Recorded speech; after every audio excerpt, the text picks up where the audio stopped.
Hello, beautiful. Welcome to the show.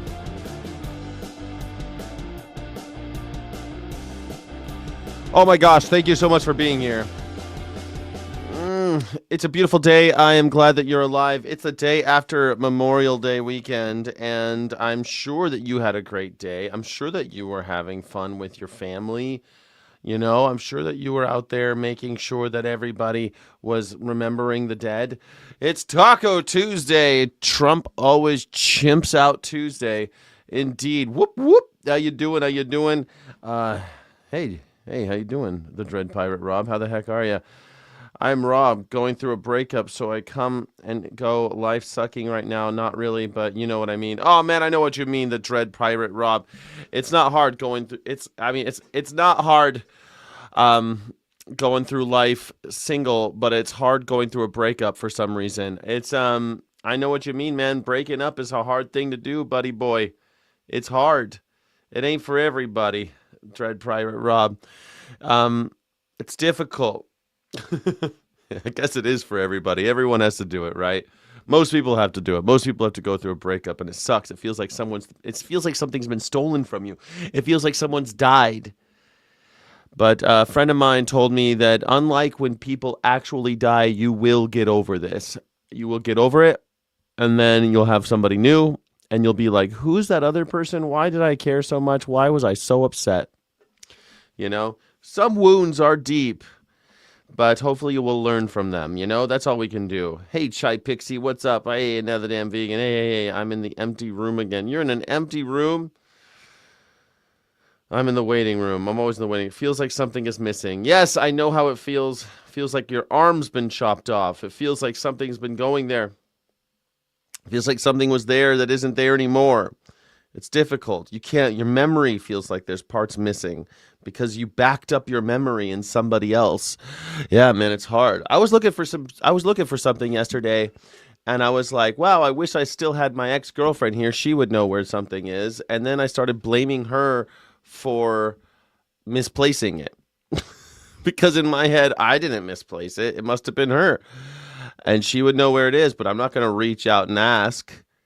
So I just am upset. I know exactly. And then you're stuck in this weird loop where you're upset with yourself, but you're upset with the other person.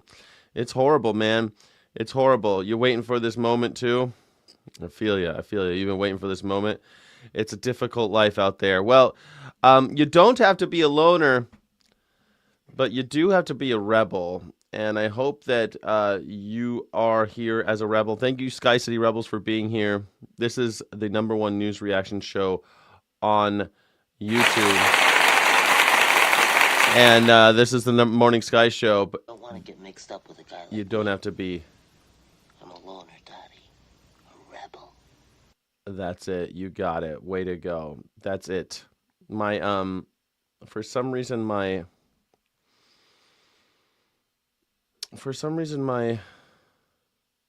music is all messed up. I was supposed to be so cool where the music like goes straight into it, but it didn't work out. Here we go. Everything's messed up today. I don't know why. All right, here we go. There it is. All right, thank you all for being here. This is the Morning Sky Show. Thank you.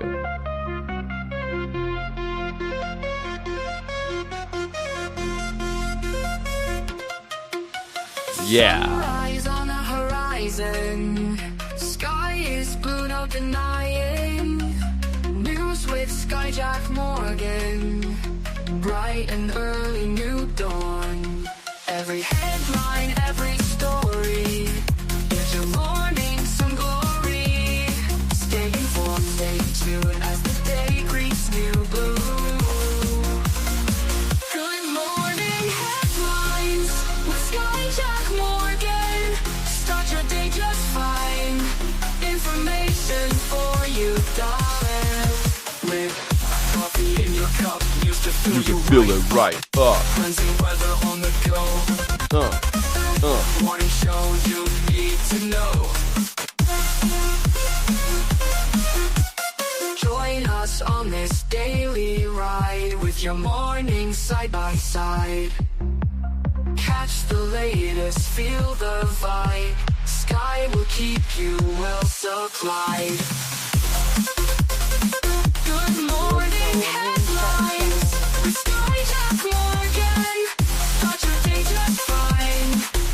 All right. Thank you so much. It looks like we've got another person who's gay for Elon Musk. It must be weird to be so gay for a billionaire that you are constantly seeing him everywhere. But yes, he is. Elon Musk has spent millions of dollars to look like me, and I am flattered to be the real man template for Elon Musk. Man, I'm flattered. I'm flattered. It ain't easy being me all the time, but man, it does feel good to be the example of manhood that people like Elon Musk want to emulate. He's gotten all of those implants to look like me. Yeah, they're obsessed with him. It's weird. They're totally obsessed with Donald Trump and Elon Musk. It's weird, but hey, they see him everywhere. They're seeing them everywhere. It's crazy. They're obsessed. Everywhere they look, they see Elon Musk and Donald Trump. It's weird. It's weird. But speaking of Donald Trump, did you hear about the guy who ran the Trump house? This guy was so obsessed with Donald Trump that he made a house called the Trump House. And well, people got pretty upset with him, and some guy got so upset with him that they beat him to death in Escondido, California. I left my wallet in Escondido, and I never saw it again. And it sucked. It had my Jimmy hats in there. An Army veteran known for his large Trump displays and American flags outside his home has died. He was brutally attacked last week, with the suspect allegedly beating him and then stomping on his head before a witness stepped in. Our Sarah Barker. Somebody stepped in. See, people care about each other. Somebody stepped in. They saw someone stomping someone's head in, and they're like, hey, don't do that. Spoke with the victim's wife and has more. Right now, I don't know what I don't can say anything, only I feel a lot of pain in my heart. That's it. Maria Sharon dealing with the heartbreaking loss of her husband, Kerry Sharon, a 69-year-old Army veteran. Kerry was a Trump supporter, but he was a patriot first. Thank you for your prayers. Kerry regrettably passed away. Rest in peace. It's always sad when someone dies. I feel like you're kind of, I don't know. Like, you're begging for confrontation. If I'm 69 years old, I'm going to stop begging for all this confrontation. I don't know. You're kind of, I don't know. Bro, you think that California is immune to this shit? It ain't. It ain't immune to this. And he was a strong believer in freedom of speech. And when people would approach him and give him... I love when people say that I'm a strong believer in freedom of speech as long as you are having speech that supports the state, is really what that means. As long as your speech supports the state, then freedom of speech, A-okay. As soon as you say something that we disagree with, no can do. Sorry. That's the thing. Like, you have freedom of speech to support Donald Trump, but Donald Trump hates freedom of speech. You see how you get in kind of an Ouroboros there? You get in kind of a circular logic there. The snake eats its own tail.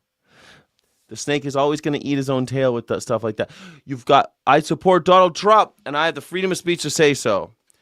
And I support Donald Trump's suppression of freedom of speech. What? So you don't like freedom of speech? I support my freedom of speech.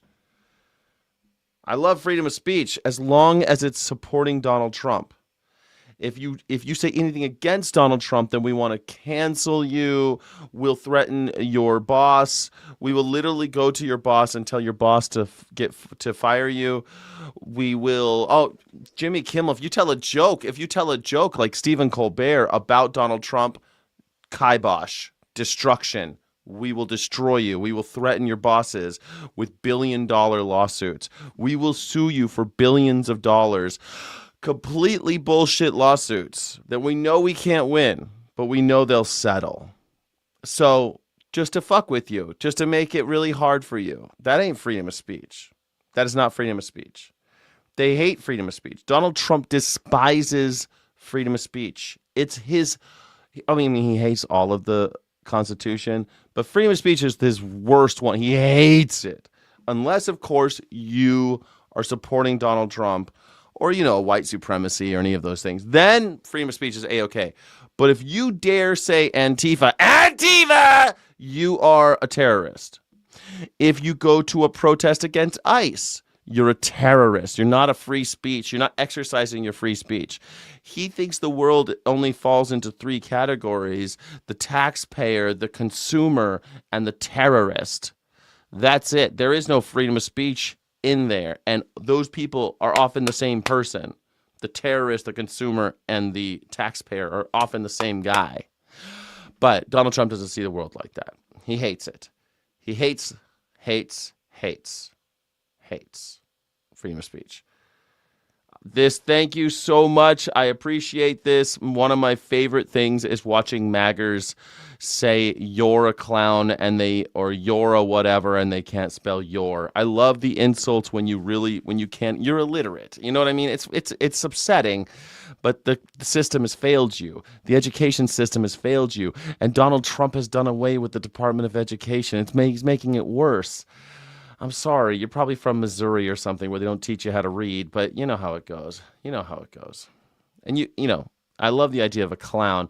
I mean, Donald Trump has hair like a clown, wispy hair that he pulls out, and then he covers his face in makeup, and then he wears big clown clothes with shoulder pads falling off of it, big shoes, big stupid baggy pants, a tie that's 10 times too long. Like, the dude literally is a clown. Like, actually, literally a clown.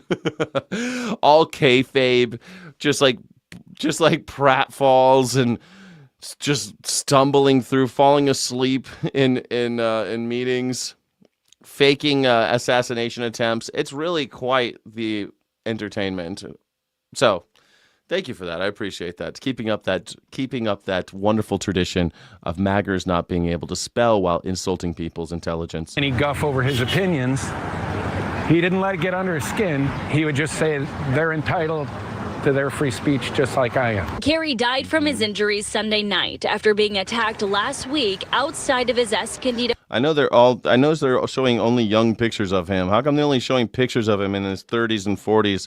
The guy was 69. Home. Known for its large American. Yeah, I mean, if you lived next to this guy, if this guy was your neighbor, like, he'd piss you off eventually, right? This would piss you off eventually, no? This would piss you off.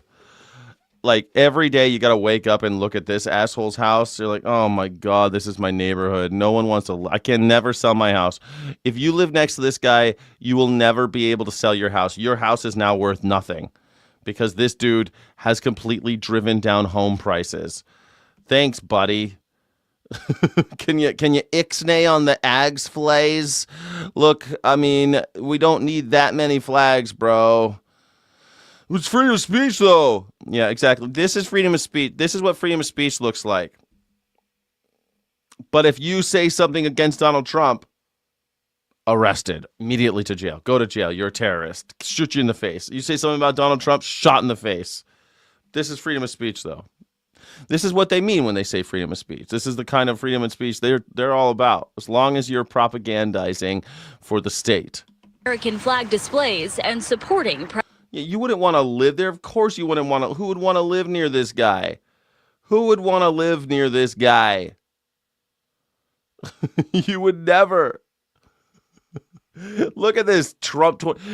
Dude, when back in the old Trump era, back in like 2019, before the COVID times, like early 2019 or like 2018, I went to this Christmas parade thing, and these boats, they were like it was a boat parade, and so many of them had Trump flags, and the people who were there, it's all for Christmas, man. Why are you putting Trump flags on your boats for Christmas? I mean, can't we just have one day without politics?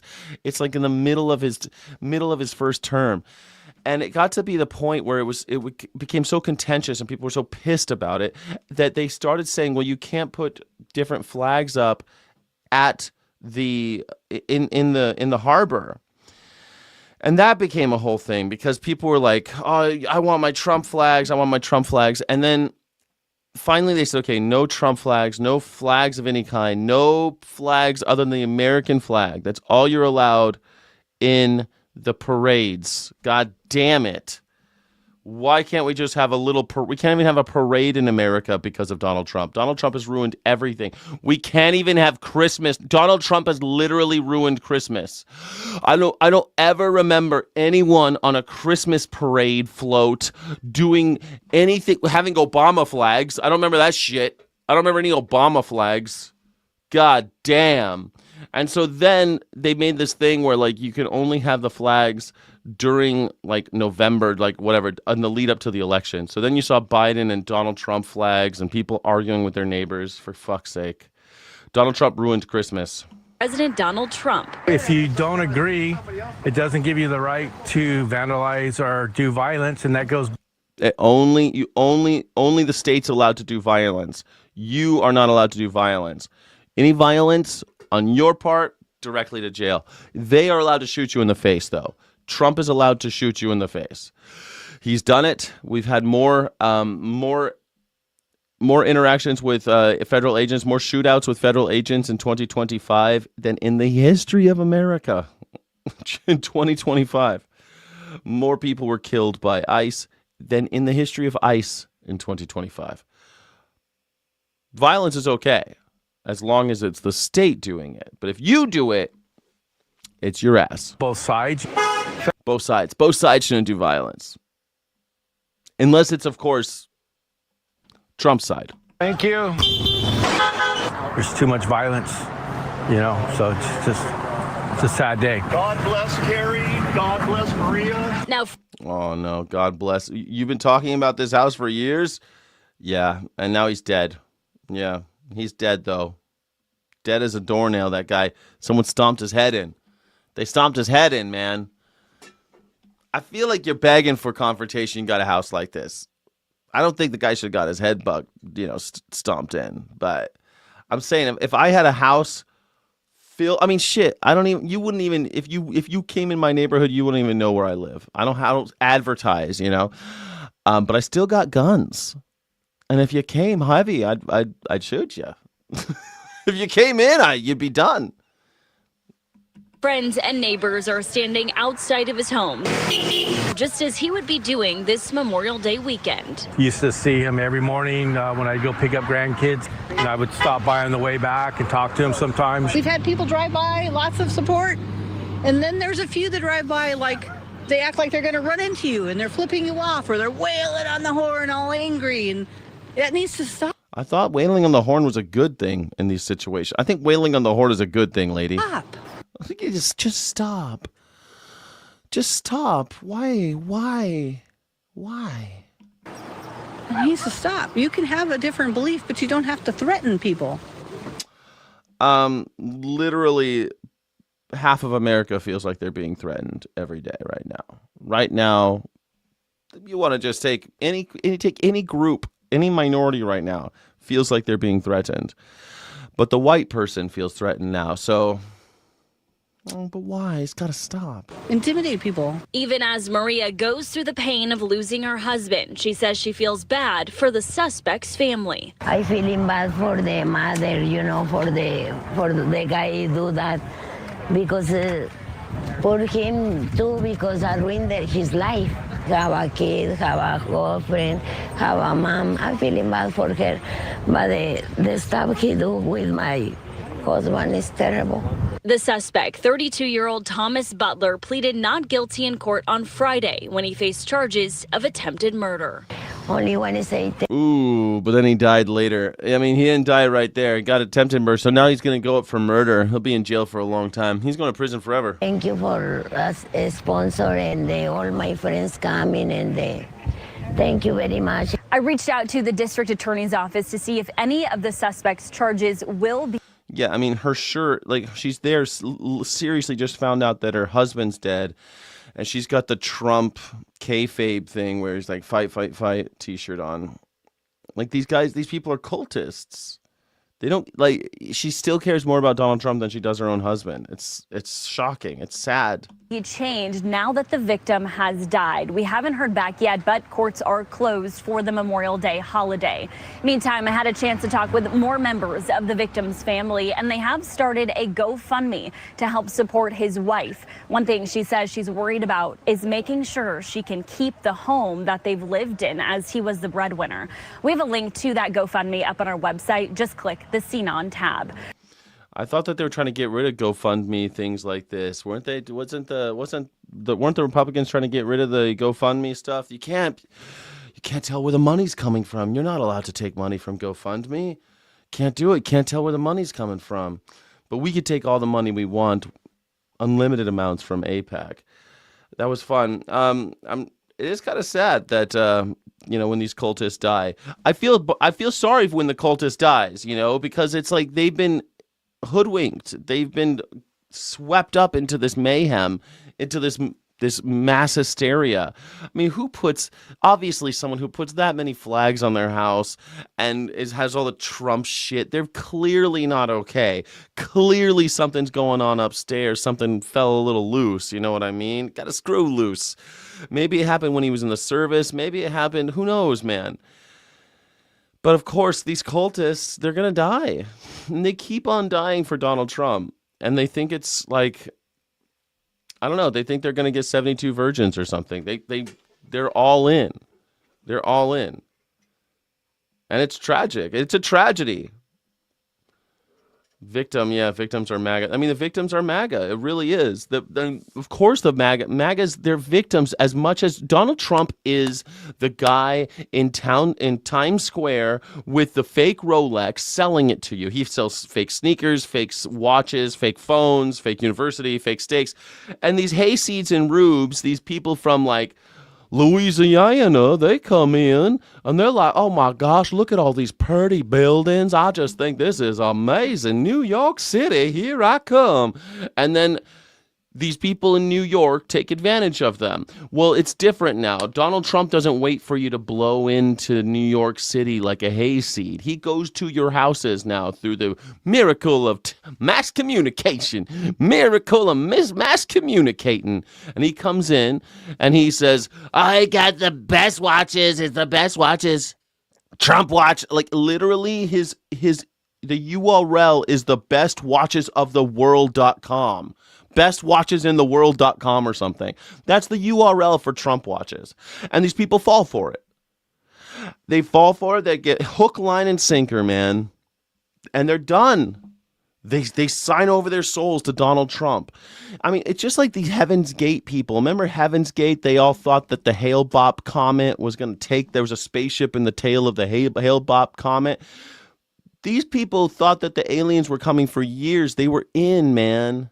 They were in, and their identity became Heaven's Gate. And then eventually they all killed themselves. Like, would you be surprised if a bunch of Trump people killed themselves when he died? Would you be surprised?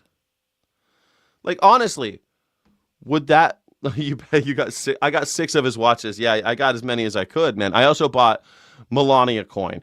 Today, everybody, all my Cash App, if you do Cash App or Venmo Skyjack23 and Cash App is Skyjack Morgan. If you do either of those, all of it will go to Melania coin. Melania coin, it is the greatest tool for the future prosperity of America, the greatest financial tool for the future prosperity of America. Donald Trump said so himself, and it's endorsed by the First Lady. So you know it's legit. Just like his watches, just like his steaks, just like his university. You could trust it. It's Donald Trump. I know it looks like a rug pull. It looks like a pump and dump scam, but it's not, okay? It's Melania coin. Buy it today. Buy Melania coin. Please. TDS at its potency. Do you have how much Melania coin do you have? Dennis Moore. I don't believe that you are a Trump supporter until you tell me how much Melania coin you own. If you believe him, then you should own Melania coin. If you believe a word he says, because he always tells the truth, right? See, the real TDS are these cultists buying up, snatching up Trump coin and buying his sneakers and buying his perfume and going and decking their houses out with flags like this is like even in World War II they didn't do that shit. It was a little much. Even after 9/11, when we were all fucking putting flags up, and New York Times printed a whole newspaper where the whole thing was a flag. So if you didn't have a flag, you got one with the New York Times, and people put it up in their windows. Flags everywhere. Even then, houses like this, dudes, little much. Yes. Thank you so much for being here, everybody. Gen X Wolf, what is it with Gen Xers and supporting the pedophiles? What is it with you guys? Why you guys, you really want attention from daddy, huh? You latchkey kids. All the latchkey kids, they miss daddy so much. They love Donald Trump. He'll be your daddy. You need daddies, right? You need your daddy? Of course you do. Make sure you get yourself a Trump coin. Make sure you get Trump coin, guys. Yes, guillotines, Chip, guillotines. That's the trick. Yes. Love Trump from Minneapolis. Well, most people hate him there. Hawk Productions, you're a big Trump fan? Makes sense, right? Makes sense. Buy Melania coin.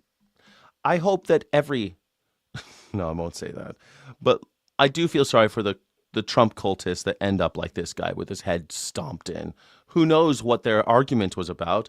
It could have been, hey, you're driving down my home prices. I'm trying to sell my house this year, and I can't because your fucking ass keeps putting up more American flags and standing on the corner screaming about some chomo being innocent and not being in the Epstein files. I'm sick of it. Please go inside your house. Please take down all these goddamn flags and be a normal neighbor. I mean, look at this guy's house. Look at this guy's house. Who wants to live next to this guy?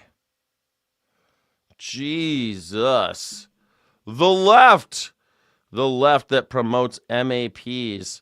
What's an MAP? Like how to get to work? You need a map to get to work? Yeah. Reporting from Escondido, I'm Zara Barker. Zara. I would have gone with Zara myself, but Zara Barker. Great name. Fox and comrades. Look, man, yesterday the Fox and Friends folks, they were talking like communists, man. They were like, I can't believe these billionaires think of this so little of their workers. It was weird. They're like, worker solidarity, working men and women of the world unite. You have nothing to lose but your chains. It was crazy, man. Fox and comrades. Let's see if today we get more of this communist manifesto vibe from Fox News, man. The gunman who was killed in Saturday's shooting near the... Oh, no. It's about the guy who tried to kill... Well, who knows? Was he trying to kill Donald Trump, or is this another kayfabe thing? White House has been identified as 21-year-old Nazir Best from Maryland. Nazir, oh no. Nazir Best, though. Maybe he's half white? Best allegedly encountered... Dang it! Oh, no! Well, he was a person having mental health problems, and because in America we hate having health care, we hate health care. I don't know why. You know what health care is in America? I done killed the snake, Ma. I done killed the snake, Mama. Well, that's good, Junior. That's good. That way Daddy won't step on that snake and get his foot done bit. I know, Mama, I killed that snake. That's American healthcare system. The American healthcare system is taking care of your neighbors by killing the snake. I saw a rattlesnake and I done killed it.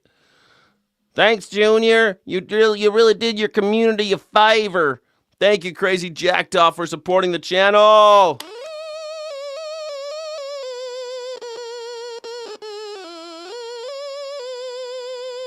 Thank you so much, Crazy Jackdaw.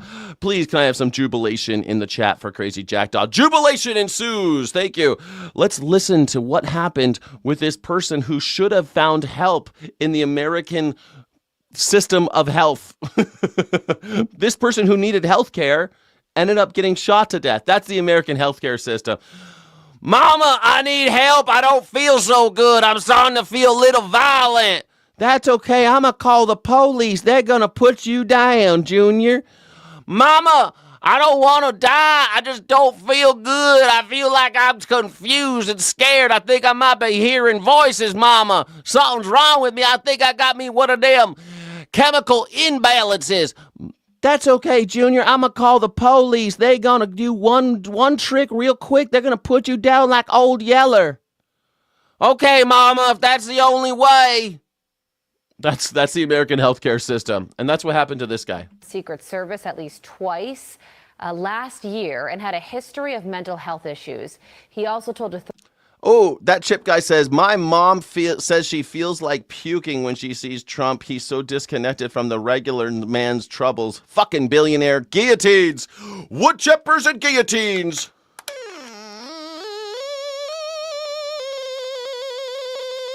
Thank you so much, Chipperoo. Chipperoo, I appreciate you. I mean, if you look at Donald Trump and you don't feel like vomiting, you might be a chomo. So at least we know that your mom's not a chomo. Thank you so much for the donation. Can I have some jubilation in the chat for Chip? Thank you so much. You know, Chip, I know, lives in Amsterdam where they have this thing called healthcare, and you can go to this thing called a doctor, and they don't take all your money through, I don't know, your asshole. So isn't it cool? But in America, if you want healthcare, it's the police. The police are the healthcare system. They're like, I remember when they were talking about, man, we might get some of them Obama death squads if we vote for that Jewish Muslim black guy. He's somehow Jewish and Muslim. Remember that shit? He's Jewish and he's Muslim. And he's a Nazi and a communist. I hate that old Barack Obama. And we gonna get ourselves some death squads if we vote for him. And what happened? Ding, dang, do. We already had death squads. They're called the police. Authorities that he was Jesus Christ and he wanted to get arrested. Political strategist Katie Zachariah. You want, that's Mama, I feel like I might be Jesus Christ and I think I should be arrested so I might be able to get some fucking mental health care. Okay, well, just go to the White House and tell them. Okay, Mama. Hey, boys, arrest me. Arrest me. I'm ready to be arrested. We're not arresting you, son. Joins me now. Katie, good morning to you. You know, the president's initial reaction to this was to point out that this shooting took place a month after the White House Correspondents Association dinner shooting. And he reiterated his point that all the shooting in that one, that guy didn't even get a shot off, though. He just got shot. The shooting was law enforcement shooting that guy. presidents deserve very safe spaces like the ballroom. Would a ballroom have supported? What this ballroom, man? What is it with you guys in ballroom, all you maggers? Man, Fox and Friends, what we need is a ballroom. How do you say that with a straight face? How do you say that with a straight face? You know what we need? A couple $1 billion. For what? A ballroom. Why? It makes Donald Trump feel safe. What's he afraid of? Well, he talks a lot of shit, and he's fucking around and he's finding out. You know what they say? Fuck around and find out. Looks like Donald Trump is fucking around and finding out. This is how we handle problems in America. Same with that guy with all the American flags on his house. Looked like he fucked around and found out. Oopsie daisy. And the funding and construction of that project is now very much in question. So does the president have a point here? Absolutely, the president has a point. Look, within 1 month, we have of course he has a point. Donald Trump. two times gunmen trying to attempt to take President Trump's life. And this is historic, right? The guy wanted to be arrested. He didn't want him to. What do you mean he wanted to take Trump? Nothing in this thing said he thought he was Jesus Christ and he wanted to be arrested. He was trying to kill the president. He's bringing crime down across the country. We're at 126-year lows, particularly in D.C. It's the safest it's ever been. Yet President Trump, then why do you need the president's life? It's the safest it's ever been, Americans. Why does he need a ballroom then if it's the safest it? Guys, Donald Trump stopped crime. He solved it. Solved crime. There's no more crime in everybody. You feel safe in America? Let me know in the chat. Do you feel safe in America or do you need a ballroom? I want a ballroom too. I want a little bunker I can stay safe in case there's a nuclear apocalypse, which seems more and more likely with each passing hour. I want a ballroom. How come we can't all have ballrooms? The few billion, probably with a couple $100 billion that we're spending in Iran, we could have easily just had ballrooms for everybody. Ballrooms for all of America with med beds and everything. Could have had med beds, baby. are absolutely historic. And so this ballroom has to be built, not just for President Trump, but for every single future president, as this type of leftist extreme. You're afraid of libs? Oh my God, liberals? You're afraid of liberals? I mean, I hate liberals, but I've never been afraid of liberals. Liberals are like, hey guys, let's hear out the Nazis again. Capitalism's working great for all of us. Let's hear out the Nazis one more time. What? No, we don't like that. But you're entitled to your opinion. That's the liberal. You guys are afraid of liberals. Why are you so afraid of liberals? God, can I get some MAGA tears in the chat? All the MAGA tears I get today. Is Tuesday Trump always chimps out Tuesday. It's Taco Tuesday, everybody. Trump is chimping out. Got a lot of people, a lot of MAGers chimping out in the chat. Extremism is not being dealt with. We need to make sure the President Trump is safe and every president is safe after him, Carly. Well, this particular gunman, Bess. Feeding the poor is the job of the philanthropist. Yeah, that's what Jesus said, right? That's what Jesus said. Somebody else's problem. That's what Jesus said in the Bible. Feeding the poor, somebody else's problem.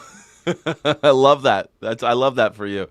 It's real Jesus-y. Was known to Secret Service and he had a criminal record. Do you view this as an incident that should have been prevented? Well, look, with the White House security complex, thank goodness the Secret Service neutralized him before he even had an opportunity to get any closer. And yeah, it sounds like he's pretty fucking safe. He has an army everywhere he goes, and he's complaining about not feeling safe. And then I got people in my chat afraid of liberals. The crystal people? You're afraid of the people with the crystals and the incense? You're afraid of those guys? That's who you're afraid of. Okay.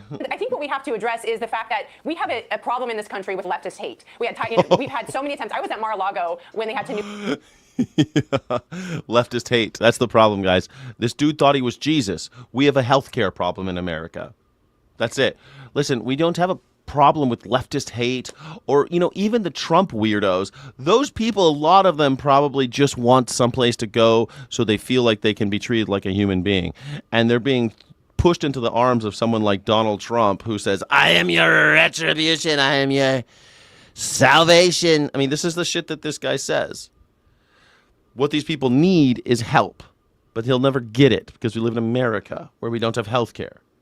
We spend $3 trillion on health care, and most of that goes to administrative and advertising. We get nothing. You and I get fucked. Brian Thompson was killed for a reason. It was because of this shit. This guy just wanted help, and he got killed. Neutralize another attempted assassin on President Trump. And thankfully, he wasn't there. But if we don't tune down, if the left does not get a hold of the violent rhetoric, this is historic. Look, you have these 21, 22, even early 30-year-old men that are very extreme and being indoctrinated online. And so we have to get to the bottom of this. Or they're just, off, already a little off, and then someone like Donald Trump comes around and starts saying crazy shit. He polarizes us. He is a cancer in America. He's destroying this country. He destroyed Christmas. You can't even have Christmas anymore without seeing Trump flags and seeing people with the little salute. This is Nazi Germany. I mean, when I go to a Christmas parade and I see Trump flags, this is Hitler-y shit, man. Lizard people shit, dude. Could it be prevented? I think that we need to take a hard look at what's driving the extremism, and a lot of that, Stephen Colbert, Jimmy Kimmel, this violent rhetoric. There you go. But he loved freedom of speech. Look at that. They love freedom of speech when it's the guy on the corner with 1 million American flags saying Donald Trump is king and I want to give my daughter to him. That's freedom of speech. But Jimmy Kimmel and Stephen Colbert, that's left-wing hate terrorist. Jokes. Seems to be continue going, although Colbert was held accountable finally. Yeah, Kate, that's a great point. And if you could dive into it a little Wait a second. I thought it was purely financial. Look at that. Oh, Stephen Colbert was held accountable for his jokes. Wait a second. I thought it was purely financial reasons. You guys are just totally okay with the lie. I see. Stephen Colbert was held accountable for telling jokes about Donald Trump. Is that freedom of speech, everybody? Is that freedom of speech? because clearly there is a real issue when it comes to young men and this mental rot that's taking place that's leading to extreme violence among young men in America right now. Why do you think that's happening, and how? Could it be this? There's this little thing called January 6th that went down. It seems like all bets are off.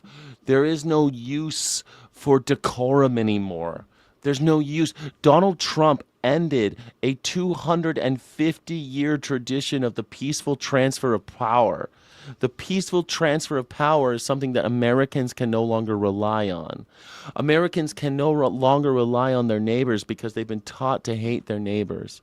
Americans can no longer rely. You can't even be born in America without going $10,000 in debt. When I was born, it cost my mom like $68 to have me. It was like $68 and she wanted a refund. I get no respect. I get no respect at all. When I was born, I get no respect. Let me tell you, I get no respect. When I was born, they wanted a refund and it was only $68. I get no respect. I don't really have a Rodney Dangerfield, but I love Rodney Dangerfield. Look him up, kids. Google Rodney Dangerfield. Do we prevent this? Two of the attempted assassins have come out of California. And now we have this, including on Justice Kavanaugh. And we haven't seen, Carly, this same tick across the board from the right. Although the left wants to continue saying the right is the violent side, it is all coming from the left with the assassination of Charlie Kirk and all these attempts. Assassination of Charlie Kirk. That was the right. That wasn't one of ours, guys. That wasn't some anarchist wanting to overthrow the government. That was one of yours, a righty-tighty buddy. That guy was raised in MAGA churches in a MAGA family with a MAGA grandma. He was locked up in a MAGA house during COVID. He went to a MAGA university. He learned how to fire guns in his MAGA gun club. And you're like, he's a leftist. Liberal. Sorry, Tyler Robinson, and I think he might be innocent, but Tyler Robinson was not a liberal, not a leftist, not an anarchist, not Antifa. Sorry, Charlie. Get it? Sorry, Charlie. On President Trump and the attempted assassin of Justice Kavanaugh. So what is driving this is, in my mind, you're looking at Maryland, California. You have this, President Trump had actually signed an executive order on dealing with radical indoctrination in K through 12 and then in higher education. And we have to get to the root of what is driving this radical indoctrination, particularly from the left. He did live in Utah, but not everyone who lives in Utah is a Mormon. The left is violent. This kid was not even a leftist. He didn't even have any political shit. He thought he was Jesus. That's leftist. You're hearing it on Fox and Friends today that Jesus was a leftist. And if you think that you're Jesus, you're a leftist too. This is what Fox and Friends is saying. Jesus was a leftist. And he was. He was a proto-anarchist. He hated the state. He wanted to overthrow the government. He hated the hierarchy of religion and all of these clubs that everyone had to kowtow to. He wanted to turn over the tables. The first will be last and the last will be first. How's that for anti-hierarchical conversation? I mean, the guy really did just want to flatten society so that everyone's equal and the poor and rich will rub elbows because there's no such thing as poor and rich. Give all your coin to Caesar, after all. A rich man can't pass through the gates of heaven. Well, he can, just like the camel can through the eye of a needle, man.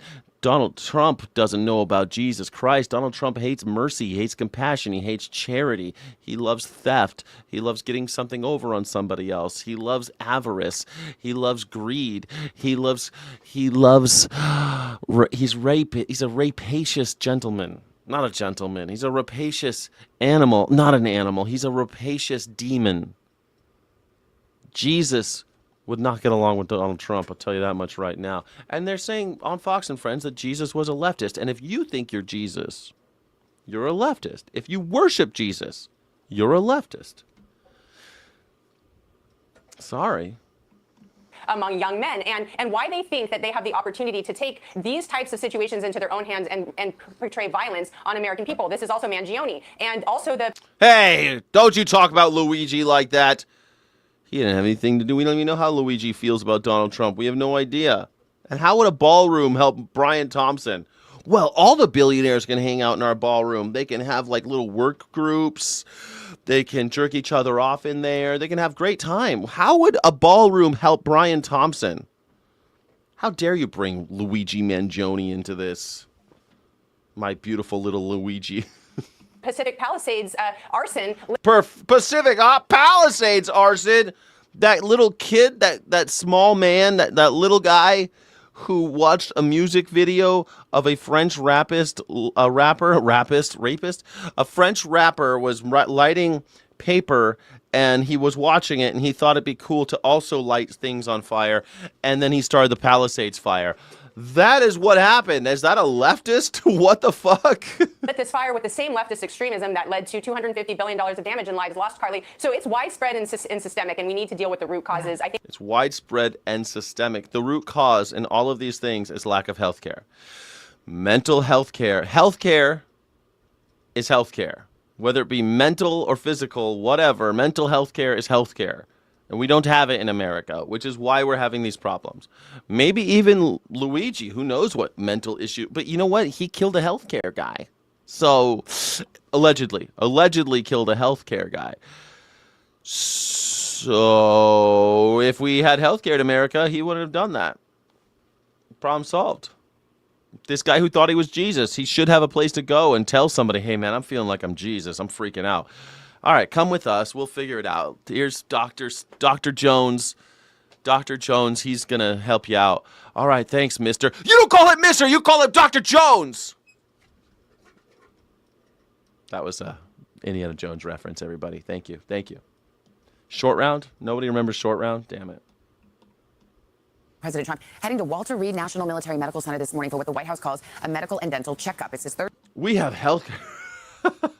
We have healthcare, you dumbass idiot. You just have to pay for it or be poor and get it? What? Poor? You can't even spell poor. You can be poor and get it. Yeah, when you're poor, you don't actually get healthcare. You get stabilized. We have an act of Congress that allows you to go into a hospital if you have, like, you're bleeding.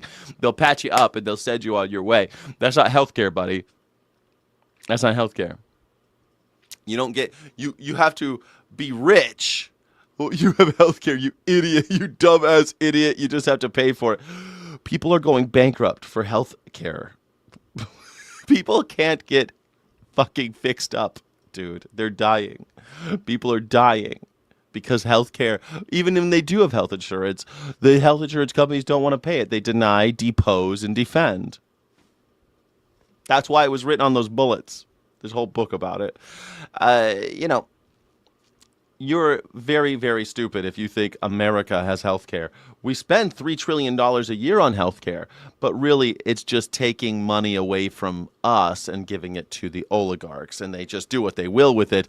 Even Obamacare is like, hey, here's a bunch of money. Could you please lower your prices? Pretty please? Oh, yeah, sure. We'll get around to lowering prices one of these days. Just keep the money coming this direction.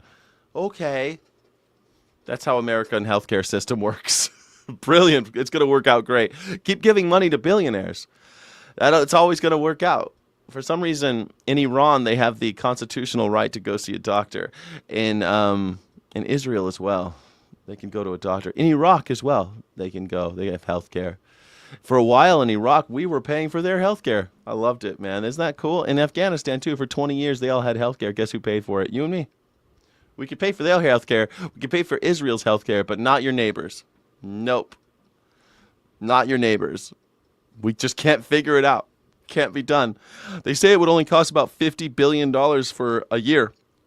$50 billion a year for every American to have single-payer health care. Every single American.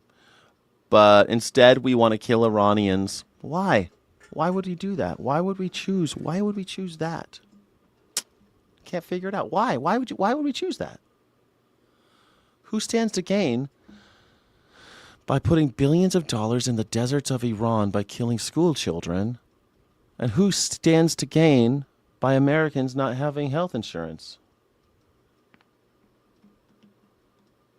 And joining me. Damn it. God damn it. You fucked me up.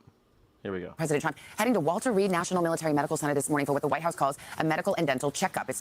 Donald Trump is having his third medical and dental checkup this year. I have not had a medical or dental checkup in over 10 years. And here we are. Donald Trump has plenty of health care. He's sick. He's going to die. His third visit in third visit. I think that he will be dead before the end of 2026 from natural causes. 15 months and puts a spotlight on the president's health ahead of his 80th birthday next month. NBC's chief White House correspondent Garrett Haake has more. Garrett, good morning. Hey, Savannah, good morning. Look, the White House says this is just a routine doctor's visit for President Trump, but as he approaches that 80th birthday, his physical and mental health are under a growing spotlight. Now, the president has had some visible health issues that he and his doctors say are minor. He's been seen with bruising on his hand, which he says is from aspirin usage. Aspirin? Look at this. He's got Gorbachev's mark. It looks like a birthmark. Dude, and look at his dead ass white hand. His hand, look at this shit. This guy's hand looks like death, and his face looks like a Thanksgiving turkey. Why does this guy? This is a lizard person. This guy is a lizard person walking around in a skin suit. This is your guy. This is your guy. This is your guy. This is your guru. This is your cult leader. Rad. This is your guy. Fucking rad. I love it. I love it for you. Too many hard handshakes, and there's swelling on his lower legs, which his doctors say comes from. Maybe if you didn't shake hands like an asshole, you wouldn't have a bruise on your hand. You ever heard how people, even Joe Rogan talks about how he shakes his hand? He's always like trying to he always shakes your hand as hard as he can. Just like prick. Only an asshole would do something like that. From a common vein condition. He has also appeared to doze off in some recent White House events, which he and the White House say are not actually what we see. Don't believe your eyes. He's not falling asleep. It's just the blood pooling at his feet and not coming to his head, and he's losing consciousness. It's not that he's falling asleep. He's just losing consciousness. The president receives regular medical care here at the White House, but some specialized testing, like the CT scan conducted on his heart and on his abdomen last October, can only be done when he's off-site. Now, this all comes as recent polling from the Washington Post and ABC shows that 40% of Americans believe the president has the... Ooh, Bush and Clinton started the medical insurance problem. Actually, it was started by Reagan, but it was definitely carried out by Bush, Clinton, Biden. Sure, of course. Rick James, thank you for bringing up. It didn't start with Donald Trump. No, it didn't start with Donald Trump. It's a 50-year project to dismantle healthcare in America and keep it in the hands of oligarchs. Even Nixon was super big into this idea of Kaiser Permanente. Maybe you've heard of Kaiser. He loved the Kaiser plan, where you pay a monthly subscription to a company and they help you stay healthy. And if there's anything wrong, then they'll pay for it, but only if you do what they say while you're maintaining your health. Kaiser's very popular in California. I don't know if they have Kaiser anywhere else. It might be just a California thing. But Richard Nixon was Californian, but he loved Kaiser, loved that idea. And he hated the idea of universal health care. The whole world was doing universal health care for all of their citizens, but not in America.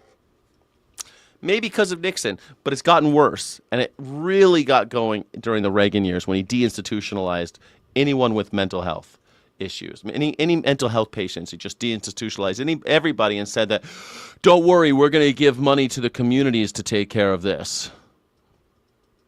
And that never happened. Of course not. That never happened. Mental sharpness to do what is one of the world's toughest jobs. That's a 7-point drop from September. And in terms of his physical capacity, that number stands at 44%. That's a 10-point drop from 8 months ago. For his part, the president said back in February that he feels decades younger than his 79 years. Savannah? Garrett Haake at the White House. Thank you. Hey, thanks for watching. Don't forget. He feels decades younger than the 79 years. That's your guy. That's your guy, Donald Trump, my favorite president. Fucking, I feel decades younger. I don't feel 79. A man's only as old. Oh my God. That's a Groucho Marx quote. A man's only as old as the woman that he feels. And Melania is almost 30 years younger than he is, so yes, of course he feels younger. Just like Groucho Marx says, a man is only as old as the woman that he feels. So Donald Trump feels about, he feels about 30 years younger. Just like you said, decades younger. He feels about 59 instead of 89, 79. So he feels 40. He feels about 50. He thinks he's 50. A man's only as old as the woman that he feels.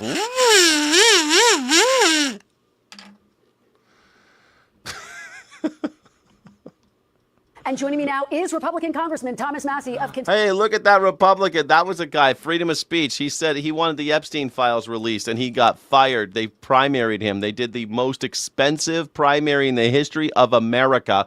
Most expensive primary in the history of the United States. But don't worry, there's nothing to see in the Epstein files. Don't look at the Epstein files, because when Massie wanted them released, the one thing he went up against Trump for, he got fired. They railroaded him. But he's innocent, guys. Donald Trump, he's not in the files, just like that caller I had yesterday. He's not in the files, mate. He's not in there, but I swear, Prince Andrew's in there. All right, crikey. Oh, me, oh, my, mate. Mate, let me tell you something. Donald Trump is completely innocent, all right? He's completely innocent. I love him because he shut the border, didn't he? No, he did not shut the border. Yes, he did, mate. I've been seeing it on the TV. People are on the telly. He's really sticking it to them immigrants, isn't it? He's really sticking it to them. We ain't got the resources to support all these people. The richest country in the world doesn't have the resources to support all these people. We have 900 billionaires. We got 900 billionaires. I know where we can get some resources. Hey, guys, where can we get all these resources? We got all these immigrants. What are we going to do? I don't know, mate. We're running out of money for them immigrants. All right, time to harvest one of these billionaires. What you mean harvest, mate? We're going to chop off their heads and redistribute their wealth.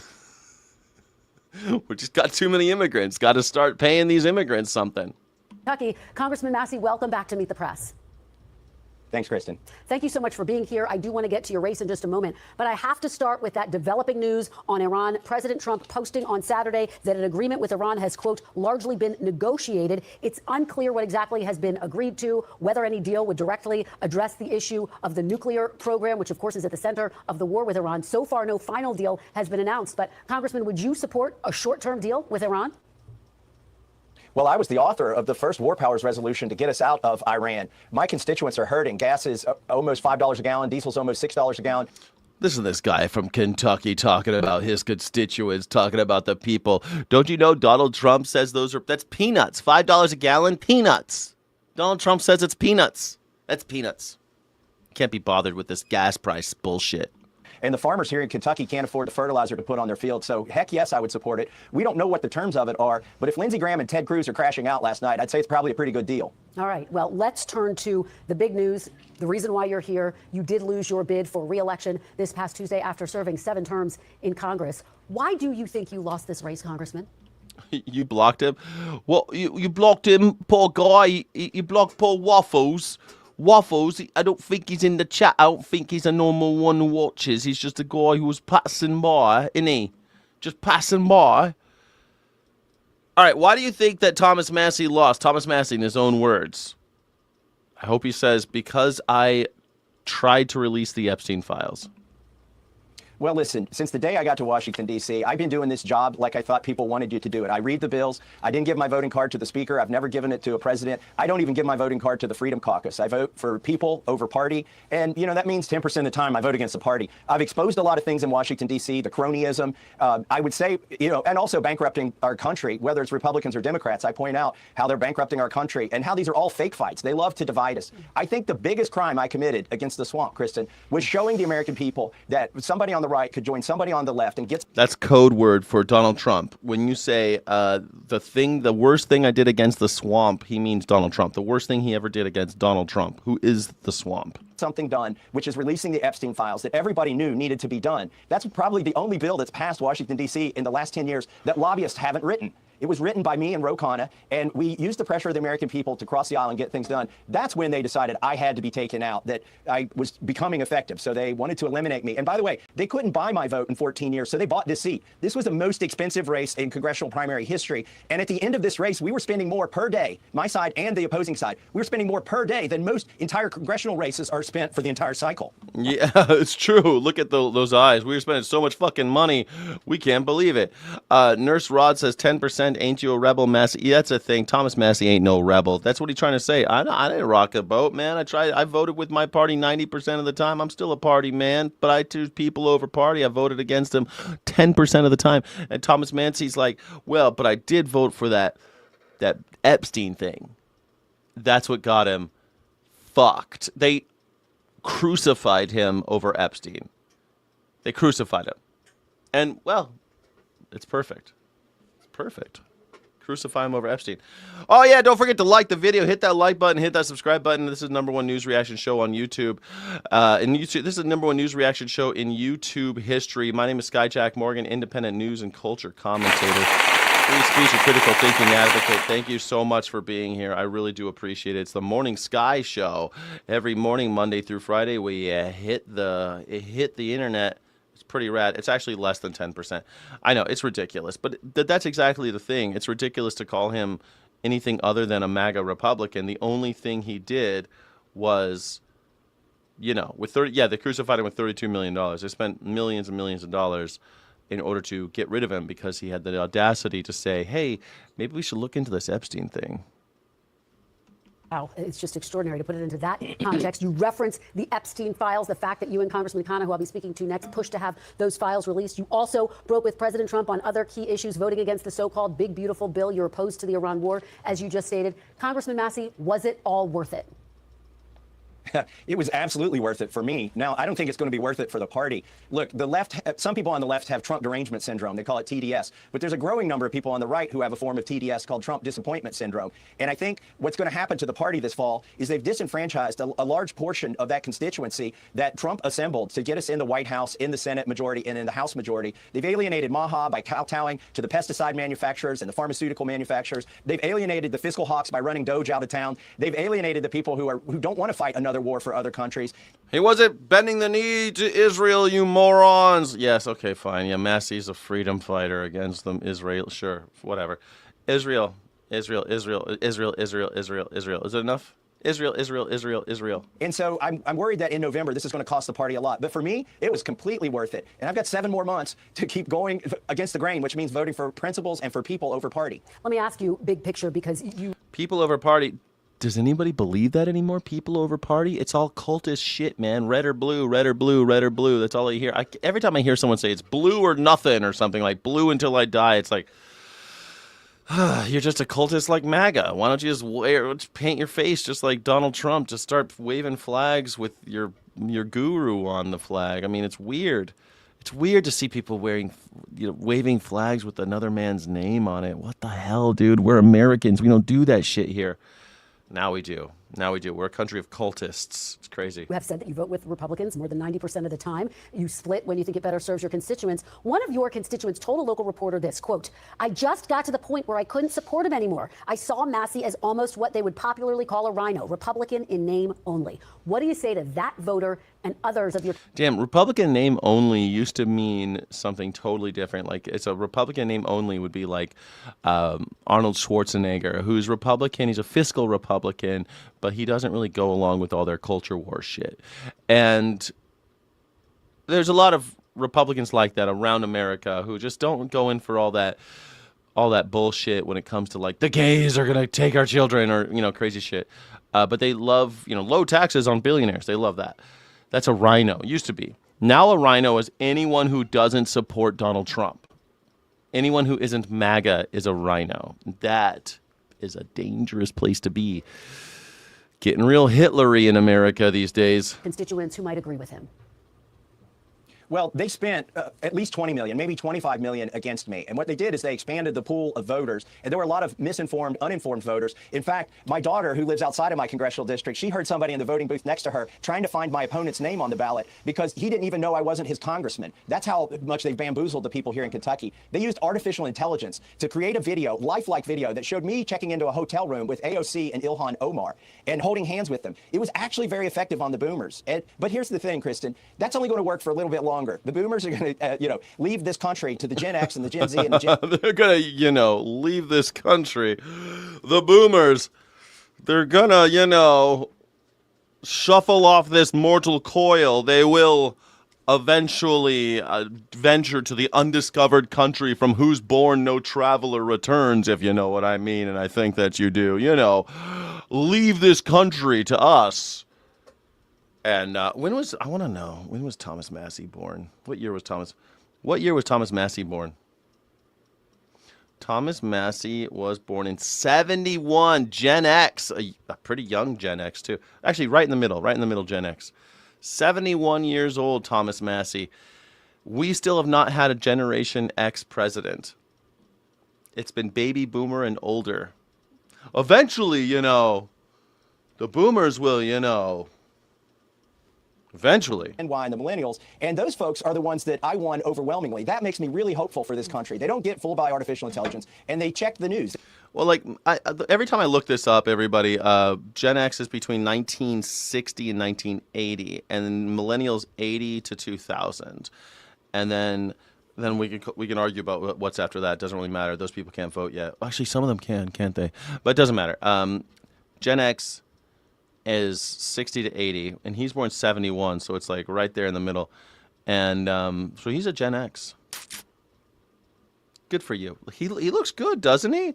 I mean, if you think about it, this guy, born 1971, I mean, he's 55 or 56. 55, I guess. He's 55. He's looking pretty good, 55. Most Gen Xers I see on the internet are like, they ain't looking so good.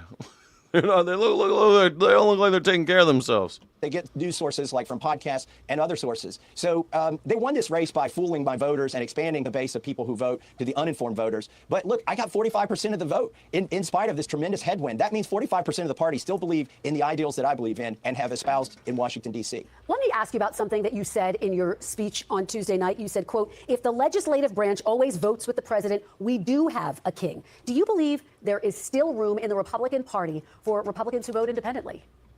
Ooh, do you think, in the chat, do you think there's still room in the Republican Party? I know we got a lot of MAGers watching. Do you think there's still room in the party? Oh, man, I haven't done a poll for a while, but I want to do a poll. Is there still room in the R party, the Republican Party, to vote independently? Is there still room in the R party? I guess I'll capitalize R just so everyone knows what I'm talking about. To vote independently? Yes or no? Okay, so here's how we go.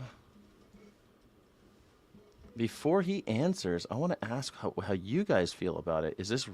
How do you feel? So here it is in the chat. You vote 1 for yes, 2 for no. Is there still room in the Republican Party to vote independently? What do you think?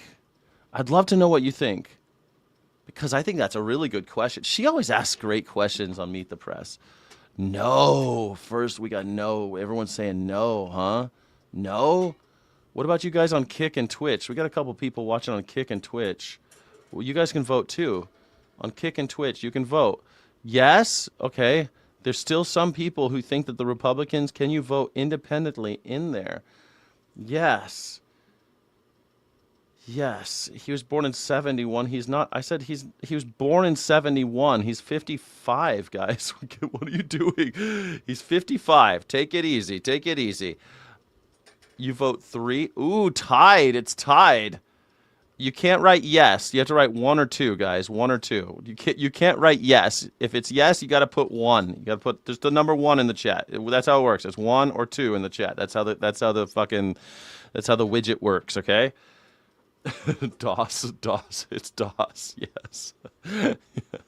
DOS, it's DOS, dirty DOS. It's down and dirty operating system. All right, let's see what he says while you're voting. See what you think.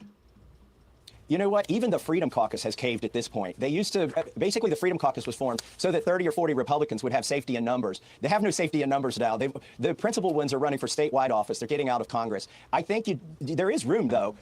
You just got to go up there and vote your conscience. And you know what? There is room, though. Dude, you just got fired in the most public, most expensive way. And the people didn't fire you. They kind of did, but you just got outspent. The most expensive congressional primary in the history of the United States of America. A whole generation of state representatives and city councilmen who are running for office. They send me direct message. Is the Republican Party the same as the Trump Party? Well, these days it kind of seems that way. It didn't used to be that way, where it was just like he's the head of the Republican Party, but MAGA is something special. Like MAGA is the Nazi Party of America. But Republicans happen to just have this cancer called MAGA, right? They have a cancer. They need to get rid of that cancer. Republican Party needs chemo. or else we might see a world with no Republicans, because once everyone wakes up and sees that, oh, we got Nazis, we got to get rid of them, it's never pretty. It's never pretty when they get rid of all the Nazis, and I don't think the party's going to survive. You know what I mean? Like the Nazi Party of Germany didn't survive.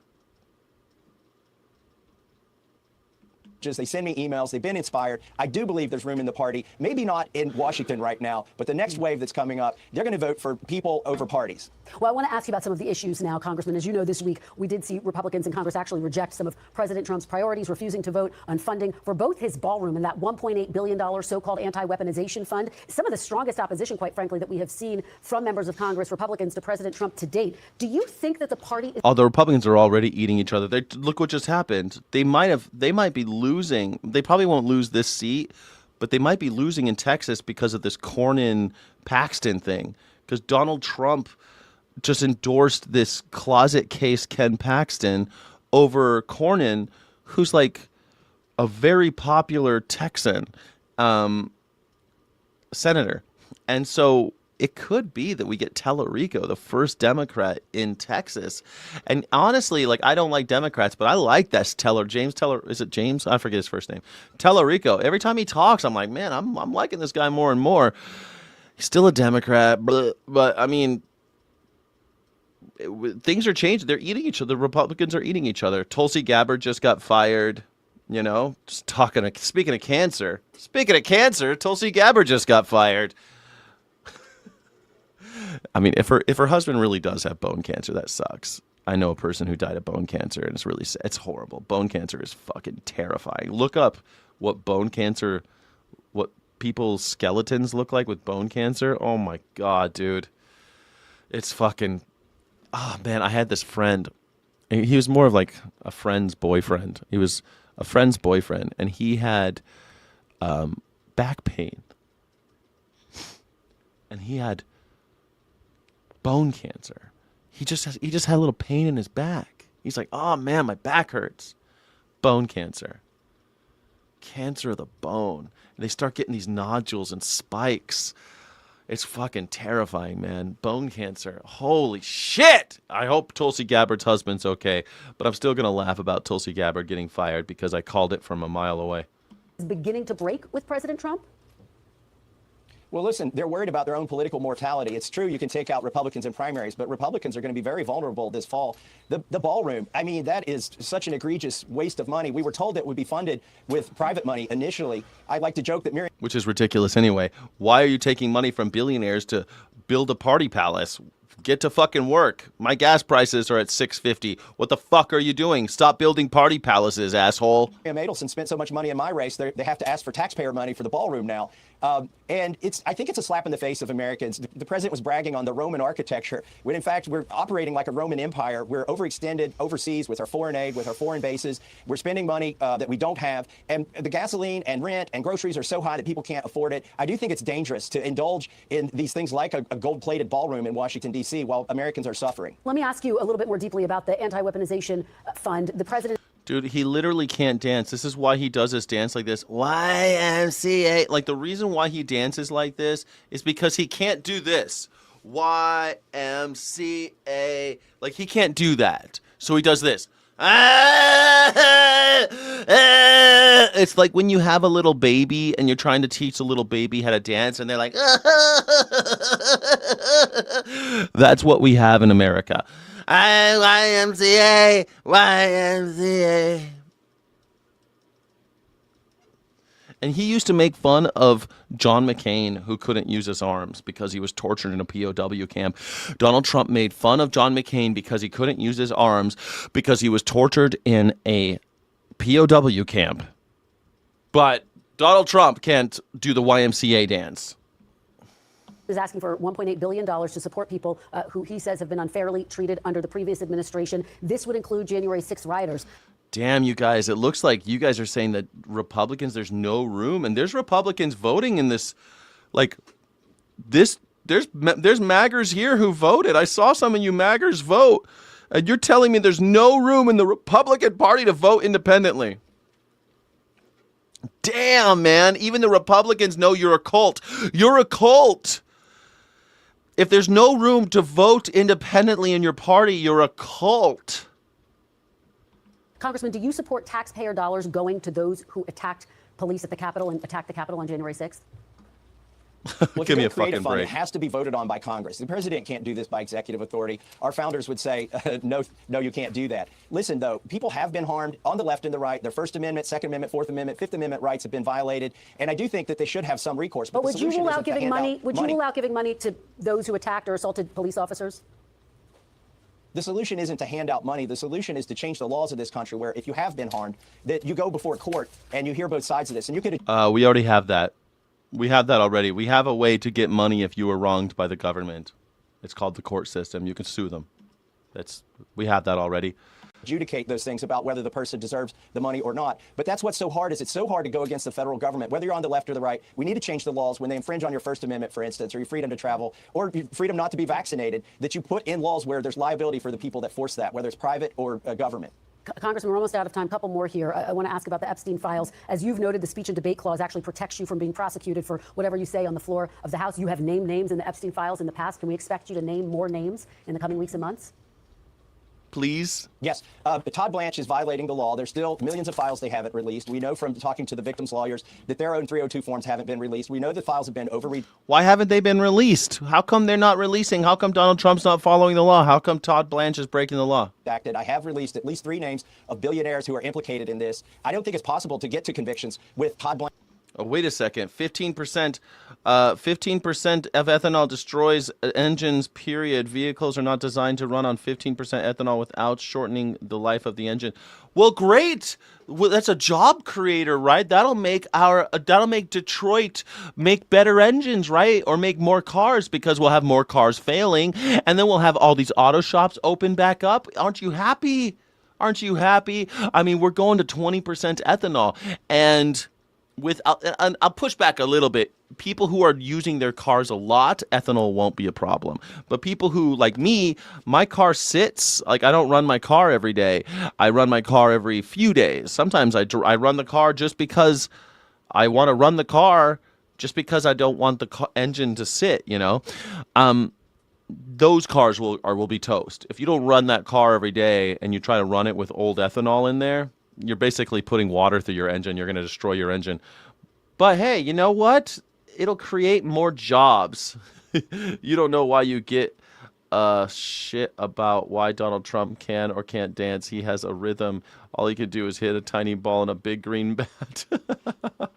He can do that though, right? Ain't that special? We have a Donald Trump. We have a president who has played more golf than any president in the history of the world, and waxes poetic about famous golf legends' penises. Arnold Palmer had the most beautiful schlong. He had the most beautiful schlong. He was all man. He was half tea, half lemonade. All man. And I love women. Trust me, I swear to God, I love women. I love women. But Arnold Palmer, oh my God. We used to look at him in the shower and he was just so nice. Like, who the hell talks about that about an old dead golfer? Like, isn't that enough right there? Donald Trump talking about an old dead golfer's cock in front of a huge group and going, I shouldn't have said it, but I had to say it. I had to tell you. He had a beautiful, beautiful dick. It was so nice, and I love women. Like, why would you say that? I love women, but Arnold Palmer has a big old dick. Had a big old dick. God rest his soul. I wish I could see it one more time. One last time, I wish I could have seen it, but I love women, by the way. Like, what in the fuck? What? At the top and with the FBI director, Kash Patel, at the top, because they've effectively both perjured themselves by saying that there's nobody else in the files. Even Melania doesn't believe that. The First Lady knows that Jeffrey Epstein didn't act alone. And here's the great thing, Kristen. Whether I'm in Congress or not, the Epstein Files Transparency Act is a law, and it goes on for years. So if we can't get this Attorney General and this FBI Trump director failed? to do the right thing. I mean, Trump definitely failed. Are the Epstein files complete release? No, that was a promise. Have grocery prices gone down, like he said, half in 12 months? No. Has the gas price gone down? No. Did we avoid any foreign wars? No. So all of his promises were not carried out. So yeah, failure, complete failure. I do love watching that cock flop in the shower. That was so nice. Watching the water run down off that hog. Arnold Palmer's so nice, so nice. I love women, though, I swear. He loves kissing Kash Patel, but he loves women. Yeah, he always says that, man. Big, strong man, tears in his eyes, like he just got fucked in the ass so hard he couldn't stand it. Tears running down his cheeks. And he said, sir. This is how many times has he started a story like that? Creep. The next ones who take those seats are obligated by law to release the files that these individuals are not releasing now. Congressman, I want to ask about your political future. Some of your supporters were chanting president, president as you delivered your speech on Tuesday night. President. Are you considering a run for president in 2028?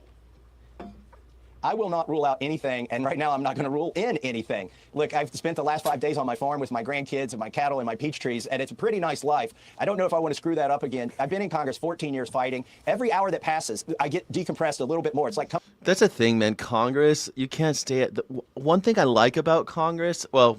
The thing I hate about Congress is that they're supposed to be representing the people, but instead they represent their party because that's where the money is, and they want that money, son, and instead of representing the people, they represent their party. That's bullshit. We need to fix that. But maybe with this whole thing that happened in Hawaii against Citizens United, maybe we can get rid of effectively Citizens United. How cool would that be? And then we would fix that problem.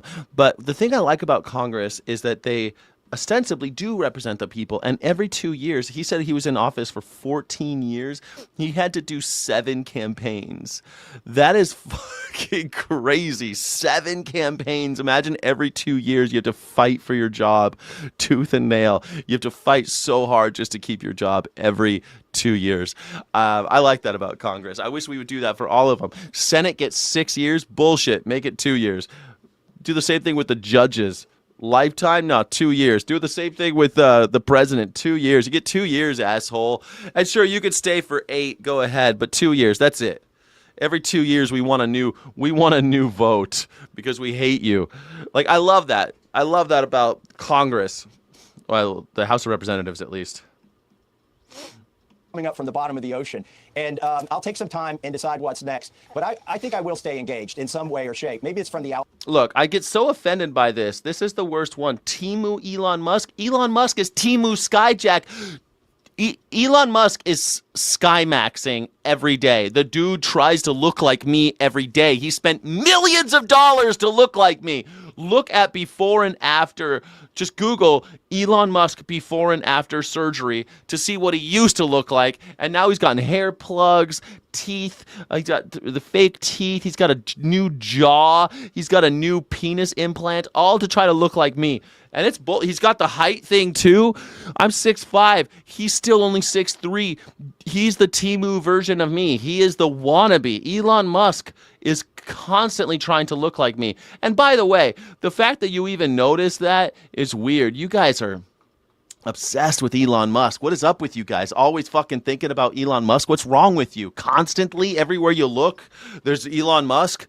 Man, get his fake penis out of your mouth, please. Please get his surgically augmented penis out of your mouth for a second. Outside. I've been exposing what's going on in Washington, D.C. Yeah. Thomas Massey, everybody. Going to go out to his peach trees on the Kentucky farm. Listen to some bluegrass. Leo taking on the rapidly advancing world of AI, laying out a pretty stark warning that technology of its kind is fueling world conflicts. He spoke about his concerns just moments ago from the Vatican. Old 80-year-old people talk about old golfers, not their dicks. Donald Trump literally was talking about Arnold Palmer's dick. Yeah, I get it. People go like, that Jack Nicklaus, he was really good. Jack Nicklaus, he was a great golfer. I love Jack Nicklaus. That's great. Who's Jack Nicklaus again? It's okay to talk about old golfers. But when you talk about their junk and watching them in the shower, you're a creep. Okay, I grew up a man in this country. I've seen men in the shower. You know how many times I've talked about it? 0 times. 0 times. I've never come on out in the open and be like, one time I was in the shower and I saw the biggest schlong. Like, who the fuck talks like that? I don't even know guys that talk like that. I've never met a guy who talks about other men in the shower, no less dead men, but I've never met a guy who talks about other men's penises in the shower. You know what I saw? Like nobody. This guy's in a public forum with a microphone. He's like, hey, everybody, just so everybody knows, Arnold Palmer had a giant penis, and he's from this town, I hear. He's from here, yeah. Like, that's what he did. He went to Arnold Palmer's hometown, and the story that popped into his head when they put a microphone in his face on a podium at a rally was how big Arnold Palmer's dick is. Sorry.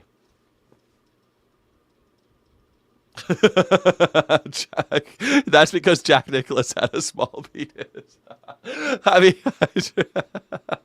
I love women, but man, he had a little micro penis. But I love women. I wasn't really looking. Artificial intelligence already touches many areas of our lives and affects decisions that shape human coexistence. It is also dramatically changing how war is waged. Artificial intelligence needs to be disarmed. So this is Pope Leo's first encyclical, a theological document that goes out to all bishops in the church. Interestingly, the 235-page document was written with the help of one of the co-founders of Anthropic, the AI company in a legal dispute with the Trump administration over the use of its technology in military and defense operations. Now, Sienna's Crystal Lamp, following this story for us from Rome, join me now. Firstly, tell us why the Pope has chosen this issue, and why now?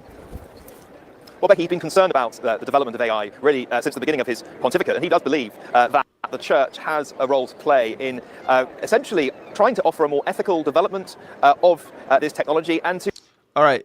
Someone said they don't care about the Pope hating the AI. They want to know about Arnold Palmer. Now, he talked about 10 minutes about Arnold Palmer. This is only a 35-second clip. Let's see what they clipped. But Arnold Palmer was all man, and I say that in all due respect to women, and I love women. But this guy. Yeah, women! This is a guy that was all man. What? His man was strong and tough. And I refuse to say it, but when Refuse to say it. he took showers with the other pros, they came out of there, they said, oh my God. That's unbelievable. I had to say it. You really didn't have to say it.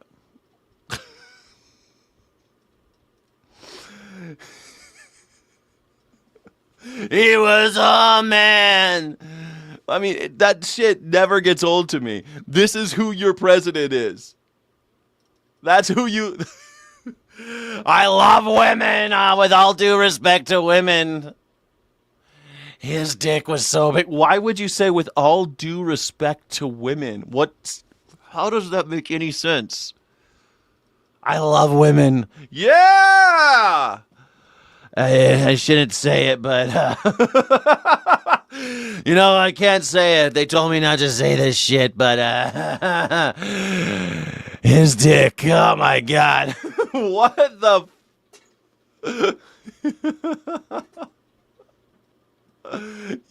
Yes. Yeah, my dick's name is Epic Fury. Yes. My dick is called Epic Fury, and it scares the hell out of Iranian school children. Trump loves it. It's crazy. It's weird, man. It's crazy. Come on. It's so crazy. Oh my God. Donald Trump. I love women. Oh my God. He went on for 10 minutes. That was 35 seconds. That was like the worst part. But he talked about Arnold Palmer's dick for 10 minutes. Anyway, the Pope says AI is going to kill us all. To offer some theological input. The Pope saying that he says the church is not offering scientific or technical solutions, but says it has some wisdom to offer in the development of this very important technology, which is changing everyone's lives. And I spoke to Chris Uller earlier after the presentation, and he said that he welcomes the Pope's intervention because the development of AI is not just a scientific question, it's also one that raises big theological and philosophical ones. And so I think that's why Pope Leo really feels the need to intervene in this debate, and not just to be a voice on on the sidelines, but to try and really shape how AI is developed, hence him having the co-founder of Anthropic, Chris Olah, on the platform with him. Well, Maria Ceausescu is the International Policy Director at Stanford University's Cyber Policy. The Pope says AI needs to be disarmed because it's going to kill all of us, everybody. And the Pope knows how to kill. I mean, the Pope is cool, though. He's from Chicago. They got all that jazz and razzmatazz, and each time I roam, Chicago is calling me home. He's from Chicago. Who doesn't like the Pope? Who doesn't like that Chicago Pope? Everyone loves Chicago. Centre. She joins us live from Haarlem in the Netherlands. It's good to have you. Thank you. We just heard from the Pope there saying that AI needs to be disarmed. Obviously, he's referring to its ever-increasing use in warfare. I do wonder whether he's a little late to the party with this and whether the train hasn't already left the station.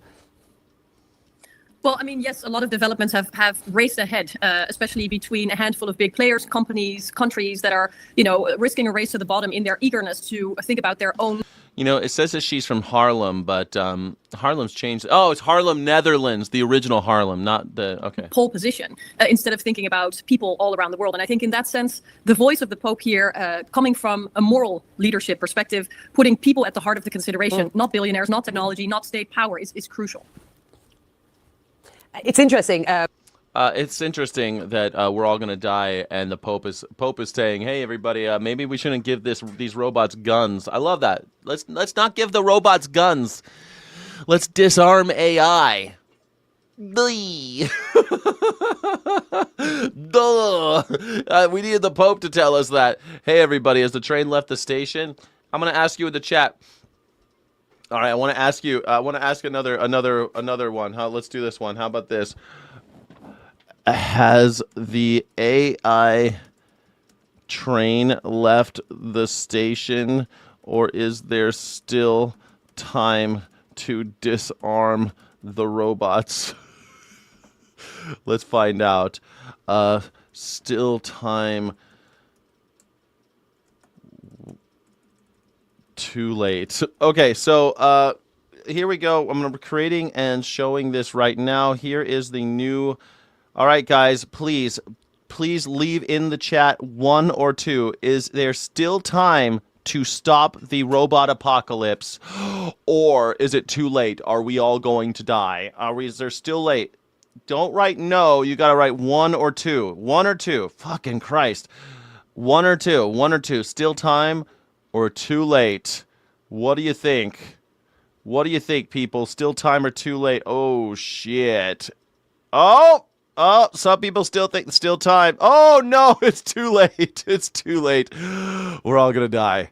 We're all going to die, huh? God damn it. God damn it. Oh, shit. Okay, you guys are getting there. 6, 7. Oh, no. Man, oh, man. Dose is not going to work. 6, 7 doesn't work. 1 but not in America. 1 but not in America doesn't work. All right, great. Well, looks like it's tied. Great, we're tied. Awesome. Well, guys, we're tied. I'm going to check back. Oh, it's too late. Too late might have it. It looks like too late wins by 4%. Well, about 8%. Wow. We're all going to die. All right, well, the Pope says disarm. He thinks there's still time. Pray for us. Terminator was a prophetic documentary. Yeah, well, damn, we're back to 50-50. So it's a coin toss. All right, that sounds about right. It's a coin toss whether or not we're going to die. We have a 50-50 shot. The robot's killing all of us. That's the kind of like what the Pope says about heaven and hell, right? 50-50. We don't know. 50-50. As soon as you're born, 50-50. It's a coin toss. Here we go. Heads, you're going to heaven. Great. Good job. You're going to heaven. Good job. Let me see. I got my Morgan dollar here. Heaven or hell? Heads for heaven, tails for hell. Tails? Damn it. I'll be hanging out with Charlie Kirk. All right, shit. All right, well, anyway, here we go. And that you say, that he doesn't want the kind of big tech sort of... Oh, I'm sick of the Pope. A Pensacola woman accused of urinating on Airbnb property is back in jail tonight as more rental property owners are coming forward saying they are victims. Nicolette Keogh is accused of taking videos of herself urinating on furniture, appliances, and bedding and posting it to adult content websites to make money. And with these latest charges, she's now in jail. What the fuck? This lady is that a fetish, going to Airbnbs and urinating? People are paying this lady to go to Airbnbs and urinating on their furniture? This is why we can't have nice things. Yeah, I got a Morgan dollar. Pretty cool, nurse. This is why we can't have nice things. What are you guys doing on the internet? God damn it. I fucked it up. Why can't you guys tell me my banner was wrong? Hey, this is why we can't have nice things. This lady is peeing on furniture. What is wrong in this world, everybody? How did we get here? You pay her weekly. You're a member. You're part of her OnlyFans. I started watching this show called Euphoria in the 3rd season. It's all about OnlyFans, kind of. OnlyFans and drugs. It's a weird show. I don't know if I like it. But it's entertaining, I guess.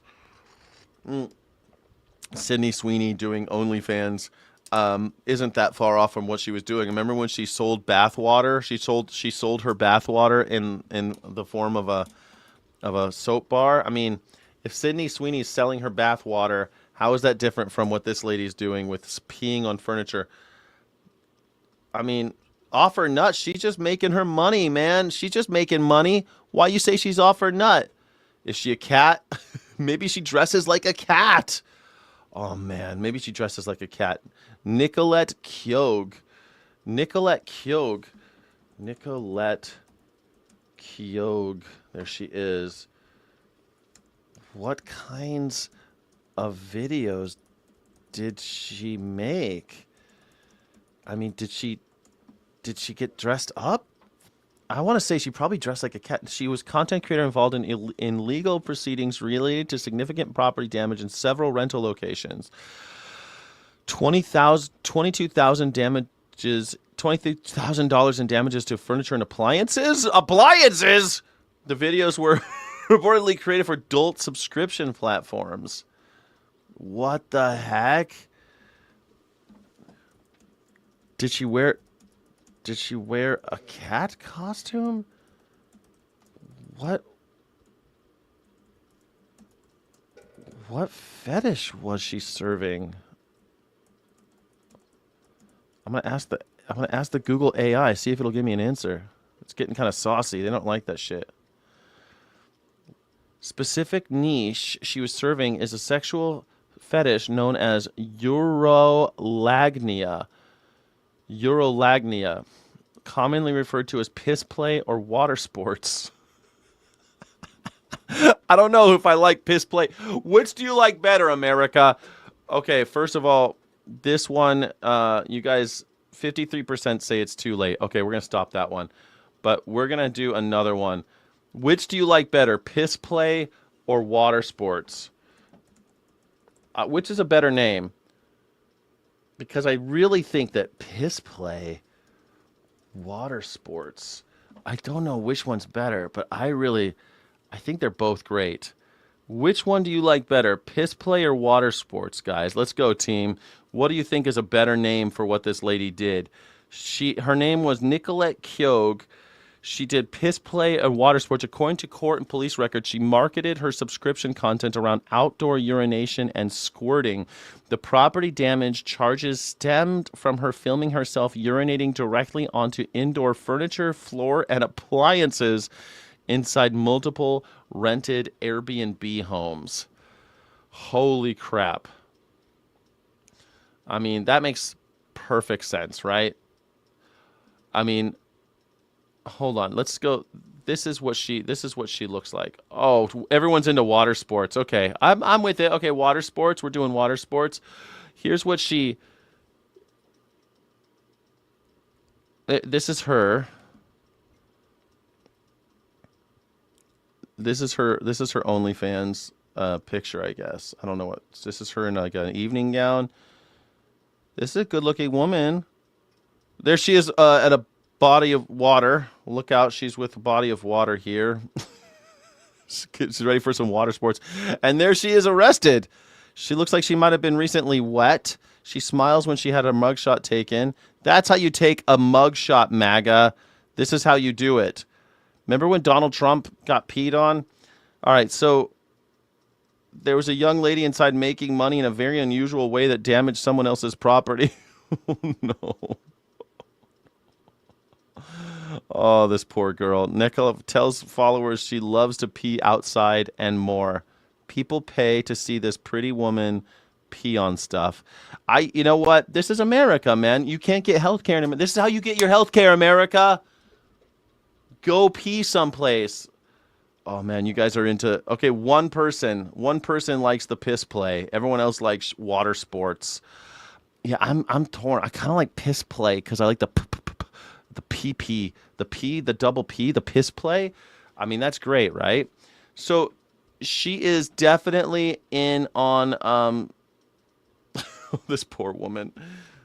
She's just trying to make money in America. What did she do wrong? Without bond. She made an appearance in video court today. Brent Carney was there, and Brendan, in past cases, Kia was allowed to post bond, but not this time. Keogh's bond was revoked because of a previous battery charge. That was learned in court today. Pensacola police say more charges could be coming if more homeowners come forward. Battery charge? Who did she beat? What other kind of stuff is she into? I thought it was just water sports and piss play. Nicolette Keogh's story has gone viral across the world. This is a different one, yeah. Pensacola police officer Mike Wood says they arrested Keogh again on Wednesday after another homeowner came forward. She looks so nice. I think she's just a nice young woman trying to make a living. How dare you shame her? How dare you? She identifies as a feral cat and pees on furniture. She serves as a... Oh, she deserves a psychiatrist. Yeah. I mean... I don't know. I could fix her. I'll take her. I'll take one for the team. I can fix her, guys. I can fix her. I'll take her. She'd fit right in with my other ex-girlfriends. Was first arrested in March after a homeowner claimed she filmed herself urinating on the furniture inside 2 Pensacola Airbnbs. Police claim she... Oh, of course it's Florida. Pensacola. What do you know, Florida?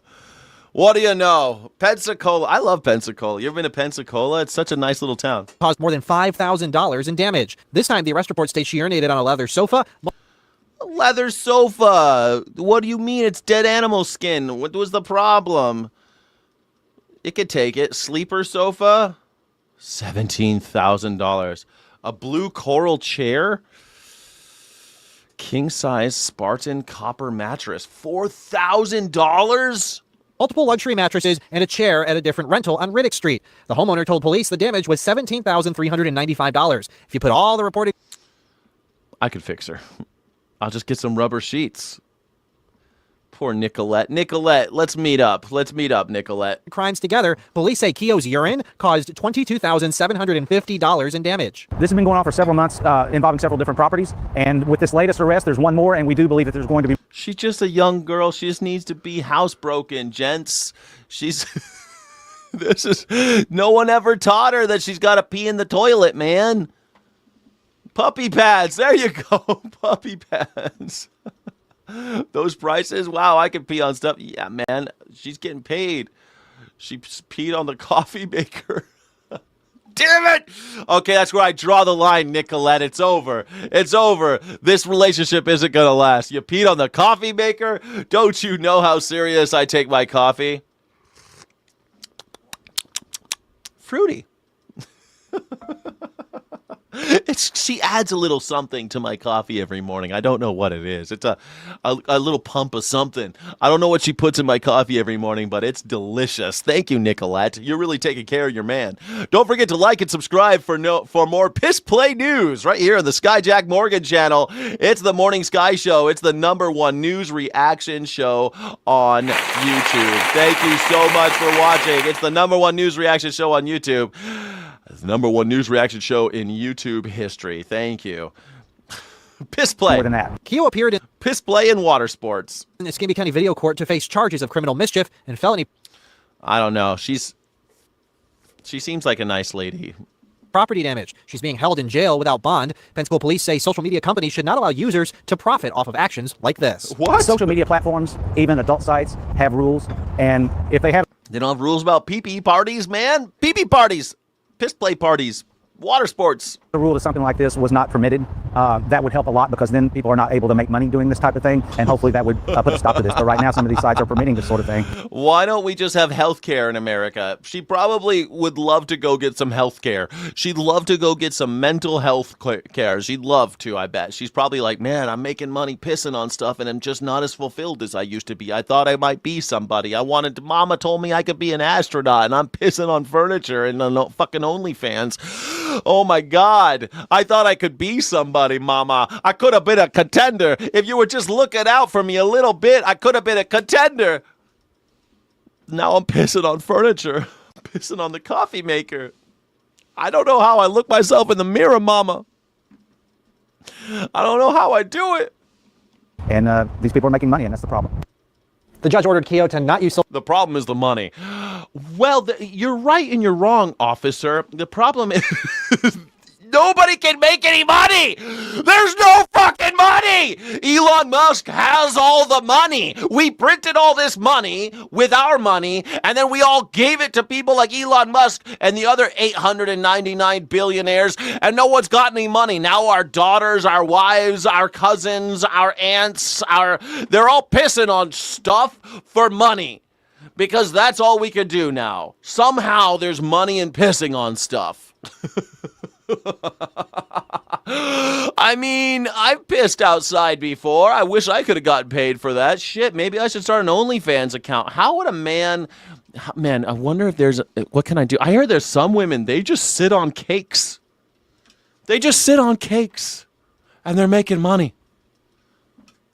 Sign me up. I'll sit on a fucking cake. How do I do it?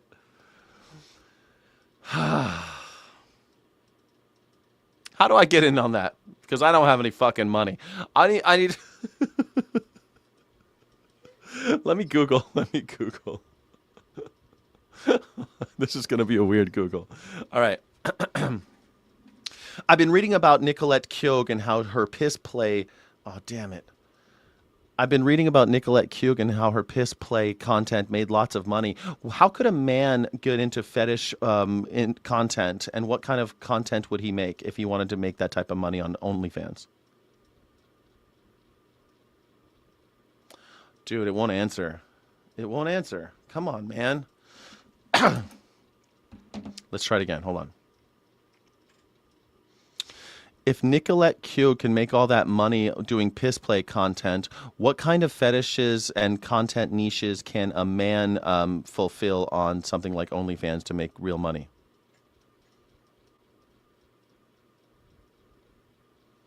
It won't answer. Damn it. Fucking Google, you suck. Hold on. What if I go into AI mode? Okay, yeah, okay. AI. I'm in AI mode.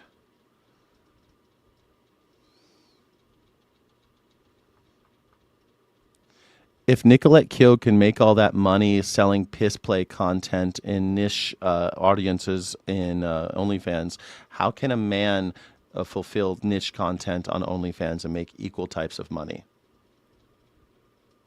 Something like that. What do we got?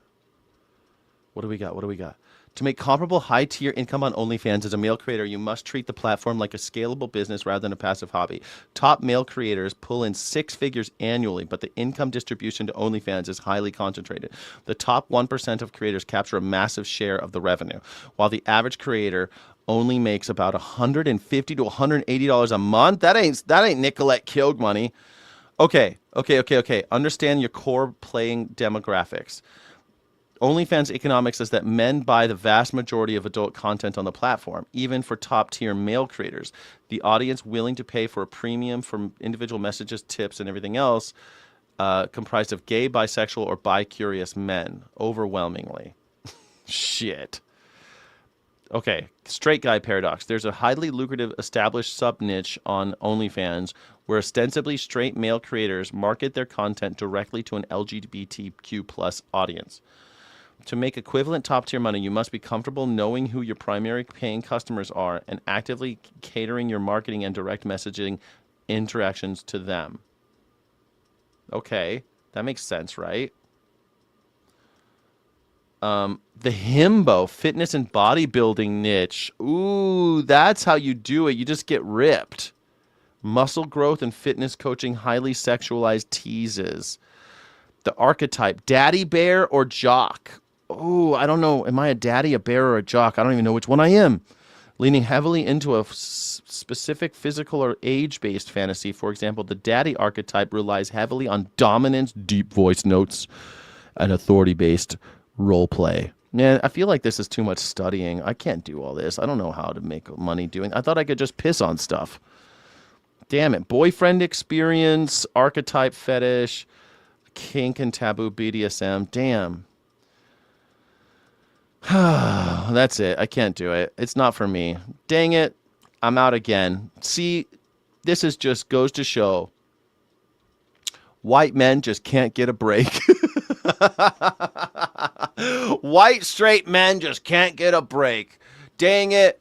All I wanted to do was start a OnlyFans, and there's just not a niche for someone like me. Darn. Fat folks just rock back and forth. Eesh. R. Kelly's so upset right now. Man, I thought I could just pee outside and make money. She was able to do it. Why can't I? Sell dirty socks? Who's going to buy my dirty socks? No one's going to buy those dirty socks. Dang it. You could have done this 10 years ago. You could have done it 10 years ago. You could have. Market for fingernail clippings? Oh, shit. I don't think I'm going to do it. I don't think I can bother. I don't think I can manage all that. Social media and not contact the victims in this case. Because, like, how would I even know? Like, even if I'm like, okay, I can pretend to be someone's daddy. But then I'd have to watch a bunch of daddy content to see how it's done and, like, study the role and learn how to do it. I don't know. Listen, son. I guess that would make sense that since gay guys, because there's a bunch of straight guys that have the mommy complex, right? They want women on OnlyFans to call them mommy and shit, call them little boy or whatever the fuck. I guess that makes sense that there'd be the same thing for gay guys, and they want straight guys to tell them, yeah, make sure you stroke it right or something. I don't know what the fuck they do. Anyway, it's too bad. I thought I was gonna make a bunch. Tidy your room and get me a beer while you're at it. Don't jerk it too much. I think that's what they do. I don't know what they're doing. But hey. Young people in this... Nicolette Kyogue, pissing on furniture, making all this money. She's like, 20,000. I pissed 20,000. She's like, $20,000. Shit. I pissed $20,000. Country are feeling a tremendous amount of frustration when it comes to what they view as the basic necessities of life, and young men in particular, those who powered Donald Trump to victory back in 2024, well, they're feeling a lot of regret over their vote choice. So what are we talking about here? Well, let's talk about what is right at the bottom. If you were building out the house in terms of the American dream, it is literally the ability to buy a home, and young people... She didn't do it by accident. She was making money pissing on furniture and outdoors. Like, she had an OnlyFans where she would go outside and pee outside. She's a pretty girl. But her thing was that she would go out and piss on things, and then she would check into an Airbnb and piss on all this stuff for money. And now they're charging her $20,000 for the property damage of the piss. And Nicolette Kyogue is like, whatever. But she's in jail because of some battery charge from back when. An unrelated charge because she has a previous. They're keeping her. But normally she wouldn't even be in jail. The girl has a temper too. This woman... Man, I'm in love. I'm in love. She knows how to make money. She's a businesswoman. She found a niche. And you know what? I'm in love. Nicolette Kyogue, give me a call. I'll be your daddy. I'll piss on stuff with you. She's got a temper, man. She's gonna beat me up. She's mean. Man, mean and pretty. Those are the women I go for. Really mean and really pretty. Those are the type of women I like. By accident. I always try not to get really mean and really pretty, and yet I always end up with really mean and really pretty. I'll settle for really cute. Really mean and really cute. Those are the women I go for. That's my fetish. My fetish is women who treat me like shit, but they're cute. Well, there's not a lot of hope for them when it comes to buying a home, and these numbers have changed tremendously. Look at this. Okay, age 18 to 34, that is adults under the age of 35, will buy a home in the next 5 years. You go back to 2016, 2018, Gallup surveys, look at that. The majority, 53%, said they would buy a home in the next 5 years, those who didn't already own one. That number has fallen through the floor. Look at this now in 2025, 2026, just 29%. That is nearly half the level, dropped by nearly half in just under a decade's time. No wonder young people are feeling so much frustration. Now, of course, if you're building out that home, right, in terms of what young 18 and 34, who will buy a home in 5 years? 29%. Now imagine in China, 90% of the people there own their own homes. 90% home ownership. people want, what Americans want in order to fulfill the American dream. Well, it's not just buying a home, it's a good job. This guy sells out to Coke mid-segment. Man, I swear to God, this guy, Enton, I think his name is. Yeah, he's so like, "Wah!" And this is at 1.5% though. You go, leave the home, you have a good job. But young people at this point don't believe it's a good time to actually find a job. Take a look here, age 15 to 34. Say it's a good time to find a job. Now that percentage is just 43%, less than half of young people say it's a good time to find a job. And look at this trend line. What? In China, 90%, it's 90% own their own home. What are you talking about? 90% of Chinese people own their own home. It's insane. Now they have other problems, but 90% are homeowners. That's a fact. Look it up. Google it, motherfucker. No, they don't own anything. You guys don't know what China is, do you? People are 29% of Americans think they're going to own a home in the next 5 years. 18 to 34. That is insane. Line is going completely in the wrong direction. 4 years ago, it was 75%. Look at that. That's a drop of over 30 points in just 4 years' time. In 2019, back when Donald Trump was at the end of his first term in office, it was 70. Glorious leader, that's North Korea, brother. No, man, in China, they own their own homes. Okay, there's no like private property when it comes to land for production, but they can own their own homes. Personal property exists in China. They're not some communist country. They're called the communist country, but they're not a communist country. I've been to China. They're more capitalist. I mean, Macau is one of the biggest. It's bigger than Vegas. It looks just like Vegas. In fact, it has the same. There's an MGM Grand there and a Wynn Hotel. It's the same. There's even a Venetian there. It's the same. China is not that different. They got different values and different culture, but they're not that different, guys. You think, except that 90% of them own their own homes. Google it, guys. Stop arguing with me. Fact check me if you think I'm lying. 7%. That's a drop of, what is that? That's a drop of 34 percentage points from where Donald Trump was in term number one, in terms of young folks saying it's a good time to find a job. And young men in particular, those who powered Donald Trump to victory, well, they are feeling a lot of frustration with the economy. Not a big surprise when they say it's hard to find a job and say, in fact, their aim to buy a home has fallen below 50%. Look at this. Young men on the economy, those that powered Trump to victory, men under 30 on economic conditions. Before Trump came into office, this is 2024 and early 2025, before Trump was inaugurated for a second term, 66% of them said it was, in fact, the economic conditions were poor. They were hoping that Trump would solve it. But they view the economic conditions even worse today than just before when Trump got into office. Look at this, 79% this year say that, in fact, economic conditions, young men, those under the age of 30, say that economic conditions are poor. I mean, if you're a young man under 30, I can't imagine being a young man. I mean, sometimes, I got to be honest with you, sometimes I feel a little like I'm getting older, you know, I'm getting older. And I was talking to my friend from high school, he's a year older than I am. And we're talking about how, like, it's tough out there, man, because, like, you're getting older and you're single and, you know, my friend has a kid, but I don't have any kids. And I wanted kids, but, you know, it never really worked out exactly for me. And am I supposed to date a 50-year-old woman? Probably not. They've got 3 kids. I don't have much in common with a 50-year-old woman. I would if I found one that was like me, but it's very rare. So I generally date women that are like in their 30s or earlier, like 28 and older. And it's like, it's difficult, man. It's difficult. So, and then I wonder, well, why do women in their 20s want guys that are older?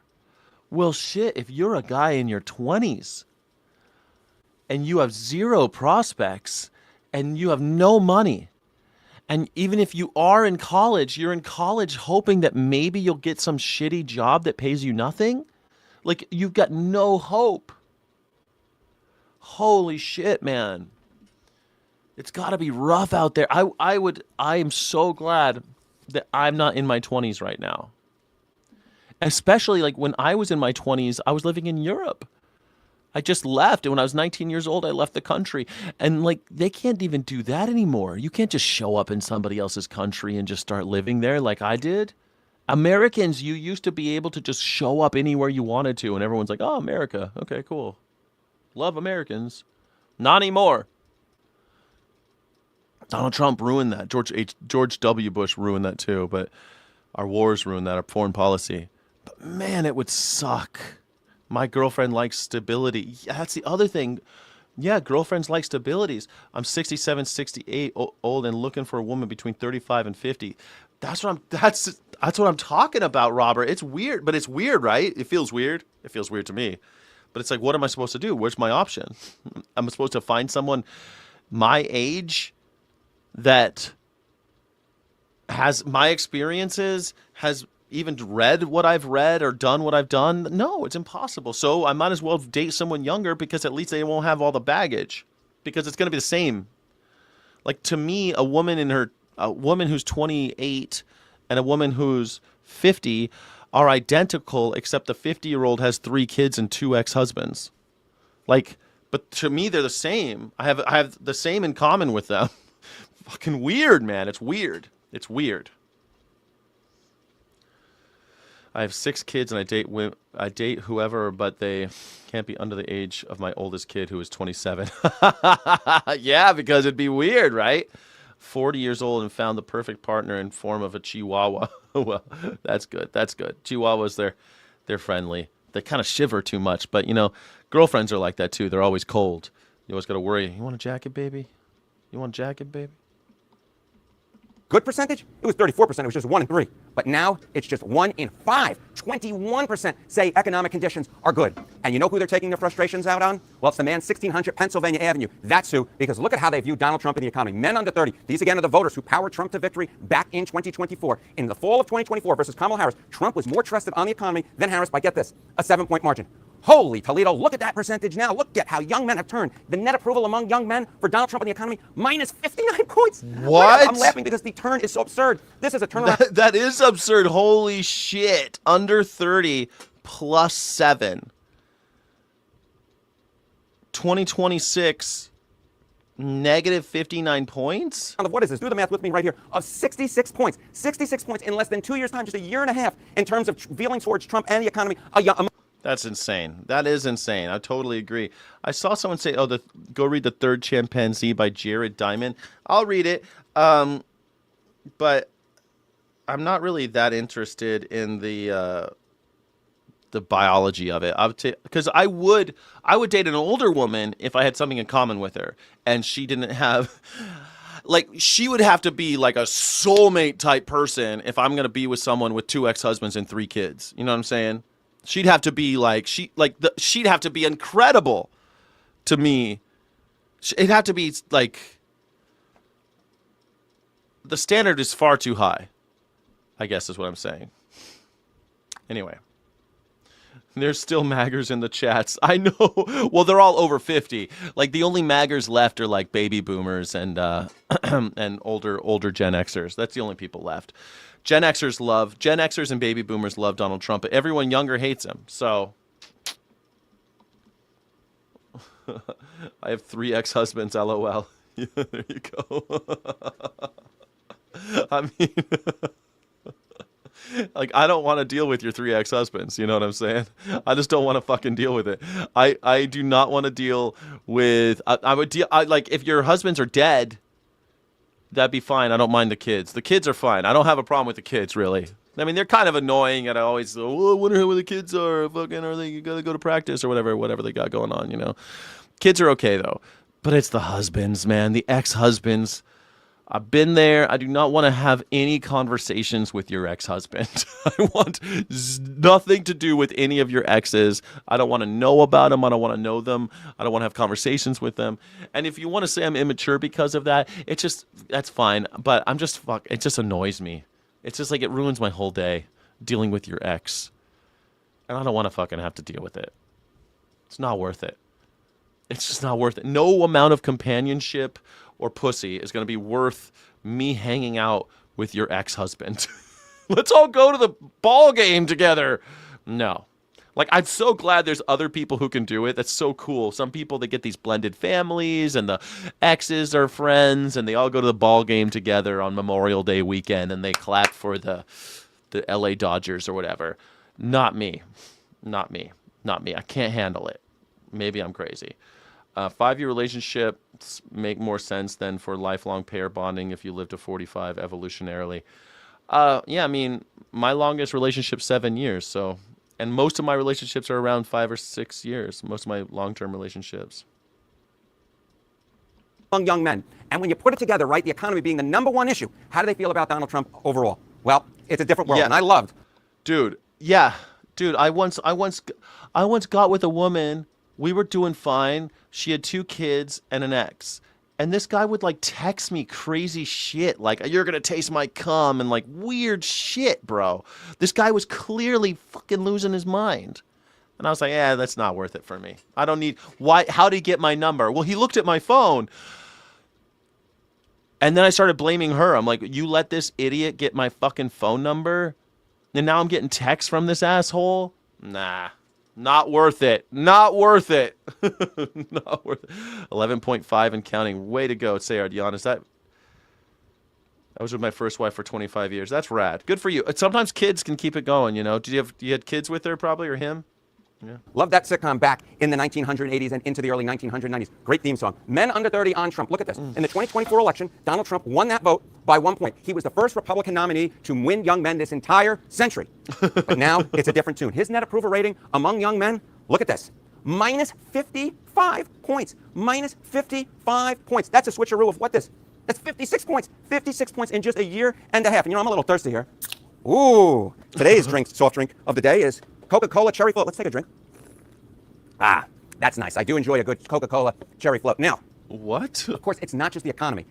When did that happen? How did that? What the hell just happened there? Is that just product placement in the news? Not just the economy that is changing Donald Trump, or the views of young people on Donald Trump. Of course, it's foreign policy. Because remember, Trump said, oh, I'll keep us out of foreign wars. And what's been going on the last few months? Well, the war in Iran. And young men don't like it one iota. Because just take a look. Trump and foreign policy. Okay, men under 30 on Trump and foreign policy. Back in the fall of 2024, look at this.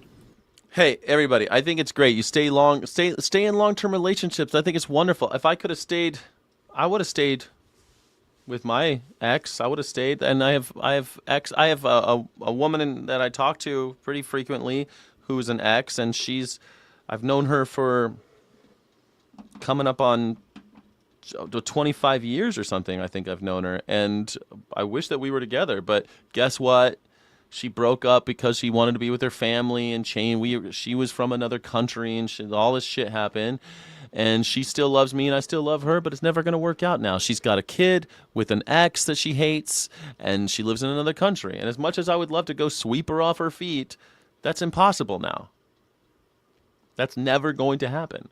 It's so cool that other people that does he only ever drink Coke? Man, it's so weird. I don't know why it's just sponsorship. Yeah, it's just corporate sponsorship, huh? Young men trusted Donald. It makes sense. CNN's in Atlanta, so it makes sense that Coca-Cola, if you don't know, Coca-Cola like owns Atlanta. Every time, if you go to Atlanta, Georgia, there's Coca-Cola everywhere. At least last time I was there, everything is Coke. In fact, if you go to like a restaurant, they go like, what kind of Coke do you want? They don't ask you. They don't even call it like soda pop or whatever the fuck. It's just soft drink. No, it's like, what kind of Coke? What kind of Coke you like? Sprite? Trump over Kamala Harris by 9 points. Today, look at his net approval among them. 54 points underwater. Jacques Cousteau never got that low, my friend. Jacques Cousteau never got that low. 54 points underwater. Again, this is a switcheroo of what? 63 points in just a year and a half's worth of time. My goodness gracious.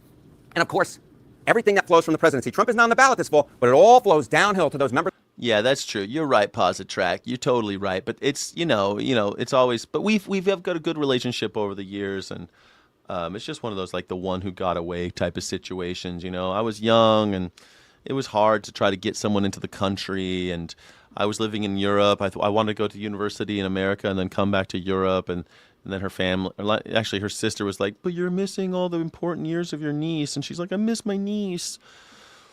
And then she went back to, well, she lived in Germany. She's Italian, but she lived in Germany. It's a whole thing. of Congress, those Republican members of Congress, if they think they're going to escape the wrath of young men and the regret that they have for voting for Donald The wrath of young men. Trump, well, they got another thing coming, mister. They got another thing coming. Because just take a look at young men and the midterms. Okay, men under 30 on the midterm elections. You know, you go back to November of 2024. Democrats did slightly better than Kamala Harris, but not really. They won it by 3 points, which is a historically very small portion for young men Democrats winning them, okay? Look now, though. Look in the average of polling right now, the 2026 race for Congress. Well, hello. I don't know. Don't worry. Democrats will fuck it up somehow. Democrats, they'll run women in the most misogynistic country in the world. They'll run a woman against Donald Trump. They keep on running women against Donald Trump. Democrats are now favored by 28 points. Now favored by 28 points when it comes to the race for Congress. Young men overwhelmingly favoring Democrats. That is a 25-point switcheroo. A 25-point switcheroo. And again, when did he start this Coca-Cola thing? Just a year and a half. Where people like, dude, this guy's talk so fast, people think he's on Coke. They're like, I see a sponsorship. Let's get him on some Coca-Cola. Worth of time. Now, we're talking about 2026 right here, right? But what about 2028? Because we're going to have presidential primaries starting in the beginning of 2028. Those folks are going to start running very quickly once the midterm elections wrap up. Well, the two Republican frontrunners, take a look. Yeah, AOC next. AOC running against whom is the question. And they'll run AOC. I think they'll run AOC as vice president. That's my prediction. I think the Democrats maybe will learn that America is ready to have a woman as a vice president because we are filled. This country is a big country. Everyone thinks that this country is all fucking coastal California or some shit. It ain't. This country is filled with misogynistic racists. You got the whole middle of the country, and all in there you see a lot of that stuff. They're misogynist, racist, or both. You could run a black man or a white woman, and the white woman might get close. Black man, he might even win it. But running a black woman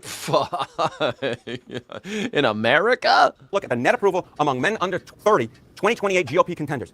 J.D. Vance, 48 points underwater. 48 points underwater, of course, he being the being the vice president. Sometimes all these cabinet officials get him stuck in my head. The vice president, no member of the cabinet, 48 points underwater. Look at the Secretary of State, Marco Rubio. He's doing a little bit better, but not really much better. A little bit better. 39 points underwater. So the deficit that Trump is facing now among young men, that is transferring over to the cabinet members as well. And that is so important. That is so important because these two men on your screen are the two leading candidates for the Republican Party. And I bet that they, dare I say to borrow a word from earlier, are feeling some regret for how younger men are now feeling regret for Donald Trump. So the bottom line is this. Young men, historic performance for Trump back in 2024, but now they have historically shifted well away from Donald Trump and the potential 2028 nominees, as well as those Republicans running for Congress in 2026 later this year. Folks, if you like what you heard, leave a comment. Perhaps leave a comment what I should cover next time, and maybe...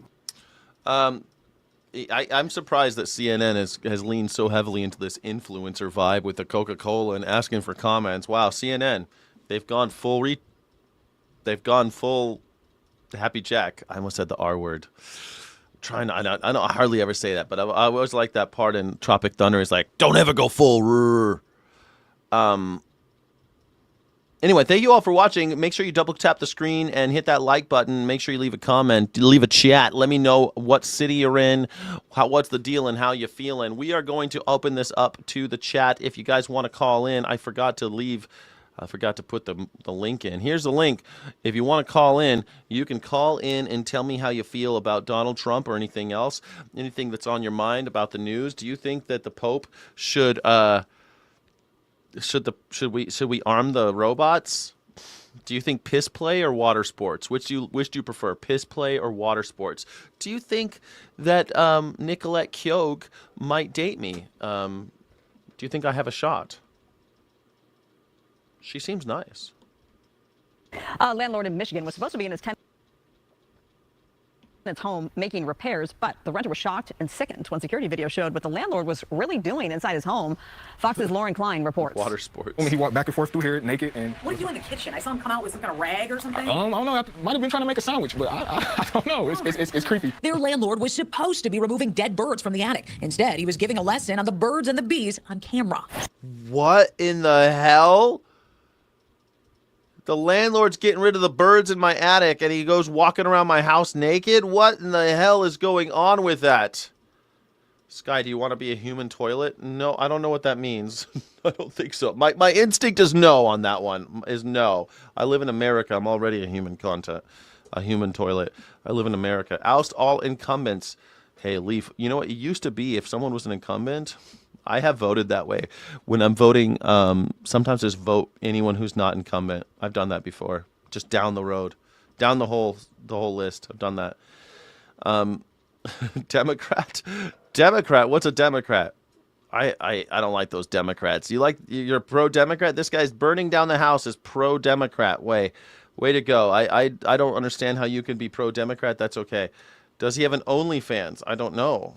Does this guy have an OnlyFans? Probably. So right now we're kind of standing at the scene of the crime. What did you guys do? Did you clean before you? Most definitely. My wife, she's germophobic, so I had to most definitely clean it before she even stepped in anywhere in this house. Period. It is so weird that this landlord's walking around this guy's house naked. It allegedly happened Monday in Westland while Javon Crawford and his wife were in the hospital with his sick grandma. His wife started getting alerts from their security cameras on her phone. She just pointed the phone to me, and then I seen him just doing what he was doing right here in our house. Was it live? It was live. Live footage. Oh my God. Time stamped and everything. Bonnet down, legs up for about an hour. I'm wondering too if this guy's done this before. He seems so comfortable. Too comfortable. So I know for a fact that somebody that comfortable. What does that mean? Bottoms down, legs up. What the hell are we talking about here? Bottoms down, legs up.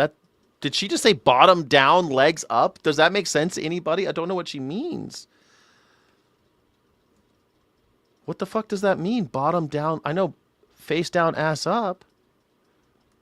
Was it live? It was live. Live footage. Oh my God. Time stamped and everything. Bonnet down, legs up for Bonnet down, legs up. about an hour. I'm wondering too if this guy's done this before. He seems so comfortable. Too comfortable. So I know for a fact that somebody that comfortable. What else could be done? That landlord has some explaining to do. We tracked him. No, you're gonna go to his house. Oh no, gonna go to his house. Oh no. Imagine me and that guy. You're like, what? Why are the cameras here? So we just watched you bonnet down, legs up, whatever the hell that means. I don't know what that means. Oh no. I hate these fucking landlords. Why are they so horrible? What is this guy doing, man?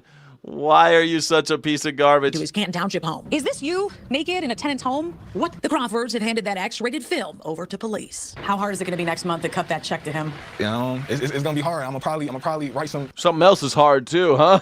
Yeah, I get this guy really likes it when you write him checks. Some languages on the back of the check for him to transfer to him. Special memo. Yeah, special memo. Yeah. I would send him images. I'd say, hey, I want 6 months rent for free, or you're gonna fucking I'm gonna publish all these naked pictures of you in my house, you weirdo. He shouldn't have called the news. He should have just told him, hey, I just got all this video footage of you naked in my house. I'm gonna go to the press. I want a deal on the rent. 2 years free. Yeah. What is so weird? I wouldn't cut no check, man. You got to pay for rent. No interest on his income. Man. Yeah, I want a year free rent for sure. A year seems reasonable to me. A year. I want a year free. I said 6 months, but I think you're right. Maybe I undersold it. A year. I want you to pay your own mortgage on this house for a year, or I'm going to release the video to the press. Jesus. This is going to be members only. Oh no, why? Why is it members only? Why is it too gross? Hard to do in the breaks, I have no idea. After a 33-year run, The Late Show aired its final broadcast on Thursday night. It drew in 6.7 million viewers and became host Stephen Colbert's most watched weeknight episode on record. And even though he wasn't mentioned at all by name in the episode, President Trump just had to weigh in, posting an AI video of himself on Truth Social, taking Stephen Colbert and throwing him into a... What in the hell? But it's purely for financial reasons. Remember, they said this was purely for financial reasons, that Stephen Colbert had nothing to do with the threats from Donald Trump. That had nothing to do with it. Dumpster, and then dancing, of course, to the gay anthem YMCA. The gay anthem. But this finale, notably, was not about President Trump. And for his last opening monologue, Colbert thanked his team, the audience, while reflecting on the nearly 11 years he has spent as host. I tell you what, I think he kind of stuck the landing. I finally watched the last video, the last episode of Stephen Colbert. I thought it was good, man. Paul McCartney is the final guest, and then they sing hello, goodbye, and even the little part where like the Jimmys and like the and Seth Rogen and all them come out. Not Seth Rogen, Seth Meyers and all them come out. I thought that was really cool. And then he did that thing on Only in Monroe, that Only on Monroe thing, I laughed out loud. It's an hour long. It's on YouTube. He went the next day to do in Monroe, Michigan. He got Jack White to play the music, and he did public access, which he did the first episode of The Tonight Show. He did Only in Monroe in Michigan for whatever reason, and now he guest hosted it 11 years later. And it was so funny. I laughed out loud more times in that, the public access thing, than I did in his show. I thought it was good. I'm not really a Colbert fan, but I thought he stuck the landing. I thought it was really good. Yeah, Colbert was dancing at a party while Trump was shitposting. Yeah, I know. It's so weird. It's so weird, man. Trump shitposting is so funny. Colbert was funny in the aughts. I mean, he had his moments. I liked his monologues and stuff. I thought he was okay, you know, and. You know, it's not like groundbreaking comedy on a late night talk show. Okay, like people want. I don't know what people want. They want Johnny Carson. They get Johnny Carson. This is what he got. He was like Johnny Carson or David Letterman. It's very similar stuff. Conan O'Brien. These aren't like groundbreaking comedic performances. It's a daily slog with a little humor, and I like it. You know. But anyway, I thought they stuck the landing. I thought it was good. I don't know if you saw it, but the last episode I thought was great. And they had fucking Paul McCartney with his bass. He played his Beatles bass. He actually had the bass from the 60s that he was playing. I thought that was really cool. And you say goodbye. I say hello. What a great way to end the show. Great way to end the show. Classy. I thought it was great. This show, I want you to know, and you to know, has been a joy for us to do for you. In fact, we call this show the Joy Machine. We call it the Joy Machine because to do this many shows, it has to be a machine. Yeah. But the thing is, if you choose to do it with joy, it doesn't hurt as much when your fingers get caught in the gears. On night one of the Colbert Report, back in the day, I said, anyone can read the news to you. I promise to feel the news at you.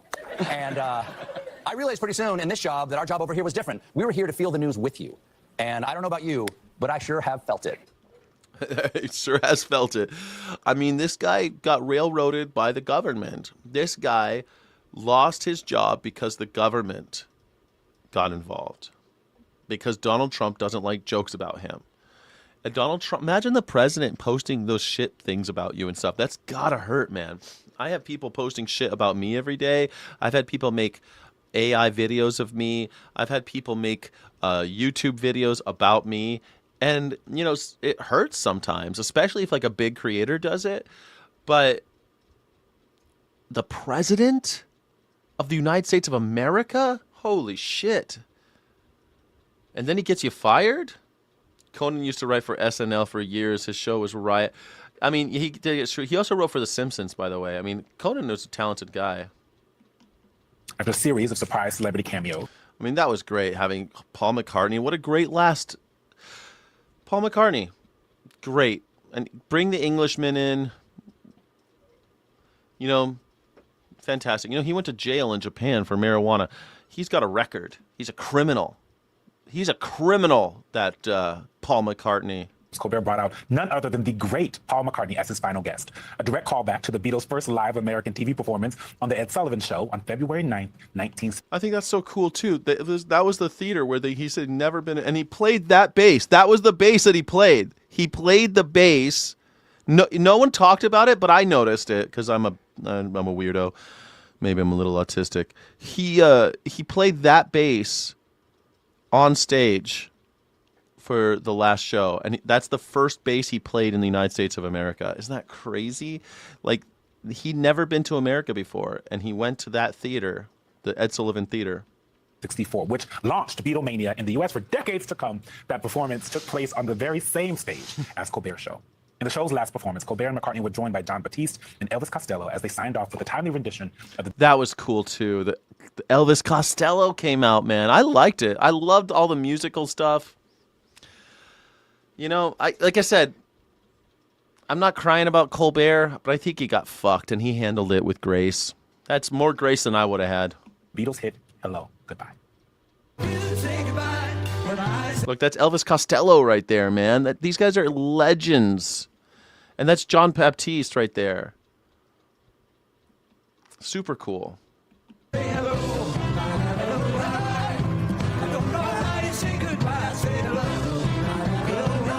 Look, he's got the same bass. Well, it's the same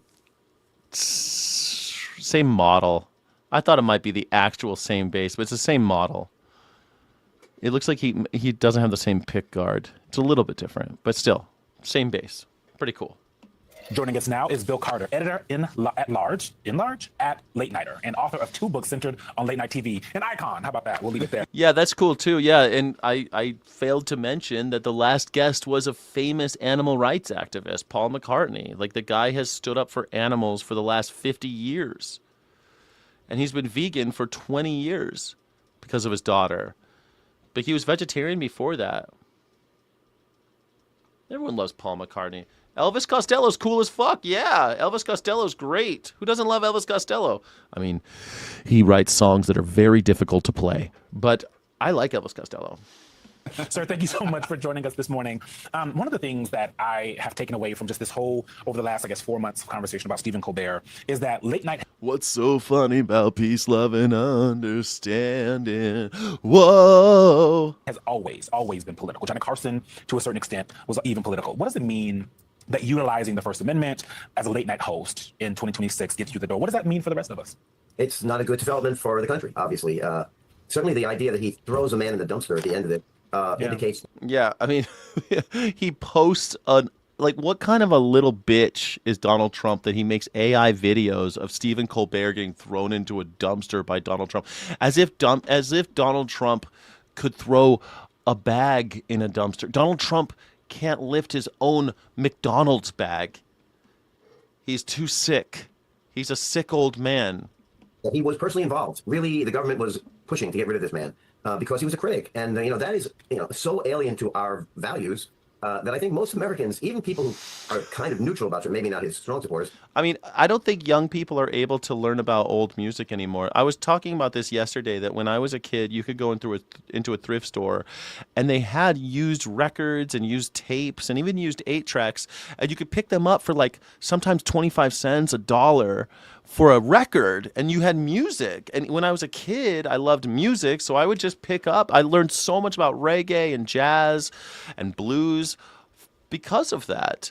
And now in America, at least, that doesn't exist anymore. Kids don't listen to old music. When I was a kid, I got some Led Zeppelin tapes. Nobody taught me to like Led Zeppelin. I just found the tapes in a thrift store or in a warehouse. There used to be this place called Warehouses. It wasn't a real warehouse. It was like a music store, the Warehouse, and they had a lot of used stuff.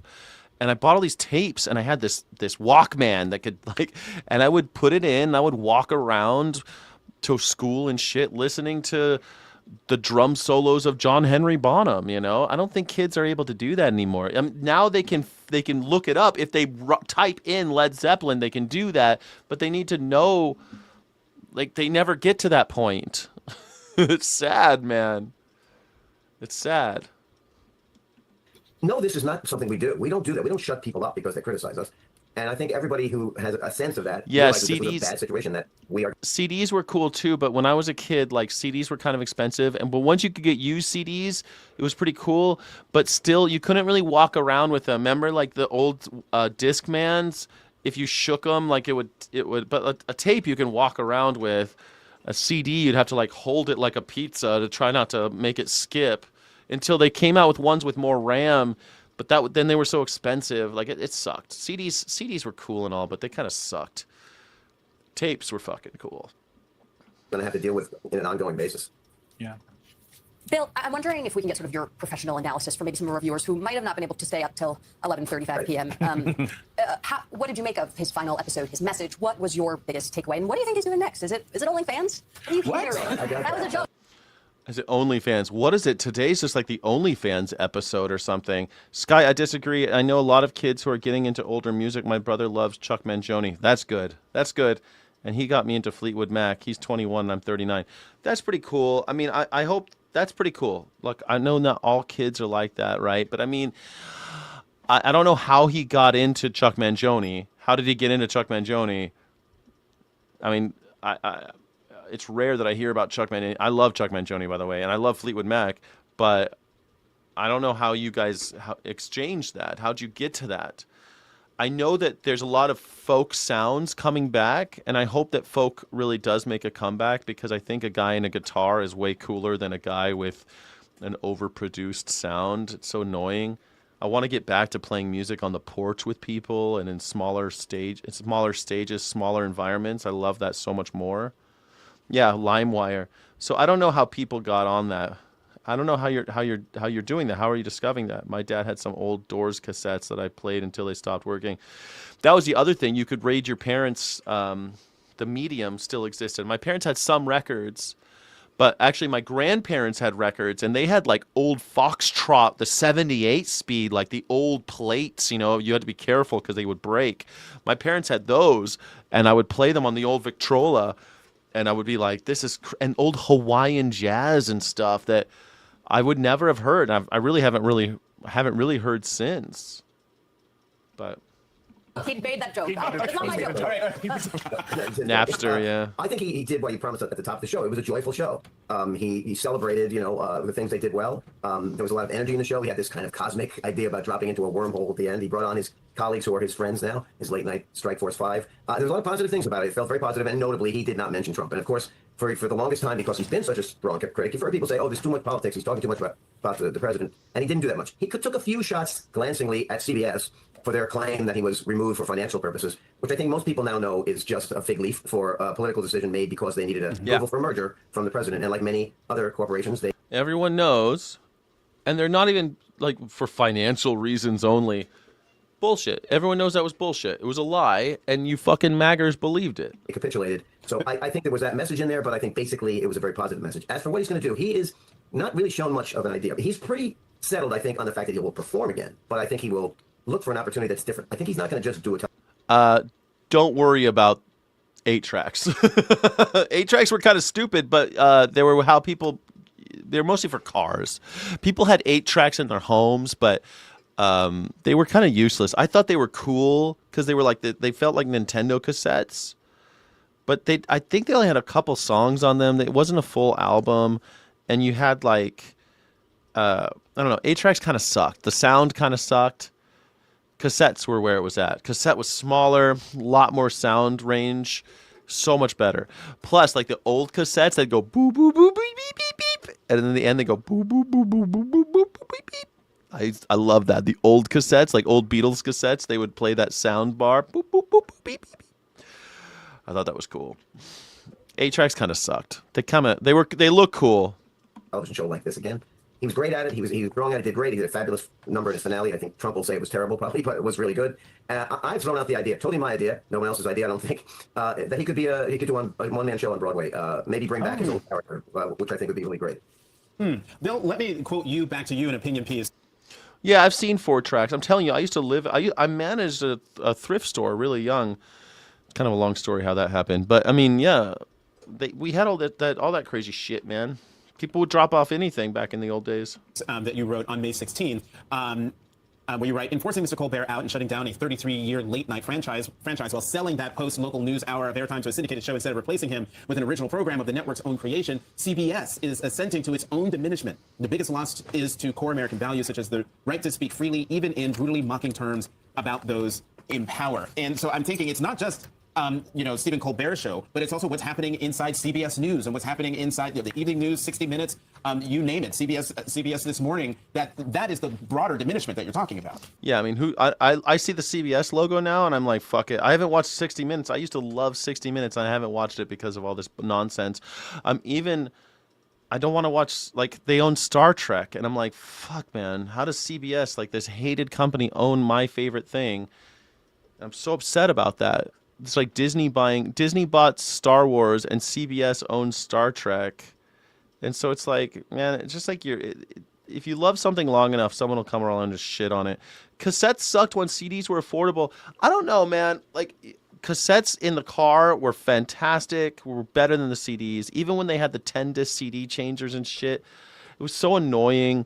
Like, CDs were like always they're bigger and they were fucking annoying. I loved CDs. I had so many CDs, but cassettes were so much better.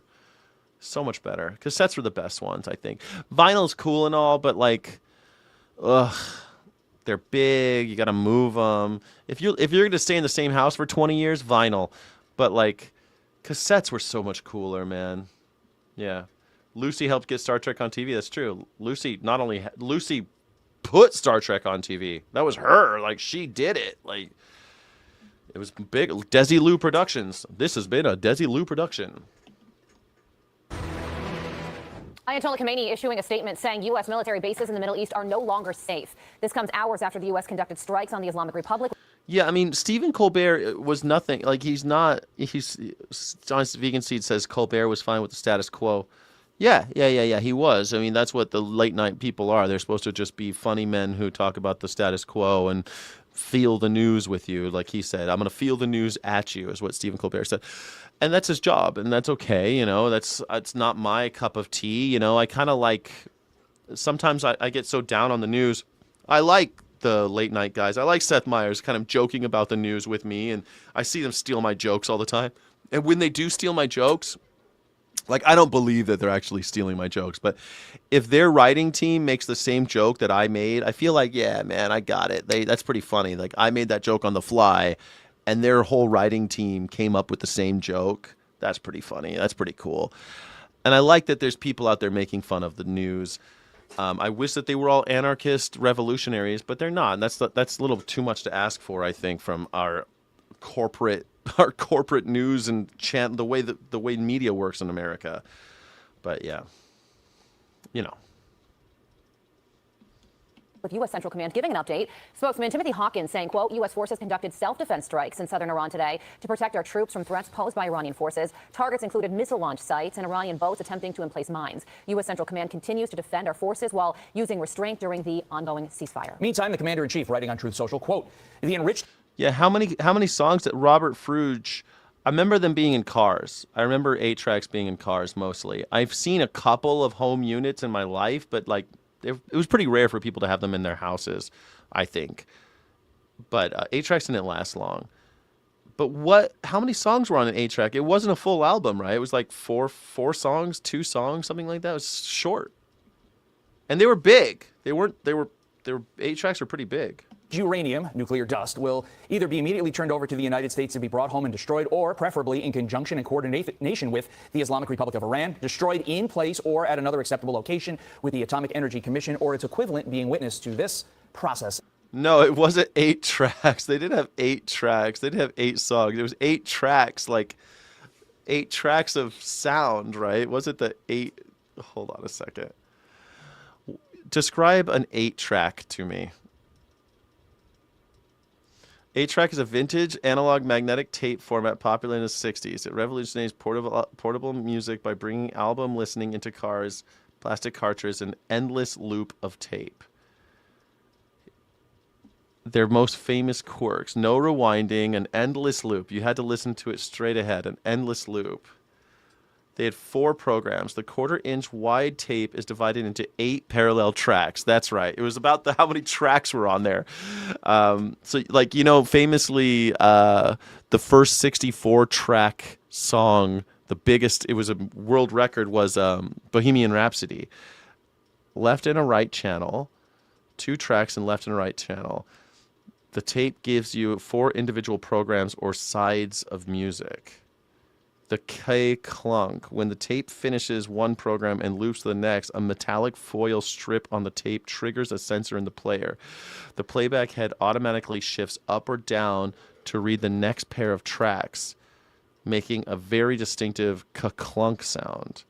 Mid-song interruption. Since all 4 programs have to be exactly the same length, songs often had to be awkwardly split in half so the tape could shift to the next program. A song might fade out, ka-clunk, and fade back in on a different track. How many songs did they generally have on an 8-track? We have, Google says, 8 to 12 songs. So they did have a full album, 8 to 12 songs. Okay. Each program contained 2 to 3 songs, and then they would ka-clunk. All right. Interesting. A 40-minute album was divided in 4 strict 10-minute segments. Interesting. There you go. I don't know. It's not that bad. Yeah. I don't know. I never. 8-Tracks had the full album, Jack. I didn't know that. Sorry. I don't know that much about 8-Track. I remember them, but they weren't. I remember them being like fucked up, and you couldn't rewind, and you couldn't play back, and they were big, and you couldn't play them at home. You had to play them in some guy's car, and like, I don't know. I just never caught on. I remember 8-Tracks, but I never like. I probably listened to a few in my lifetime because there were some old cars that still had 8-Tracks. And event. Former NSC Chief of Staff under President Trump, Alex Gray, joins us now. Alex, do these latest strikes put the ceasefire in jeopardy? Hey, Todd, good to be with you guys. I don't think they do necessarily because, look, the Iranians know that the blockade is having an extraordinary effect on them. They're having to readjust their supply chains from the Gulf to Central Asia. It's been a very traumatic couple of months for the Iranian economy and for the regime itself. I think they have every incentive to come up with a deal that allows them to go back to what they're best at, which is trying to keep power for themselves. I think this is a kind of blip in the ceasefire. I don't think it's going to derail the process. Also yesterday, the president added another layer of things by calling on a myriad of countries in the Middle East to join the Abraham Accords. Writing on Truth Social, I stated that after all the work done by the U.S. to try and pull this very complex puzzle together, it should be mandatory that all of these countries, at a minimum, simultaneously sign on to the Abraham Accords. It may be possible that one or two have a reason for not doing so, and that will be accepted. But most should be ready, willing, and able to make this settlement with Iran a far more historic event than it would otherwise be. It should be mandatory for the Abraham Accords? What are the Abraham Accords? I mean, it's National Hamburger Day, everybody. I just got an alert. It's National Hamburger Day, everybody. I mean, the Abraham Accords are a set of historic U.S. mediated agreements that establish normalized diplomatic, economic, and security relationship between Israel and several Arab and Muslim nations. That's what I understood. I thought the Abraham... Why is he saying that every country should have to... It should be mandatory that all of the Gulf countries have to sign into the Abraham Accords? Why? Prior to the Accords, only 2 Arab nations, Egypt and Jordan, had formal ties with Israel. So basically, Donald Trump is saying it should be mandatory for everyone to do business with Israel? That's pretty crazy if you think about it. That's what he tweeted? Like, the tweet is saying, this is Donald Trump. I stated that after all the work done by the United States to try and pull this very complex puzzle together, it should be mandatory that all of these countries, at a minimum, simultaneously sign onto the Abraham Accords. It may be possible that one or two have a reason for not doing so, and that will be accepted. But most should be ready, willing, and able to make this settlement with Iran a far more historic event than it would otherwise be. So what are we saying? That Iran has to have formal ties to Israel? This is insane. What in the hell? The accords were signed in September 2020 and are named after the patriarch Abraham. Okay, duh. Symbolizing the shared roots of Judaism, Islam, and Christianity. These fucking religions, man. Initial signatories were UAE and Bahrain were the first to sign, becoming the first Arab nation to recognize Israel in over 25 years. Sudan and Morocco joined shortly thereafter.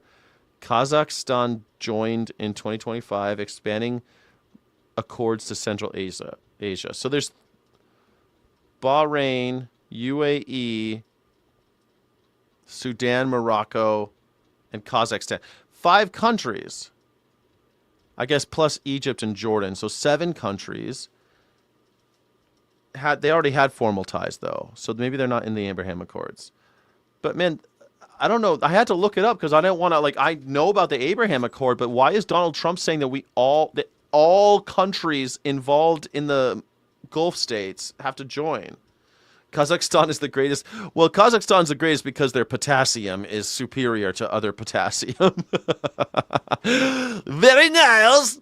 Not leak. It's not after Abraham Lincoln. It's Abraham, as in the Abraham, the one who wanted to slaughter his son for God. That Abraham.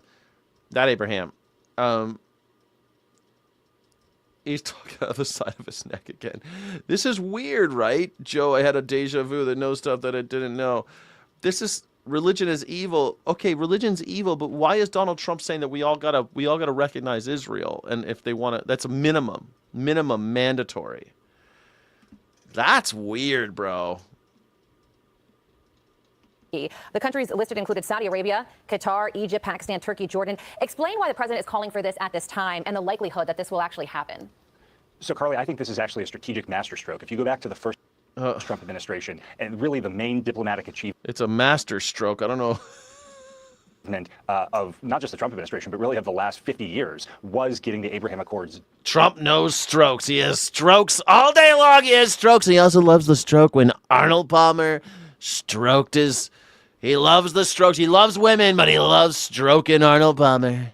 Done. And what was it that stopped us? It was Joe Biden's inability to make any progress during his administration. Well, now the president has this extraordinary leverage to expand those accords. And the leverage is that the Gulf states have suffered economically from Iran's missile strikes, Iran's aggression. They want to see some sort of Iran's aggression accord. They want to see a diplomatic solution. Well, what's a better way to get a diplomatic solution than to have the Gulf Arab states put pressure on Iran to get their economies back on track? And in exchange, the United States requires them to recognize Israel and join the accords. It's actually that seems odd. That seems weird. In return, the United States gets all of the Arab countries to recognize Israel? That seems odd to me. A brilliant strategic stroke by President Trump, and it's going to leave the region much better off than it was before the war started. Let's go beyond that. What would it mean for our kids, our grandkids, and beyond if not only is President Trump able to eliminate the possibility of a nuclear Iran, but also bring peace to the Middle East, where literally there has never been peace? What would that mean, Alex? Well, it would be transformative. And the Middle East has been a byword for conflict and chaos for decades, and we would have a Middle East. We're already seeing it. When you go back to President Trump's 2020 accord between UAE, Morocco, Bahrain, and Israel, the trade ties, the diplomatic ties that grew up very quickly between those countries because of what President Trump put together. Imagine that expanded to countries in North Africa, to countries throughout the Gulf. It would be a sea change in how the entire Middle East operates, and it would be potentially, we could go from a region, like I said, that is a byword for war and chaos, to a region that is about prosperity, stability, and growth. And that would change the whole geopolitics. If they all bow down to Israel. Does anybody else think this is strange? Like, I mean, that's how we're all going to be. This is how we're going to do it. If you want to help Iran, then sign the Abraham Accords. Like, we're going to bomb the shit out of you unless you recognize Israel. That's one way of doing it. I'm going to beat the shit out of you unless you tell me you love me. Of the globe. And Alex, just going back to where we are today, yesterday the Iranian president called for the restoration of the internet in the country after an 87-day blackout, and reports are that it is slowly being restored. You have to wonder about the timing of this and if this is related to these heightened peace talks or going to be the state of the economy, of course, in shambles. There could be peace in the Middle East or the Gulf states. It could be Arab Gulf states are completely dependent on America for us buying, or not just America, but green energy, for example. We could just start putting glass towards the sun and making electricity instead of digging shit out of the earth and burning it. Stop buying oil. Like, all of a sudden you got peace in the Middle East. It's amazing. God damn it. It's that time. It's 9 o'clock in America, so everyone's waking up. Due in part to this internet blackout. What do you think? Well, look, the blackout that the Iranian regime imposed did a tremendous amount to damage their own people, to damage the economy that was already suffering from their own mismanagement. I think they realize, like I said earlier, Carly, that they cannot sustain this type of behavior much longer. They have to come to the table, whether it's because of the blockade, their own self-imposed internet blackout, and a number of things. It's time for them to come to the table and recognize that President Trump has orchestrated a strategic victory against the Iranian regime. It's time to cut their losses and find a way to mitigate the damage that they have done to themselves and to the region. Alex Gray, former NSC Chief of Staff under President Trump, thank you very much. Master stroke, everybody. It's extraordinary that governors of states, that United States senators, that members of Congress who actually fund these, what many people inside are calling concentration camps, I think that really internment camps certainly do fit, that they can't get in. You're a governor of a state where they have... concentration camps and internment camps. Let's look up the difference, huh? What is the difference between a concentration camp and an internment camp? In historical and legal contexts, internment camp is the broader term for confining people, usually enemy aliens or citizens, without trial during wartime. That's an internment camp. Are we at war? But Joe Scarborough, famous Republican, wants to call these internment camps. Concentration camps are a severe, highly abusive form of internment where large groups are detained outside the rule of law, frequently under deadly conditions and subjected to forced labor. Okay, so it's a concentration camp. That's it. internment camps. We did it to the Japanese during World War II. Famous, right? But Soviet gulags and Nazi camps like Dachau and the British camps during the Second Boer War were considered concentration camps to persecute, punish, exploit, break the spirit of a population. There you go, concentration camps. So we have concentration camps. Places where large numbers of people, often political dissidents. Let me just ask very quickly.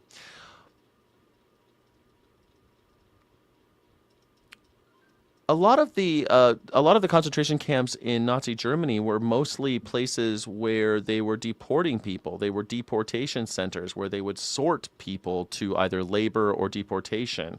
Would that fall into the concentration camp in the modern sense? Let's see what Google says. Yes, the facilities used for sorting and deporting people absolutely fall under the definition of concentration camp in both historical and modern sense. To historians, political scientists, and institutions like the United States Holocaust Memorial Museum, what defines a concentration camp is not the method of killing, but the arbitrary detention of civilians based on their identity, political beliefs, or are outside the normal rule of law. Yeah, so concentration camps, not internment camps. Don't call them internment camps. They are fucking concentration camps. Just because it's uncomfortable to call them concentration camps, that's what we're doing in America. We have concentration camps. ICE camp. They call them detention centers now, but we are not detaining them. We're deporting them. We are punishing them and then sorting them for either labor or deportation. That's what we're doing. That's concentration camp. Placed one of these internment camps, and the Trump administration does not allow you to go inside there. You're a United States senator or a United States congressman, congresswoman, and you actually fund. Internment camp is what we do during war. We inter people outside the rule of law because we're afraid that during war that they're on the wrong side. It's different. Yeah. You fund these internment sites, and they're black holes. They're black holes, and you have people. Because they're concentration camps, Joe. People inside there that are being held that shouldn't be held there. We know that. And we know that they'll stay as long as they can stay because the people inside there get paid by the day. In many cases, from the reporting that we've gotten. So the longer they hold people, even if those people are held illegally, well, the more money they make. So again, something has to be done here. There you go. Spoken like a true Nazi. Get the aliens out of my country. Nazi shit. Every member of Congress should go to every internment camp in their districts and should demand that they be allowed to be Yeah, it's to cover their asses. Yeah, I mean, I think it's a CNN or it's MS Now, trying to cut Joe Scarborough, fucking Republican. Oh, internment camp, that's less offensive than concentration camp. Then just call it detainment center. Use their language then. Why are you even bother with internment camp? Internment camp is not what it is. Detention center, that is the euphemism du jour for concentration camp. But they're concentration camp. Make no mistake about it. They fund nothing. They absolutely fund. And I will tell you that happened. That happened when I was in Congress. Everything came to a stop. We said, we're not passing a single bill until you talk to us about how you're going to balance this budget, how you're going to save Medicare, how you're going to save Social Security. If we can do that about Medicare and Social Security, we can do that about human beings who are being brutalized inside these internment camps. And brutalized so much that many leave saying that they're like concentration camps. Now, how can we verify that? Oh, wait, I'll tell you how we can verify it. We can visit. You can actually let members of Congress, United States senators who funded those internment camps to go in and check on a daily basis to see how the people inside of there are being treated. You know, it annoys me so much he keeps on saying internment camp, internment camp, internment camp. And then he describes a concentration camp. We have enemies in wars that allow the Red Cross to go in and check. But yeah, because that's what an internment camp is. Enemies during wars allows the Red Cross and the Geneva Convention types to go in and inspect, because that's called an internment camp or a prison or a POW camp. Yeah, not the same thing. This is a concentration camp. Actually funding. I will say it again. We're actually funding as taxpayers through the United States Congress, through the Article 1 branch, these internment camps where people are being abused, where people are being held where they should be freed. Yes. And this administration thinks they have a right. An Article 2 branch thinks they have a right to tell an Article 1 branch or a governor who actually is hosting the internment camp in her state that they don't have a right to do that? That's absolutely ridiculous. We're going to talk about that much, much more. It's got to come to an end. There has to be transparency. What is the Trump administration hiding? It's not going to come to an end as long as assholes like you are calling them internment camps or detention centers. They're not going to come to an end as long as everyone's talking about it as if this is like kind of normal. He wants to get all upset. What are you upset about? You won't even call them what they are. What is the DHS hiding? What abuses? What serial abuses of human beings? They're killing people. Are they hiding? And I want to say for everybody who's stupid enough to say, well, they're here illegally. We don't know that. You don't know that. You're just making that shit up. You don't know if they're here illegally because they haven't had fucking due process. You don't know who's in there. And you don't know if they're here even illegally or someone not. here illegally has rights to due process. That's and right. What is going on here is we have rights to due process. That's the way we do it in America so that we don't end up like, those times in Hitler's time, Germany. We don't end up like them. That's why we have the rule of law and all of these things that we claim to hold dear. And freedom of speech and all the others, Second Amendment stuff. But no, we don't have that. We don't really have the Second Amendment. We don't really have the First Amendment. We don't really have due process, Fourth and Fifth Amendment, 14th Amendment. We don't actually have those things. Shit, even the 19th Amendment's looking bad. many layers of wrong, many layers. And there are a lot of members of Congress, if they're watching right now, who are saying, we have been. Like Adalita Grijalva has been trying to get into Dilley, been trying to get into these different centers, and they are denied access again and again and again. Cory Booker, they try and get in to see what is happening to these human beings. Many children being held, families separated, and the reports in there from the putrid water to the way they're being treated to the lack of privacy in America. This is happening. 100 men jammed in one room, no guards that will actually come in there. They're sharing maybe one or two filthy backed up toilets. It's unbelievable. But Mika, I was getting to the point that you just made, which is a lot of people will say stupidly, oh, they're illegal. They get what they deserve. First of all, you don't know if they're here illegally. Secondly, the rules keep changing. Now we're going after people applying for green cards and saying now they have to be sent home, people that are in the application process. But I know the Constitution doesn't mean much to you if you are in the cult. I know it doesn't, because you've proven time and again the United States Constitution. This guy's a Republican, and he's talking like this. And it's still not enough. Clearly, I mean, I have problems with Joe Scarborough, but at least this is what Republicans used to sound like. Constitutional norms don't matter to you. But none other than Antonin Scalia was asked the question, who does the United States apply to? And Scalia said, well, it applies to American citizens living in the United States. It applies to American citizens living all across the world. And Scalia, the godfather of conservative jurisprudence, said, and it applies to anybody that is in the United States of America. They are protected by constitutional rights. Those constitutional rights are being just torn to shreds every single day inside of these internment camps, and it's time that something be done. What are we going to do about it, huh? What are we going to do about it? What do you think we're going to do about it? Anything? What are we actually going to do about it? But tearing apart the Constitution is what Donald Trump does best. In his first major teaching document, Pope Leo focused on the preservation of human dignity in the face of artificial intelligence. Titled Magnifica Humanitas, the document describes AI as a new industrial revolution and calls for disarming, in the Pope's words, the technology by removing it from military and economic interests, imposing stricter regulations, and encouraging broader public participation in shaping the technology's future. I just think it's too late, man. The Pope, you're too late. Too late, Pope. It would have been nice to hear you say something about AI when everyone was talking about it, man. When we all thought it was so cute to make little pictures and shit with AI. Remember that? We've always thought it was so cute. It's too late. Disarm the AI. It's too late, man. They're bombing schools full of children. It's too late. We got fucking AI drones now and shit, man. We have AI drones where they're gonna send them after protesters, and they're just projectiles. They're like cruise missiles. It's over, man. It's over, man. Game over, man. So Iran negotiations on edge this morning. I had to watch Fox News today with this Iran versus United States of America, the title bout today. The United States conducted self-defense strikes near the Strait of Hormuz Monday. And Iran's supreme leader is calling for an end to U.S. military bases in the Gulf region, saying, quote, the hands of time will not turn back. Chief Foreign Correspondent Trey Ying's joining us now live from Tel Aviv with the very U.S. versus Iran! Yeah, hey guys, What good happened morning. to Operation Epic Fury, man?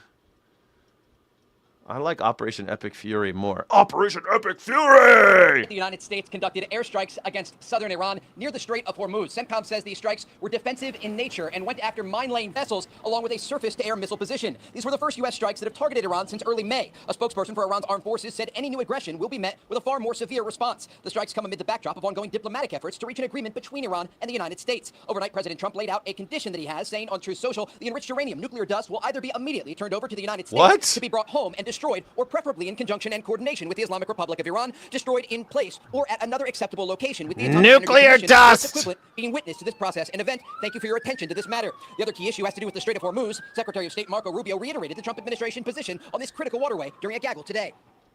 The straits have to be open. They're going to be open one way or the other. So they need to be open. What's happening there is unlawful, it's illegal, it's unsustainable for the world, it's unacceptable. That cannot happen. The straits need to be open, unimpeded, without tolls. And They were open and unimpeded without tolls before you bombed schools full of children, Marco Rubio. They were open. It was open. 4 months ago, the Strait of Hormuz was open, dumb shit. You're the one who fucking closed it. They gotta be open. It's gotta be open. What? It was open. You fucked it up. obviously that needs to happen immediately as soon as they We're also tracking developments in the conflict between Israel and Iran's largest proxy, Hezbollah. The Israelis have vowed to ramp up strikes on the group amid ongoing drone and... Yeah, I mean, they're going to Lebanon and blowing the shit out of it. It's not a ceasefire. I told you it has never been a ceasefire.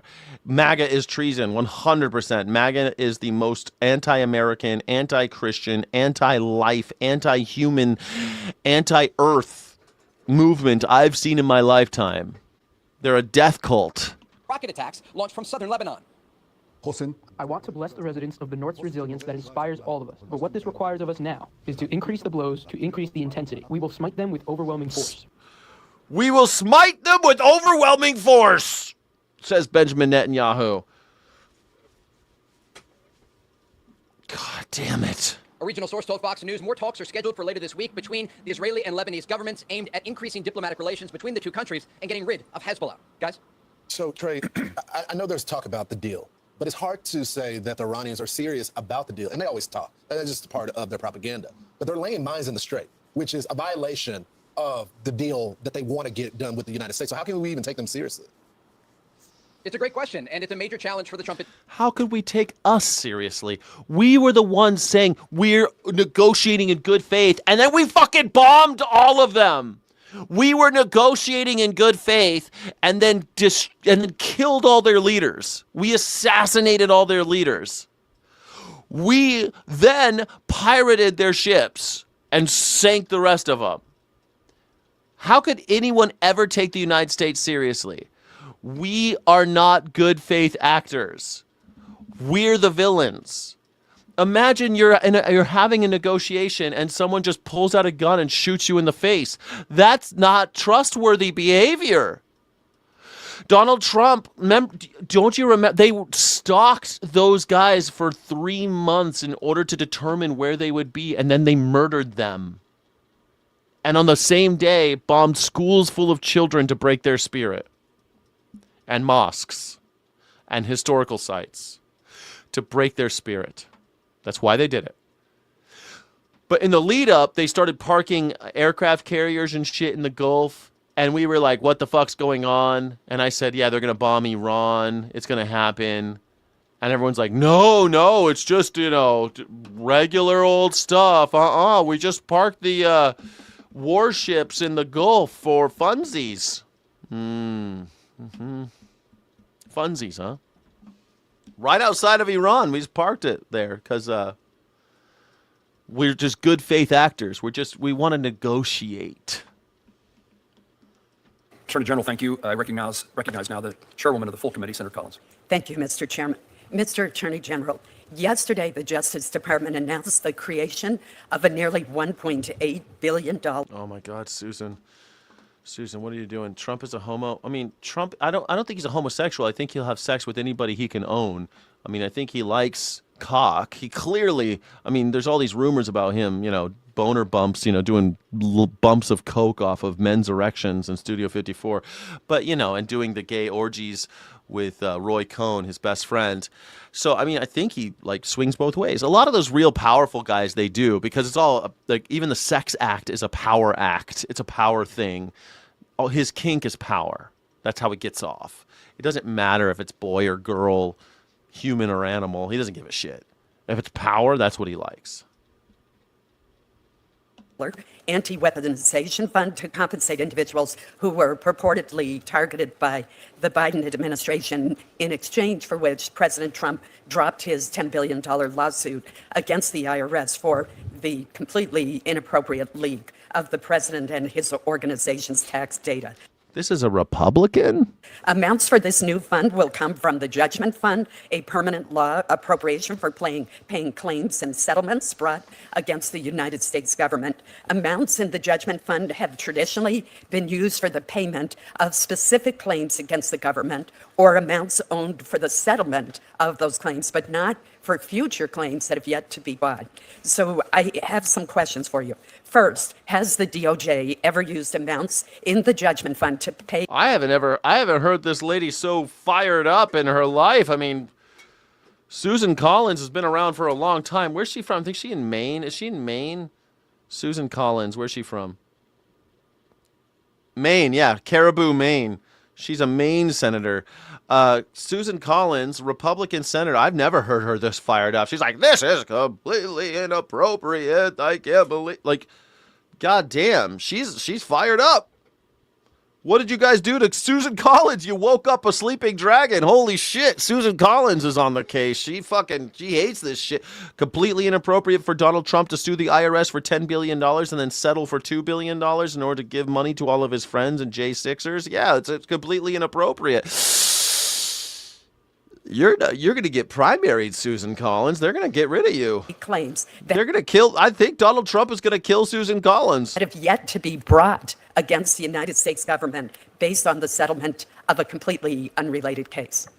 Thank you, Senator. So the short answer is yes. I mean, we have done this in the past. This was done during the Obama administration, something almost identical in structure to what we announced yesterday. In that case, there were allegations made by Native Americans that the Department of Agriculture had systematically treated them unfairly, and some have filed claims. I guess, yeah, you're right. She's afraid for her job because she's got to fight Graham Plattner in Maine. Graham Plattner's running against her.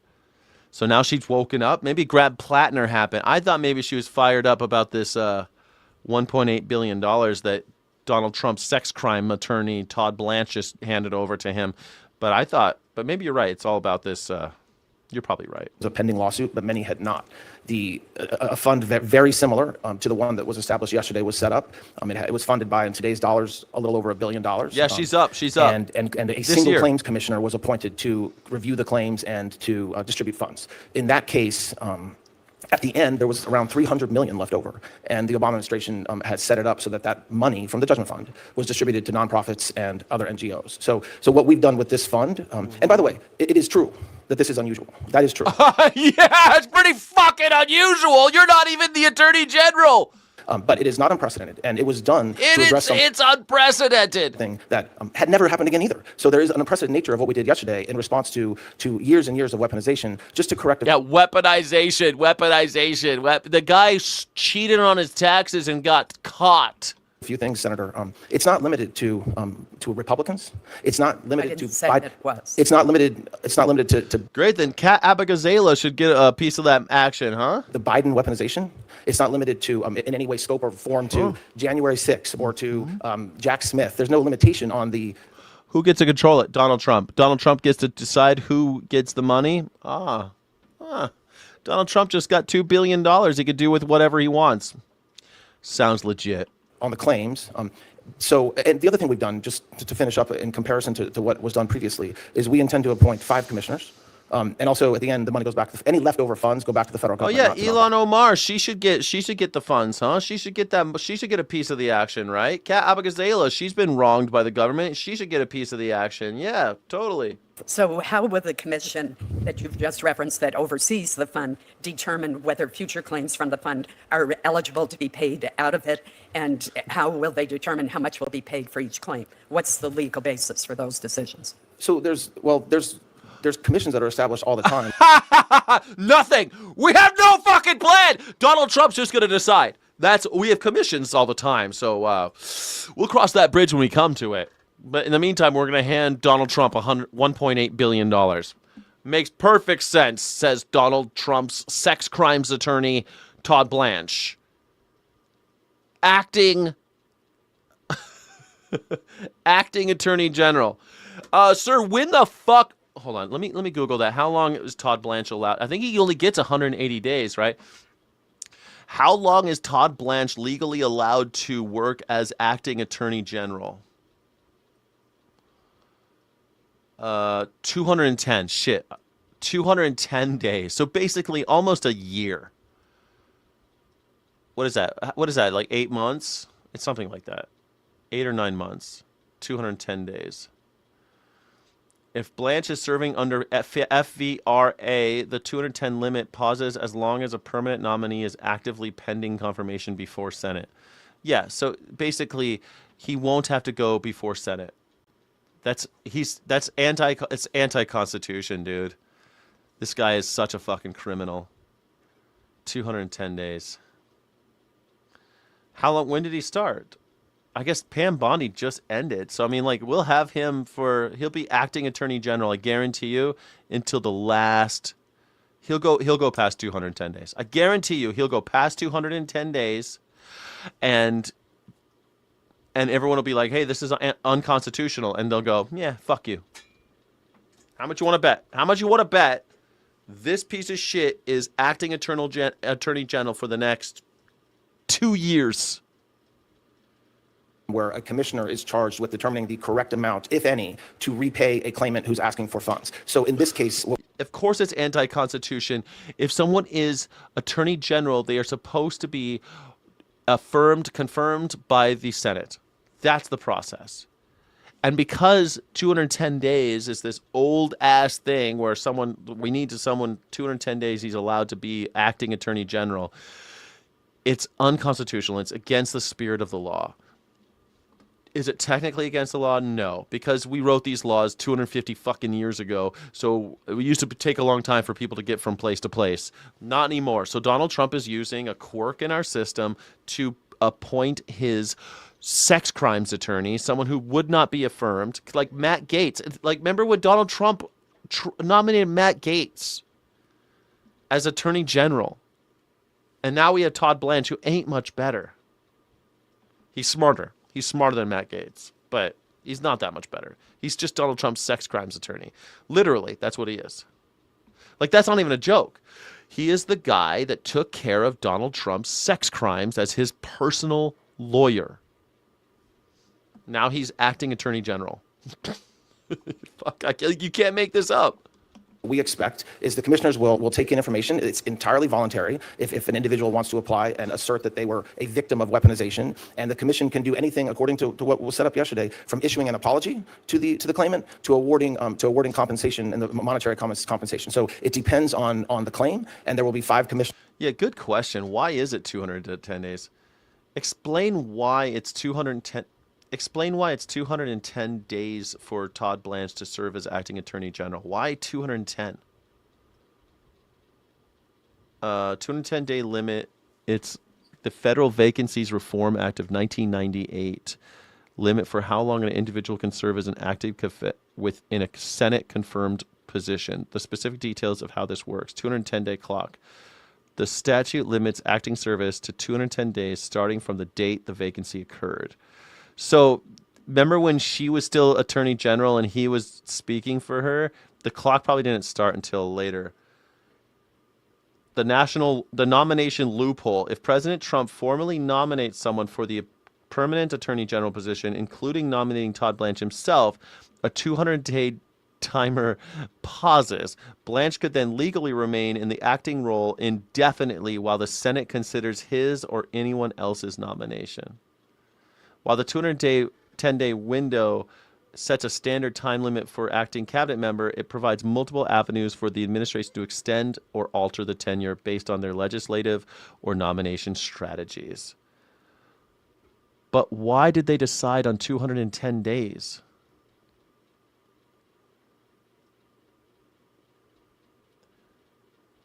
Why would they choose that? 210 days was a deliberate compromise to balance executive flexibility with the Senate's constitutional advice and consent power. When drafting the Federal Vacancies Reform Act, lawmakers decided 210 days based on specific historical and structural reasons. It used to be 120 days.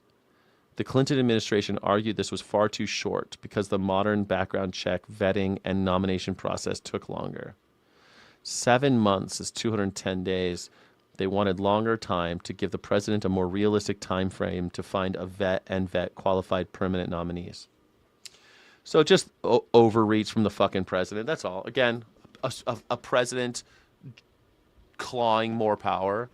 And so now this president, this is why I constantly say, if you hate Donald Trump, then you need to hate all the presidents before him.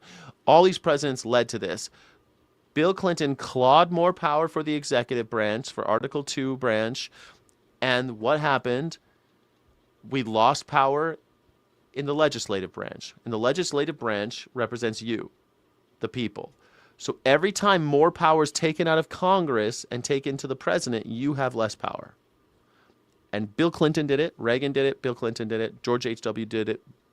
George W. did it. Trump did it. Barack Obama did it. Biden did it. And Trump's doing it again. Trump is benefiting from this bullshit that Clinton did. Welcome to America. Welcome to America. So we'll review each claim. It won't be reviewed by me. It won't be reviewed by others in the administration. It'll be reviewed by the 5 commissioners. Aren't those commissioners appointed by the president? No, they're appointed by 4 of them are appointed by the Attorney General, and one of them is appointed by the Attorney General in consultation with leadership of this body. They're appointed by the Attorney General. We don't have one. So let me get this right. So they're not appointed by the president. They're appointed by the president's legalist loyalist. Cool. Related to the claims be publicly reported?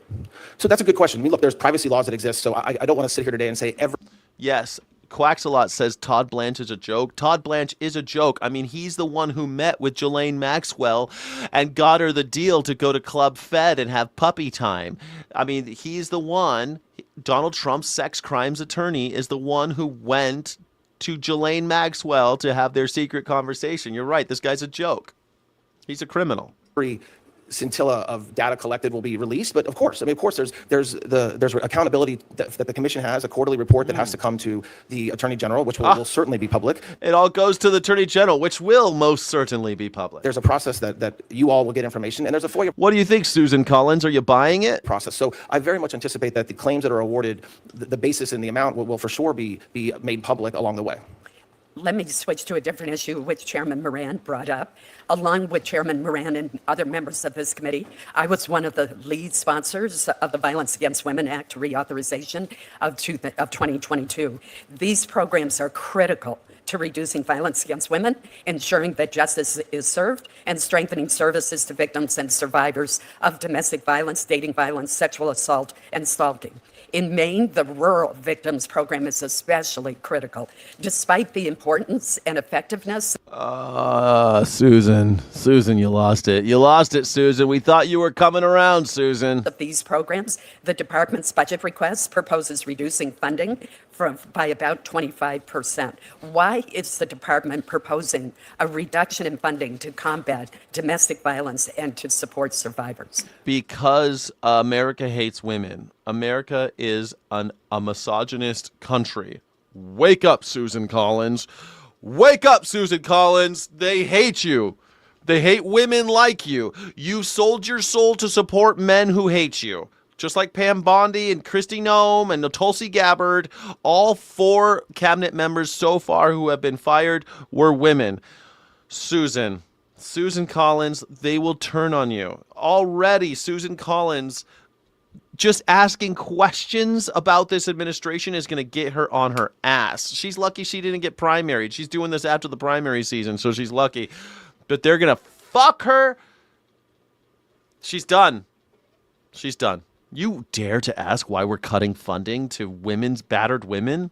Well, first of all, I completely agree with you that these are extraordinarily important programs, and the funds are well used to support these programs. We have asked for $539 million, I believe, in money to support. But $1.8 billion to Donald Trump and his friends. For all these programs. And that, I mean, look, there's a lot of money that goes, $190 million for grants to combat, to stop the stop grants, which is extraordinarily important. And so it is a priority. Obviously, we have to make choices, and the president's budget has to make choices on where to spend that money, but it is extraordinarily important, and the $539 million that we've asked for. You know, women on the far right, they are people. It's not Stockholm syndrome. A lot of people in the Nazi regime always are so afraid of being pushed down a rung. They will cozy up, and they'll double down. They'll triple down. Like, look how vehemently Pam Bondi and Marjorie Taylor Greene defended Donald Trump. Look how hardcore ride or die they were, and they still got fucked. It doesn't save them. You have this over and over again throughout history. Henry VIII had Cromwell and More. I mean, like, you have these loyalists that they just get axed, man. You will not be saved by cozying up to the dictator. That will not save you, because your loyalty will always be tested. And the second you even ask a question or have a doubt in your head, it's done. That's what I think in The Boys they were trying to show with the Homelander thing. Like, all these people who love Homelander, and then what they do, they had psychics like read their minds. And if anybody even had a doubt that Homelander wasn't God or something, killed them. Or will go to support all these programs. I mean, so yes, we're asking for less money than the budget had last year, but it's not because we don't view it as extraordinarily important. Well, I would suggest that cutting the budget for these important programs by 25% is a huge cut. And I hope that's something the subcommittee will take a close look at. I hope so too, Susan. But because you're a do-nothing nobody, no one's going to give a shit. You fucked it, Susan. You fucked it, Susan. You bet on the wrong team, Susan. You backed the wrong horse, Susan. It's got to be embarrassing for these maggers, right? It's got to be embarrassing. Everything that they stood for falling apart. How embarrassing. So sad. I saw someone saying that I fuck a lot. I ain't a player, but I fuck a lot. Actually, I'm not doing much of fucking at all right now. I just broke up with my girlfriend. I'm still healing. You know? And I'm moving. I'm not really looking for love right now, you know? Thanks for worrying about it, but no, I know I look like I get a lot of action, and, you know, in my heyday, I certainly did. But right now, I'm just kind of doing my YouTube grind and planning a move, selling my house. Today, actually, they're going to take my couch and my bed.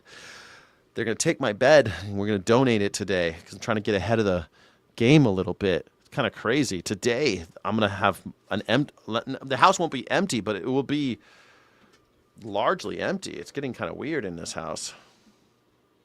Oh, shit. I messed it up. Dang it. Here we go. Texas! For the Texas primary election runoff, and the results could shape a race the entire country will be watching this fall. KVU's Daniel Perot Aren't you sets the excited? stage for what's at stake. Texas is exciting. With all eyes on Texas, it's an all-out war between Texas Attorney General Ken. So you have Cornyn right there. He's the guy on the left, the white-haired guy. And the guy on the right is like clearly a closeted homosexual that Donald Trump loves for some reason. I love women, but I love Ken Paxton. He's so nice. He's so good. I love women. Trust me. Trust me, everybody. I love women. Paxton and incumbent U.S. Senator John Cornyn to be the GOP nominee for U.S. Senate. Nicole Paxton ethically challenged is to call Jeffrey Dahmer suffering from an eating. Thank you, Chai Pixie. I appreciate you. Are you gonna sleep on the floor? I have a like a fold-out futon that I used to use, and when I lived in Japan, I really like living like that. So it's okay. I'll have a cushion. It's like a cushion kind of that I'll sleep on. But it is weird to have a room, like have no couch and no bed. Those are like kind of big pieces of furniture that you kind of depend on and just kind of expect to see every day. But I'm hoping it'll really open up the space. It'll make me feel a little more like things are moving along. And since it'll make me also just, I'm going to move. You know, I'm moving. My house is for sale. And should I pee on it? Water sports or piss play? In the article, maybe I should. I mean, no, it's going to get recycled. The mattress will get recycled. The couch will get donated, I think. Stuff like that. Yeah, start over. Exactly. It's start over. Exactly. I don't want that bed anymore anyway. So, you know, I lived with my girlfriend for 5 years on that bed. And a bed... mattress is only supposed to be, I think, 5 or 10 years. I forget how long you're supposed to keep a mattress anyway. So, you know, it's time. And it's just going to be weird. And they're going to take a bunch of tables and chairs too, and 2 recliners, and it's just a lot. It's a lot going on. So it's going to be a little weird coming up here in America, in Sky's world. But, you know, yeah, it's going to get weird. But hey, that's the way the cookie crumbles, man. To be the GOP nominee for U.S. Senate. Nicole Paxton ethically challenged. That's Tom Tillis. I love when he wears the bolo. Do you think I could pull off one of those? It's so cool. He's from one of the Carolinas. I don't know why he always wears the bolo tie like he's from the Southwest. I don't know. Is Tom Tillis... Where was Tom Tillis born? Maybe he was born in Jacksonville, Florida. Weird. Why does Tom Tillis always wear bolo ties? North Carolina Senator Tom Tillis wears bolo ties as a symbol of solidarity with the Lumbee tribe, the largest Native American tribe in the eastern United States. The ties serve as a visual show of his support for their decades-long push to achieve full federal recognition, which successfully passed. Tillis was instrumental in championing the legislation in the Senate. Holy shit! I had no idea that's why Tom Tillis wears bolo ties. Weird, man. I kind of want to wear a bolo tie to show my solidarity with the American Indian. Yeah, I had no idea that was a thing. I had no idea. Magic, you hate Indians? I don't know why you maggers hate Native Americans. I love them. I think they're great. I think they're beautiful. I think they're wonderful. I love Native American people, man. I think they're fantastic. I think they're really cool, man. Every time I meet a Native American, I feel privileged to meet a Native American. I don't know. I feel like it's special. They have an entirely different experience than mine. One that I haven't much access to. I don't have much access to. I've driven through lots of territories and reservations, and man, it's just like a whole different culture. And it's still America, but it's like it's totally different. I love it. Anyway, I had no idea that Tom Tillis, who also got railroaded by Donald Trump for disagreeing with him on the Epstein files. Donald Trump got this guy fired as well. Well, he quit. Tom Tillis. I think he got everything he wanted out of this life. I guess he's out of the game. This to call Jeffrey Dahmer suffering from an eating disorder. President Donald Trump has endorsed Paxton, but Cornyn, the longtime senior senator, is fighting to the finish. I thought he was going to speak, and he says to call Ken Paxton ethically compromised is like saying Jeffrey Dahmer has an eating disorder. For Senator Cornyn did pretty good numbers through the end of last Friday. So that would maybe indicate that he's still in the game. While the strong early vote is a good sign for Cornyn, in March, election day votes broke heavily for Paxton. On Sunday, President Trump took to social media to urge his supporters to back Paxton and slam Cornyn as disloyal. It seems to me that the White House and their political operation is either worried about those numbers that we saw through the last day of early voting. I've never heard of a president talking like this. They're disloyal to me. They're disloyal to me, so they gotta go. They gotta go. Or they're just trying to build in an insurance policy for themselves to really get Paxton over the finish line. With Mr. Trump's endorsement of Paxton and the reality of runoff electorates, which tend to be smaller and more conservative, Scott Braddock, editor of Harvey Kronberg's Quorum Report, says it may take a near miracle for Cornyn to win, but there is a path to victory. For an incumbent who's in a runoff in either party, the political survival rate is about 6%. So if Cornyn was able to pull it off, it would be a huge upset. I don't think Cornyn's going to make it. I think Ken Paxton's going to win, and I think Ken Paxton might lose to Tellerico. Like, it could happen. Like, I hate Democrats, hate Republicans, but if you got to pick a good Democrat, Tellerico, man. I'm getting jazzed about Tellerico. I'm maxi on Tellerico. Let me ask Google. What are the arguments against Tellerico? Why don't people like Tellerico? Tallarico. James Tallarico, a Texas state representative Democratic nominee for the U.S. Senate, faces intense criticism from conservative opponents and some intra-party rivals, largely due to his progressive politics and his unapologetic approach to his Christian faith to justify them. Wow. Critics accuse Tallarico of an anti-Christian Christian shtick, arguing that he twists scripture and manipulates Christian principles to push a woke political agenda. Jesus Christ was woke as fuck. Racial and cultural backlash. He was accused by some progressive figures of contributing to microaggressions with allegations that he tore down a black man while praising a black woman and tapped into underlying racial anxieties around privilege in Congress? Skepticism of electable strategy. Some left-leaning critics argue that Tallarico's strategy of using the Bible to win over religious conservatives is naive, believing that GOP voters are motivated by right-wing cultural values rather than sincere biblical alignment. Well, yeah, we know that. So, okay, so nothing? No one really cares about him? God is non-binary? That's the biggest... God is non-binary is the biggest criticism of James Tallarico? No, Trump blew Bubba, and my name is Bubba. That was my nickname. Yeah. Native Americans are the original American, way more noble than any European immigrant, and my ancestors are French. I don't know about nobility, but I mean, I think it's important to recognize that they were here, right? When white people got here. I don't know, man. I think I also like their whole vibe with the councils and the fucking communal property shit. I love that stuff. I love all that stuff. I don't know. I love the Pueblo, man. I went over to the Pueblo Indian Reservation. So cool. What's not to love? What's not to love about the Indians? If Cornyn has any shot at winning, he's going to need big turnout in places like Austin, San Antonio, Houston, and Corpus Christi. His campaign is really banking on some of those voters who would never, ever vote in a runoff to try to get this done. That may be a stretch, and we'll see if they can pull it off. Both sides trying to make sure those who supported them in March do so again in this runoff. That's extra challenging, given Election Day is the day after Memorial Day. People are trying to catch up on work if they're even going back to the office on Tuesday and not thinking so much about it. It's today. It's today, man. We're going to find out today. How's it going in Texas? How's the Cornyn-Paxton runoff election going in Texas right now?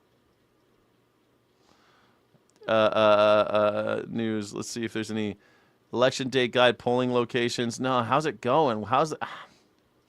Results. Cornyn, Paxton results. Let's see if we got it. Any results? Live results. Texas midterm runoffs. How we doing? Oh, they're still reporting 0%. It's noon in Texas. What do you mean it's 0% they're reporting? Whatever. I guess we'll have to wait. We'll have to wait to find out who wins. But I think it's amazing.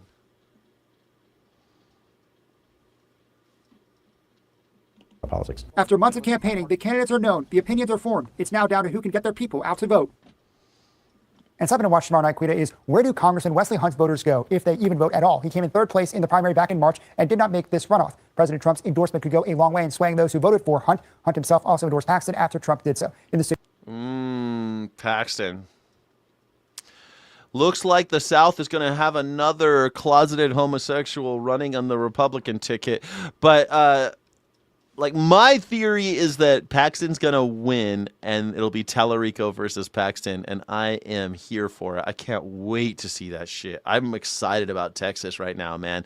We might see, like, I'm not so jazzed about Democrats, but man, the first Democrat in like 50, 60 years to represent a statewide office in Texas. It's a big deal. It's a big deal. I mean, we haven't had we've had two Texas presidents, only two, George W. Bush and LBJ. But Texas, great state for a president to be from. Just saying. Stakes are rising, multiple spherical objects. So they say that these are aliens. Do you see any aliens in this picture? I don't see any aliens. Do you see any aliens? Anomalous seen in and out of the water. Where am I supposed to be looking here? I don't see any footage of multiple spherical UAP near the sub. Am I supposed to be seeing them already? I don't see them. I'm looking for spherical objects. Do you see any? I'm looking for aliens, folks. We're going to see some aliens here come up. No. That little guy? That tiny little... That's an alien? Oh, look at lots of little aliens. Look at them. They're flying around. They look like birds to me. These look like little birds to me. But, okay, I guess they're... Like, zoom in. How am I supposed to believe that this is an alien? This is a UAP?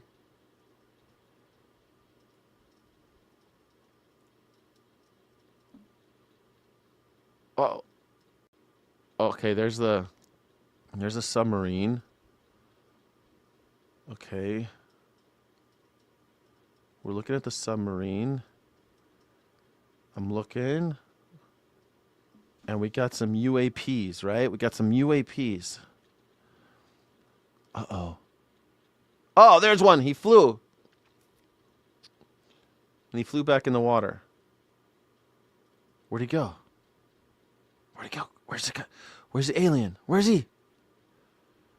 Where's the alien? Oh, there he is. He jumped out of the water again. Dude, that's an animal. Are we serious about this shit right now, Forbes? Look at this little guy. You tell me those are orbs? Why are there so many jumping in and out of the water? Look at them. Look at, there's like 3 or 4 of them. Those are fucking birds.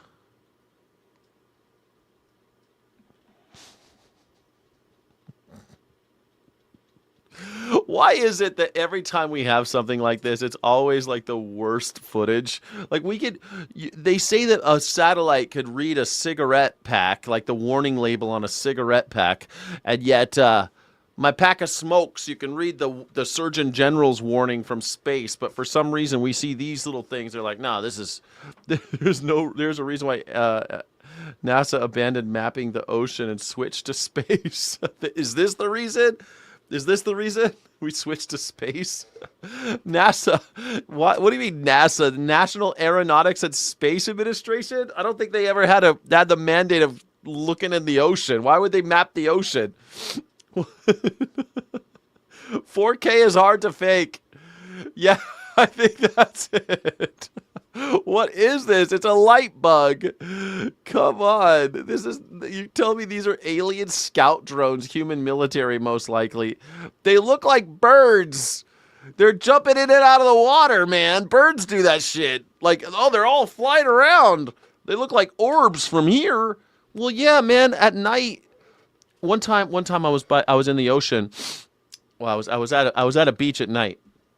And I saw these little balls like going up and down from the waves. Like the waves would hit and all these little balls would fly up and like, but then I looked and the balls, they were like floating over the earth, over the sand, and they would go with the tide. And then I got closer. It's dark outside, I get closer. I'm like, what the fuck are these things? I'm like looking, my eyes are betraying me. I'm like, what are these things? Are they ping pong balls? But they're not floating. They're like, there's air between. They were little birds. They're just little birds, little nighttime birds running up and down. Their little legs would go, they just had little tiny legs and they kind of looked like balls, but they were birds. That's what I think these are. I think they're birds. They look like ping pong balls. Those are just, from far away, a bird can look like a ball. Especially with this footage. I mean, come on. It took me a second to realize that was a submarine. Let's see. Where are they? Where are the aliens? Where are they? Is that one over here floating or no one? No. He looks like he's just over here swimming up in the top right-hand corner. No, he's gone. Where are they? Oh, there comes one. Look at, they're jumping in and out of the water. They're skipping on the water and shit, jumping in and out of the water. You're telling me that these... Look at these things. Come on, those are fucking birds or flying fish. They could also be flying fish. Flying fish kind of jump out of the water. Like, you ever seen a flying fish? You shine the light on it, and the fish jump out of the water, and they fly for a little while. They can fly pretty far. Then they go back in the water. They jump back out. I think those were flying fish. Maybe birds or flying fish. Now to the urgent race. I don't think they were aliens. Contained the Ebola outbreak in Central Africa. 3 Red Cross volunteers now among the newly reported cases. And with the World Cup less than 3 weeks away, what health officials here in the U.S. are doing to screen travelers from overseas. Here's ABC's Marcus Moore. Tonight, as a deadly Ebola outbreak ravages parts of the Congo, the International Red Cross says 3 of its volunteers are among the new reported cases. The agency says they were infected in March, weeks before the latest outbreak was discovered, and they are among the first known cases. Now, there are nearly 750 suspected cases in the Democratic Republic of the Congo, including 176 deaths, and a number of infections reported in neighboring Uganda, including a death. As they try to stop the spread of the virus, health officials are facing numerous challenges in the region. Man, Donald Trump, we're going to get hit with another pandemic under Donald Trump. Every time, Donald Trump is such a disease. Every time he gets into office, by the 3rd year, we're going to be fucking swimming in dead people again. You wait. It's going to be another pandemic in the 3rd year of Donald Trump. Just wait. We are operating in a very complex environment, and the main challenges include community fears, misinformation, and rumors. Another challenge is that the population movement between health zones. That misinformation part of the growing anger and frustration among the public. Last week, friends of some of the outbreak's victims setting a medical tent ablaze in the eastern part of the country, according to doctors there. A second medical tent set on fire last night, according to health officials. The Associated Press reporting at least 18 people with suspected Ebola ran from those tents where they were receiving treatment. Shit, dude. People... here we are at the airport. Welcome to America. It comes as health officials implement new measures to prevent the spread of the virus in the U.S. U.S. citizens who've been to impacted countries in the region are now funneled to airports in Virginia and Atlanta for temperature checks and health screenings. Are any of them from the UAE? I mean, be careful. We love Qataris here, man. We're going to love you from Saudi Arabia. Come on in. No foreign visitors from the region are allowed, including U.S. green card holders. Our number one thing has to be, we can't have it affect the United States. We can't have... That's... Wow. Well said. Can you tell the president? Because he totally miffed it last time. Miffed it. He could have kept the COVID from coming over, but he didn't. He did nothing. It'll magically go down. It'll magically go away in April. Magically, it'll go away. We don't have to do anything. Nothing. Not necessary. It won't hit the United States of America. Here we are. Good old Marco Rubio. Make sure that doesn't happen in America. How are you going to do that, Marco? Fuck it. Ebola cases coming here. All of this is unfolding as the U.S. prepares to host the FIFA World Cup. The DRC's team, set for its first berth in 52 years, is expected to arrive in just a few weeks. The White House demanding that the team maintain a bubble in Europe where they are now for 21 days or risk being banned from entering the U.S. And tonight, Reuters reports that a team spokesperson has said that they are not changing their schedule. And with that spokesperson, according to Reuters, is suggesting that the schedule isn't changing because their players are not traveling to the U.S. from the Congo. Meanwhile, doctors there say misinformation in the country and stigma surrounding the disease are creating a dynamic and complex situation. With another concern. Stigma around the disease. Also, I think it only affects black people. I think it's only for black people getting Ebola, right? That's what I heard. I heard it was only for the blacks. I heard it was only for the blacks. Oh, the real McGoy. Thank you so much, Mac. Thank you, Mac. We still haven't gotten over the first pandemic he caused, stupidity. I know. Donald Trump fucked up the last pandemic. We haven't gotten over that shit. And yeah, we're going to have another one. You wait, man. I guarantee you something squirrely is going to happen in that year 3. It always... Donald Trump, man, he crashes our economy.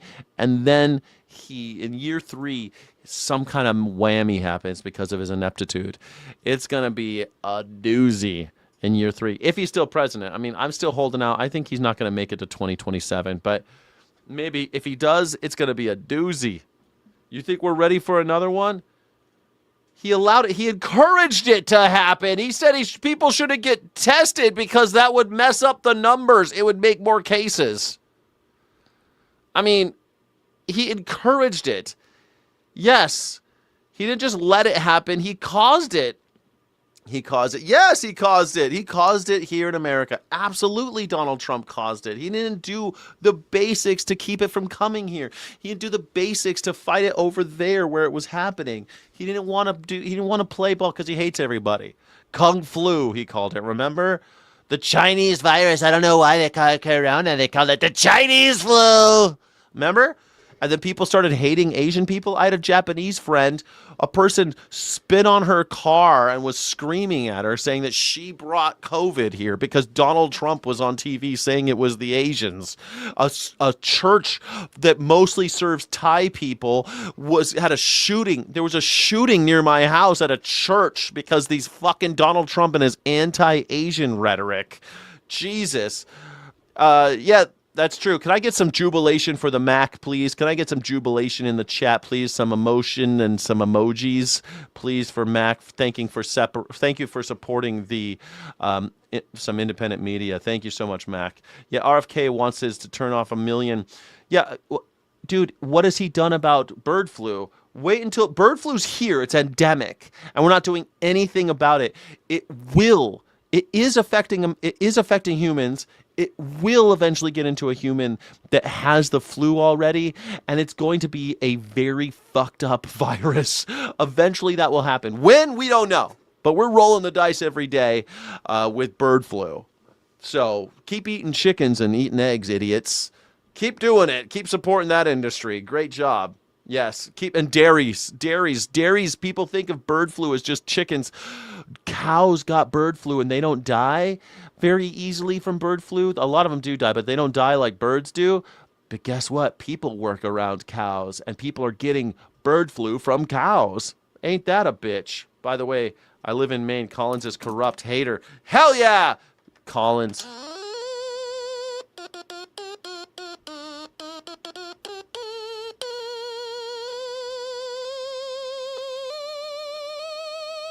Thank you. Mitch McConnell was removed? Is that real? Mitch McConnell removed? The AP is saying that Mitch McConnell will step down. Holy shit. Mitch McConnell finally stepped down. He said he was going to, after a record run in the job. I made sure that there's Susan Collins right behind him. I made sure that the great people. Man, Mitch McConnell. He's the one that made sure that we had a conservative court system that backed Donald Trump all the time. Way to go, Mitch McConnell. He made sure that Barack Obama couldn't exercise his right as president and appoint Merrick Garland as Supreme Court justice. Pretty messed up. Maintained his power in the face of dramatic convulsions in the Republican Party for almost 2 decades. He'll step down. 82. He keeps glitching out. He bought himself a special place in hell, though. Mitch McConnell turned 82 Wednesday in the well of the Senate. The chamber where he looked in awe from its back benches in 1985 when he arrived, and where he grew increasingly comfortable in the front row seat afforded the party leaders. One of Loft's most anticipated talents is to know when it's time to move on to the next chapter, he said. The next chapter? You're 82. There's no next chapter, bro. You're 82. So I stand before you today to say that my last term as a Republican leader of the Senate. We all knew it was his last term, that he wasn't going to rerun. So is he actually stepping down, though? Punctuates powerful ideological transition underway in the Republican Party, from Ronald Reagan's brand to traditional conservatism and strong international alliances to the fiery, often isolationist populism of former President Trump. This is old, man. Is he actually removed or what?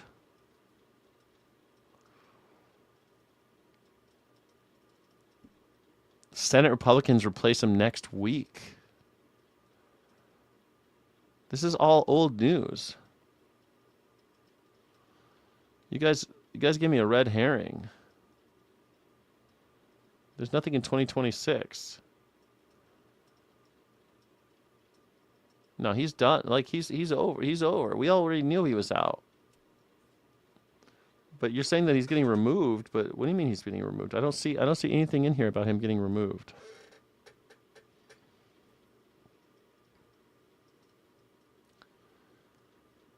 Everything I have is from last year.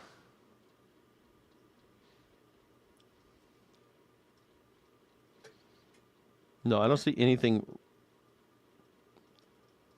past 24 hours. Let's see. Mitch McConnell removed. Doesn't match anything. What if I just do Mitch McConnell? 4 hours ago, revolt over Trump's $1.8 billion. John Cornyn. I don't see anything about Mitch McConnell, but okay.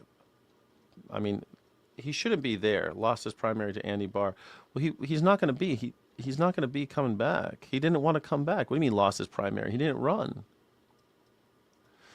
Anyway, Mitch McConnell has been saying since 2024 that he wasn't going to run. 2025, he wasn't going to run again. So I don't know. Even Republicans that follow this, who are hawks against Iran, have just said clearly that this deal is a loss. The Wall Street Journal editorial page, we'll be reading it later, saying, are you kidding me? Is this it? Is this really why Donald Trump took us to war? Because this is a disaster. The president keeps talking about how we're going to end. Mitch McConnell said in 2025 that he was done. Nuclear program, Mika. This deal, as people recognize, does not do that. And if you punt the ball, the Iranians will never do a deal. So suddenly Donald Trump, if he did this deal, would find himself in a position far weaker than Barack Obama ever was. That's data. That's not opinion. That's data. And if somebody says fake news to that, well, that person's lying, and they reveal themselves as a liar, because we're talking about data. We're talking about numbers. We're talking about the fact that we're in a worse position if we make this deal than we were before the war on nukes, and we're in a worse position on this deal on the straight. And just very quickly, again, I'm not saying that.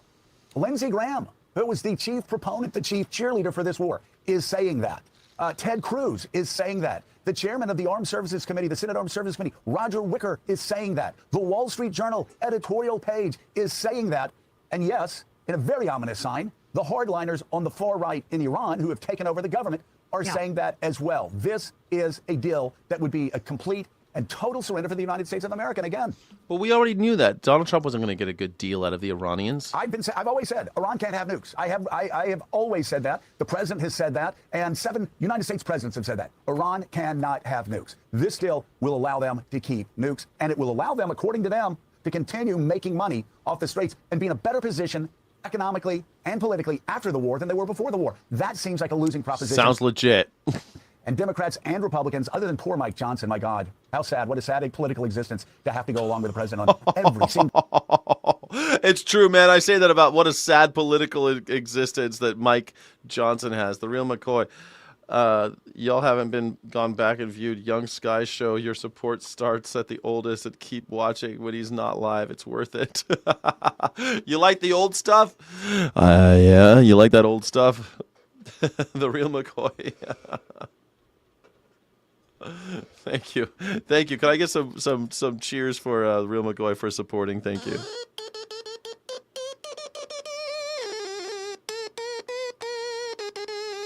Thank you so much. I appreciate you, man. Bad thing that's done. Mike Johnson, I think, is one of the few Republicans saying this is a good idea. It is not, according to Republicans, Democrats, the Wall Street Journal editorial page, and I got to say also Netanyahu, who continues to level Lebanon. The war against Lebanon and everybody in the region goes on unabated, and he's putting his foot on the gas, which means he's going to kill more civilians. There's already been 3,600 civilians killed in this short blitz to Lebanon, 3,600 people. It's going to continue. He says it's going to get tougher because this man on the left, and we have said it here every day because it's true, whether you can deal with the truth or not, it's the truth. Benjamin Netanyahu will continue fighting wars. Because if he stops fighting wars, he will have to face justice at home. He'll go to jail if he stops fighting wars. And that will not be pretty. And that's he then, at some point, will have to answer for it. Look, this is a guy right here that was responsible for Hamas being funded. That's right. In a way that allowed them to kill Israelis on October 7th. He went to Qatar. He sent his Mossad agents to Qatar. Maybe I should grow a mustache until I move. Should I grow the mustache back, and then when I move, I'll cut it off? How about that? Should I do that? 3 weeks before the attacks, Qatar said, "Do you want us to continue funding Hamas?" I go, "Of course." The mustache was when I had the mustache, it was very controversial. Of course we do. Of course we do. So he funded Hamas through Qatar, which, again, a group that he said is a terrorist group his entire political life. And then when they attacked, no response from Israel. In some cases for 10, 11, 12, 13 hours. And he's going to have to answer that. Why am I bringing that up now? I'm bringing that up now because we've been saying for years that he will continue fighting wars and continue killing people. Yes. As long as he can. Because when the killing stops, the justice begins for Benjamin Netanyahu, and he does not want that to happen. So you've Joe Scarborough's fucking getting more hardcore these days than ever. I mean, it's funny. He pisses me off with stuff like, oh, it's an internment camp, not a concentration camp. But, dude, he's the only Republican out there speaking truth these days. Laid out a lot of dynamics here as to how and why this war in Iran is happening and how it's going. And even what Roger Wicker and Lindsey Graham and a lot of Republican lawmakers are now saying, or what concerns they might have. And hardworking Americans may not have time to follow every detail like that. But this weekend, they saw it at the gas pump, filling up their cars, paying sometimes over $100 to fill up their trucks, like they can't afford this war from their perspective. This war is costing hard-working. Look at this shit. Come on. National average, $4.50. Americans a lot of money, and there's not a lot. A year ago, $3.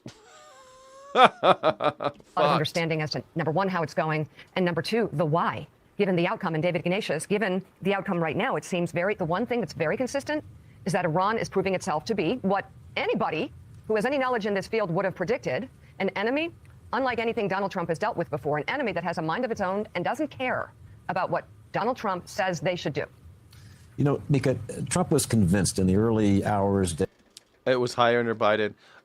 It was higher the first year of Biden, which is Donald Trump's fault. Sorry. If Donald Trump doesn't take any responsibility for the first year of his economics, then Biden shouldn't either. The first year of Biden, it was more expensive because of Donald Trump's failure to do anything to fight the pandemic and to fight inflation during the recovery of the pandemic.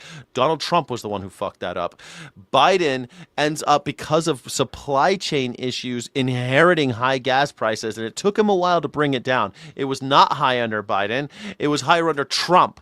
Trump fucked it up, and he's fucking it up again. And you morons will say shit like, Biden, though. Sorry, pal. Not Biden, though. The supply chain issue was not caused by Joe Biden. I hate Joe Biden, but Donald Trump was the one who did that. And fucking today, the prices are up again because of Donald Trump messing with Iran. Not because of some nebulous, oh, the corporations are bad, which sucks. Yeah, the corporations are bad. But the reason why they're up is because Donald Trump, in a bad faith move, killed everyone in Iran, started killing people. When he said he was negotiating, he assassinated the leadership of Iran, bombed schools full of children, and closed the Strait of Hormuz. That was Trump. Oh, it was higher than the Biden, though. No, sorry, Charlie. Not true. Not true. Days of this war, but Iran would capitulate. He hit them with overwhelming force. He was coming off a quick, easy victory in Venezuela, and he thought these guys will cave. This won't take long. The United States is quick, easy victory in Venezuela. Dude, you just kidnapped one guy. You killed I think they killed something like 40 people in Venezuela. 40 people lost their lives because Donald Trump wanted to kidnap Maduro and his wife. 40 people died. Something like that. Got murdered because of Donald Trump. So powerful, and they have victory. Yeah, what a victory, Venezuela. What a victory. How much money did it cost to get? Let's find out. Let's Google real fast. What is the estimated cost of the operation in kidnapping Maduro? Venezuelan president. It cost approximately $4.7 billion. $4.7 billion. That includes the deployment of naval surface fleets, aircraft strike groups, precision munitions, and ancillary military operations in the Caribbean. Naval deployment was $3.8 billion. The aircraft deployment was about $620 million. Vessels, strikes, and munitions between $12.5 million and $50 million. Okay, and then that's kind of a big gap. And then special operations forces cost about $16 million. So we are looking at. So it's funny. So this figure does not account for the entirety of the resources tied to the regional operations, such as intelligence, cyber ops, operational training, making it a conservative estimate. $4.7 billion. For historical context, the 2020 mercenary-led Operation Gideon plot to oust Maduro asked for an upfront retainer of just $1.5 million. Great. So we spent almost $5 billion kidnapping Maduro. What a victory. You're right. Victory. Victory. That's what victory looks like in America today. $5 billion to kidnap an old man. They really, I don't give a fuck about.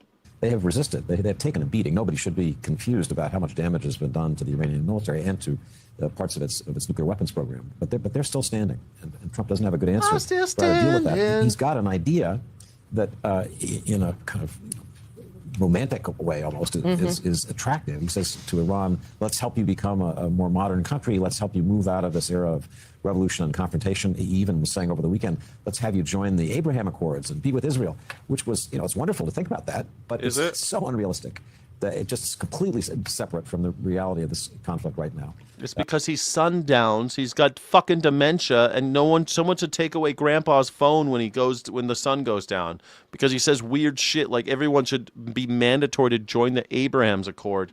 So, as I said earlier, Trump is really at a dead end. He's in a military morass. He's at a strategic dead end. His effort to get out of this for the moment, and let's wait and see what today's events bring, has not brought the memorandum of understanding. He's got the top negotiators in Doha, in Qatar, from Iran, so it's possible that by the end of the day we'll see something different. But this is a measure of just how badly the strategy that the White House and Israel planned has gone. Yeah, it was a bad plan, a horrible plan. But victory was in Maduro. That was victory, easy And victory, Ben, huh? Is that what we're supposed to say? Everyone's saying it's a loss. It's a loss. Everything happening in Iran is just a loss. Sweet. All right. Well, thank you everybody for joining. I really appreciate your being here. We're going to switch gears. I'm going to go play guitar for a little while. If you guys want to hang out, I'm going to play a little guitar. I'm going to change the banner now to say taking song requests. I'll play any song, and we're going to try to learn how to play some music. And I'm going to play a couple songs that I've been thinking about, and we'll have a little fun time. If you want to hang out, we'll have some guitar time. And tomorrow, I'm going to try to bring back the gaming and hook up some things so I can play some games. I think that'd be really fun. And we'll get that going as well next time. All right. Thank you all for joining. My name is Skyjack Morgan. I'm an independent news and culture commentator and free speech and critical thinking advocate. And this is the #1 news reaction on YouTube. This is the #1 news reaction show on YouTube. Can you believe it? Can you believe it? Can you believe it? It's the #1 news reaction show on YouTube. I really appreciate you guys hanging out with me. Thanks especially to everyone who donated today and to the Sky City Rebels. We got Crazy Jackdaw, that Chip Guy, the Real McGoy, who all chipped in to help support independent media, and I really do appreciate it. I'm hurting for cash right now, so I really appreciate you guys supporting me as I try to serve this community. It means a ton to me, and especially right now when I'm trying to move and I don't have any money because I'm trying to sell a house and everything. It's kind of a crazy time for me. So from the bottom of my heart, I say thank you to everybody who supported this channel and this broadcast, this particular stream. This All right, I'm gonna move. I'm gonna do a costume change, and we're gonna start up on the other side of the house. This will be the last broadcast from my couch, because that couch is going to the donation center today. This will be the last time that this happens, which is weird for me. All right, thank you all for being here, and we'll be right back.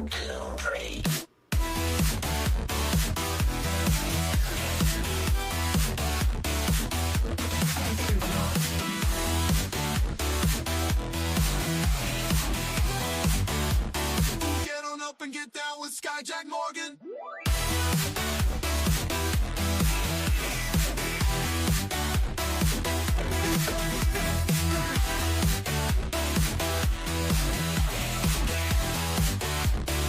One, two, three.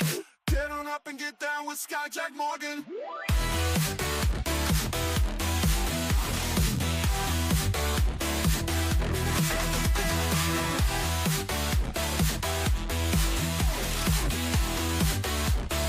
One, two, three.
Hello, everybody. Welcome to the show.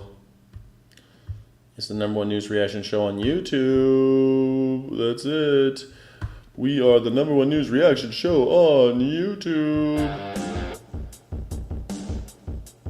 Okay, hopefully we have no music going on now. Thank you all for joining.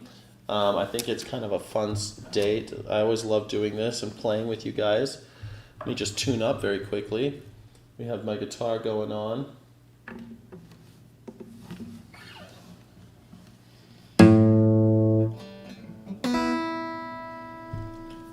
I have always left and come back. Thank you so much.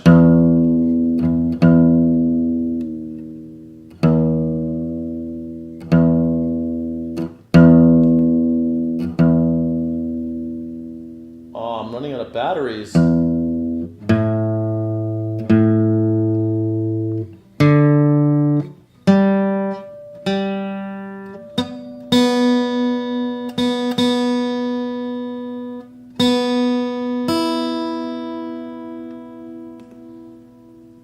Well, it looks like for some reason maybe I forgot to turn off my my tuner. It's kind of crazy. Need to breathe, be here long. What is that song? I want to try to play this song. Never play this song. It's a famous one. I'm hoping it'll be easy to play.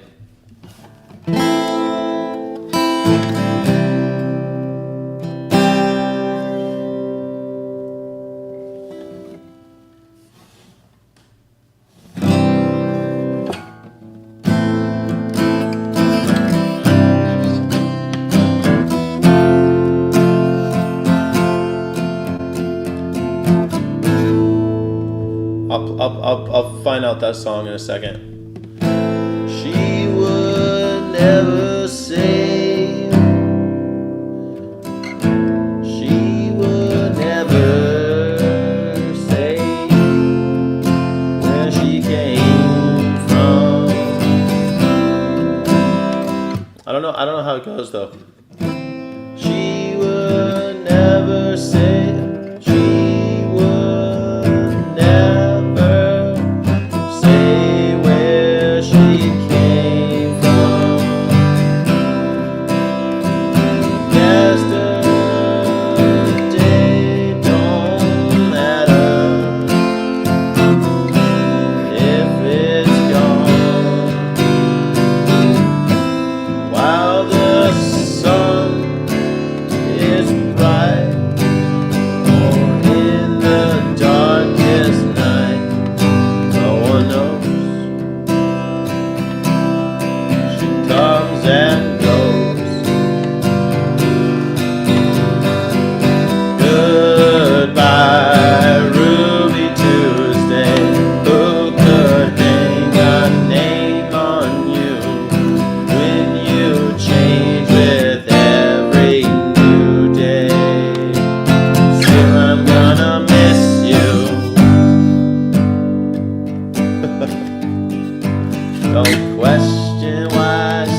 like the way you tear it apart and put it back the way you want. That's kind of like my whole thing. Yeah, need to breathe, be here along. That's well, because I'm only half remembering songs, and I don't sit there and like listen to them all. And I like making my song. I like making the songs my own. I don't like making it. If I wanted to play it exactly like the record, I would just play it like the record. That's all. Legit touch my soul. Oh, that's fun.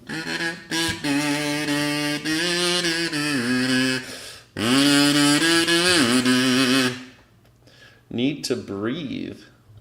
Be here long.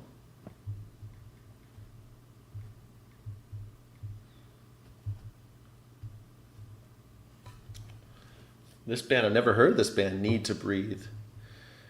Be here long.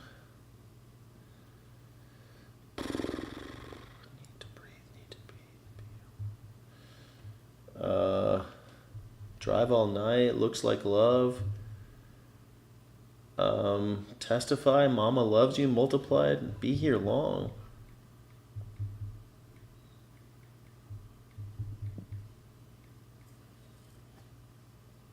Be Here Long. Okay, found it. I'll try. I've never heard the song before. We're going to try it. We are the sultans of swing.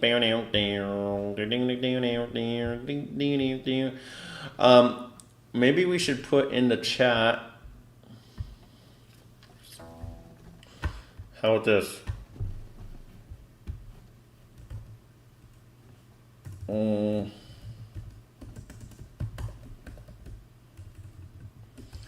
Girl on her.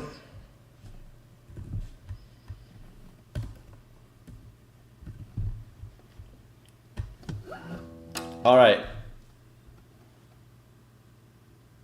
We are showing this. Why isn't it showing? Oh, we have to stop this one. Okay. Water sports definitely won. Okay. Grow a mustache, yes or no?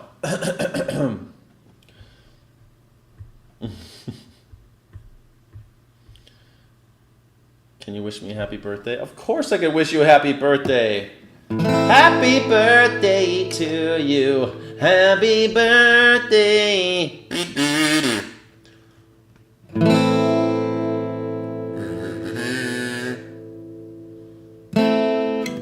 I'm going to try to play this song. I've never heard this song before. Close my eyes and think of you. We're going to try it.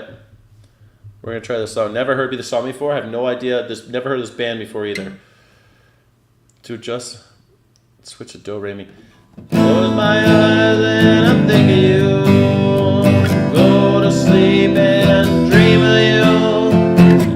We don't get be here long, I gave you the best of me. Love you more than anything. But we don't get to be here long.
when the day comes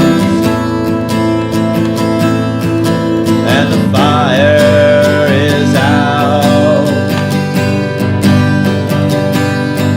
I want to know that I gave you all I have. Day comes, the fire is out. I want to know that I gave you my everything. I close my eyes and I think of you. I go to sleep and I dream of you. Well, we don't get to be here long. We don't get to be here. But I gave you the best of me and I loved you more than anything. But we don't get to be here too long. We don't get to be here long.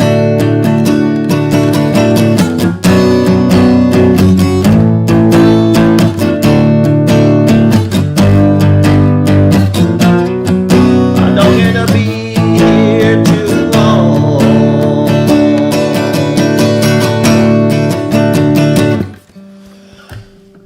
Never heard that song, never played that song. I tried it out, and that's what we got. Thank you so much. Thank you so much. How are we doing on the yes? 100% say yes on the mustache thing? What the heck? What the heck? 100%. Wow. I fucking hate when bands have two great songs, the rest won't buy. Thank you, thank you. Sounds great. Thank you, 420. Thank you, thank you, thank you, thank you, thank you, thank you. You just showed 100% that he could do all their songs. Was it okay? Does it? It's slower, but I like your speed, Sky. I thought it was it felt like a faster song. I don't know. Like I said, I never played that song. I've never heard anything by that band before.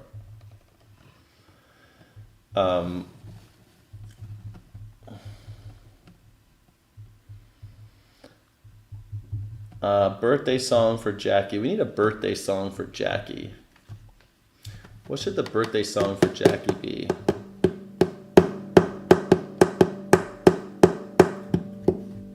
How about this birthday song for Jackie? This is a birthday song for Jackie.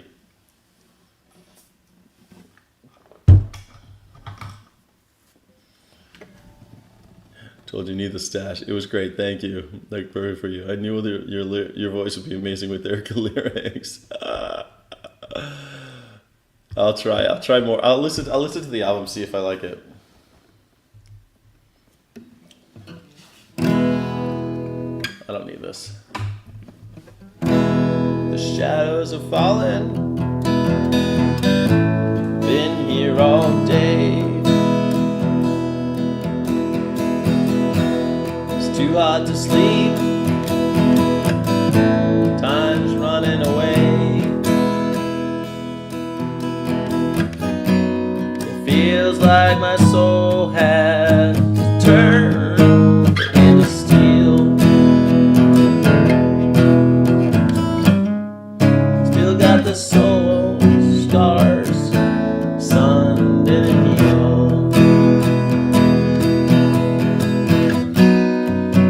Not even room enough to be anywhere. It's not dark yet, but it's getting there. Well, my sense of humanity has gone down the drain. Behind every beautiful thing, there's been some kind of pain. She wrote me a letter, and she wrote it so kind. She put down in writing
followed the rivers, and I went out to sea.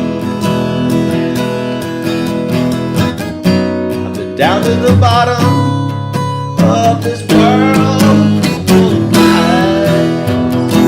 No, no, no, no, and I ain't looking for nothing in anyone's eyes. Sometimes my burden is so much more than I can bear.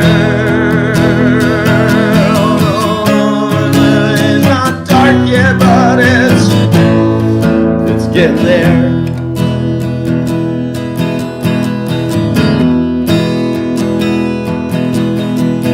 Well, I was born here and I'll die here against my will.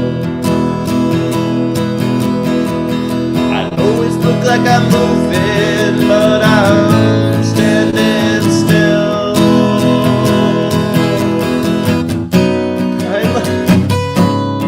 And I can't believe my life.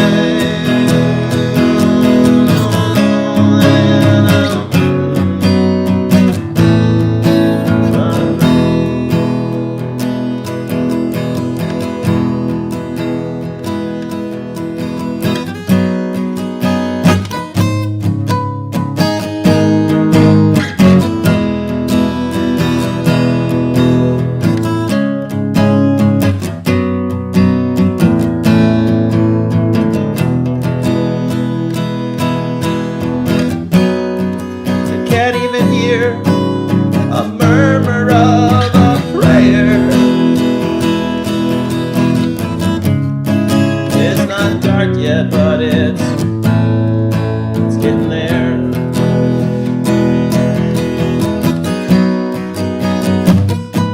Can't even hear a murmur of a prayer. It's not dark yet, but it's getting there.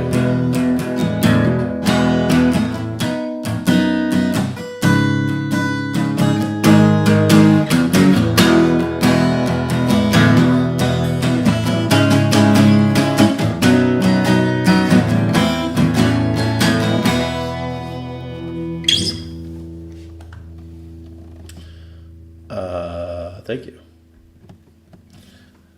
Thank you so much. That was Bob Dylan's Not Dark Yet, but it's getting there.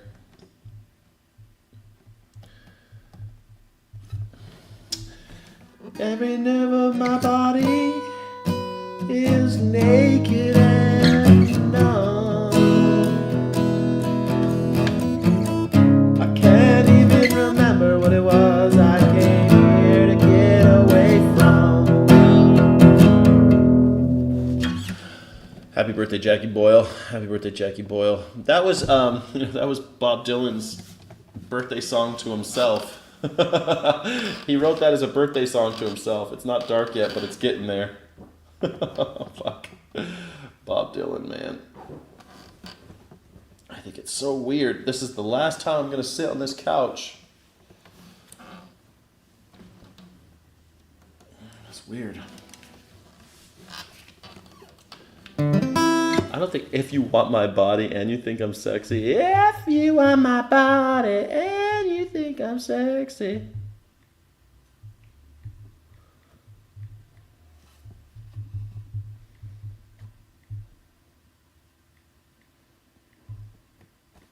Rod Stewart, huh?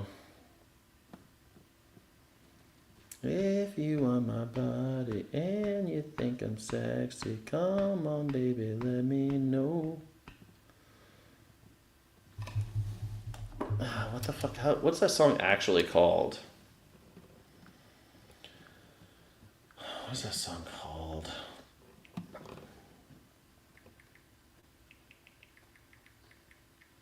You know, he gave away, like, I think all the money from making that song.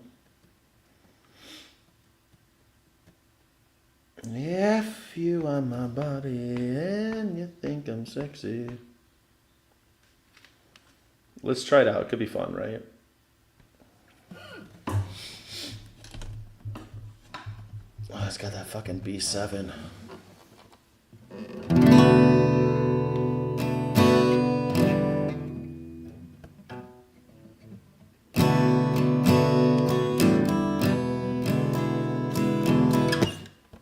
And it's just, where's my keyboard?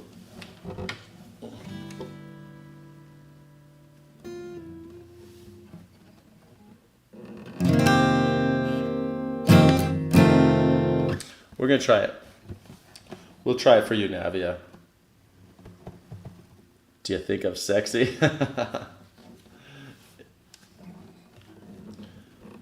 I can tell by your eyes that you've probably been crying forever. Just speed it up a little bit. Oh, I can tell by your eyes that you've probably been crying forever. And the stars in the sky don't mean nothing to you. They're a mirror. I don't wanna talk about it, how you broke my heart. If I stay here just a little bit longer, if I stay here, won't you listen to my heart? Whoa, my heart. Is that the same? Am I in the right fucking song? No, this is not the song I'm looking for.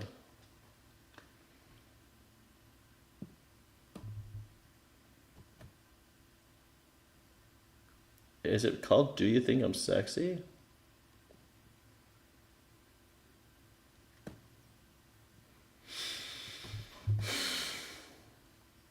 Maggie May, have I told you lately that I love you? Reason to believe you're in my heart.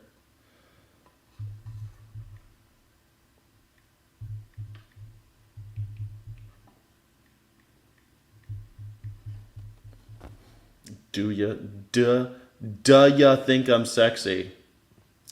That's why I can't. Do ya think I'm sexy? All right, let's try it out. Sugar, sugar.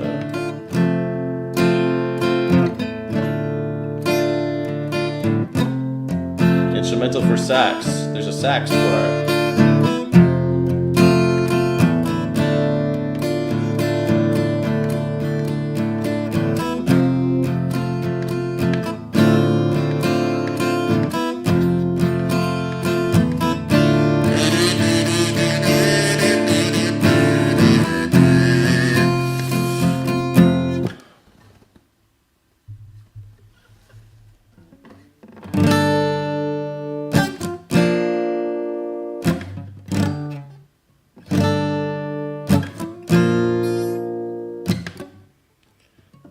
Sits alone, waiting for suggestions. So nervous, avoiding all the questions. His lips are dry, her heart gently pounding. Don't you know exactly what they're thinking? If you want my body and you think I'm sexy, come on, sugar, let me know. If you really need me, just reach out and touch me. Come on, honey, tell me so. Tell me so, baby. All right, we can do this. We can do this. G9B.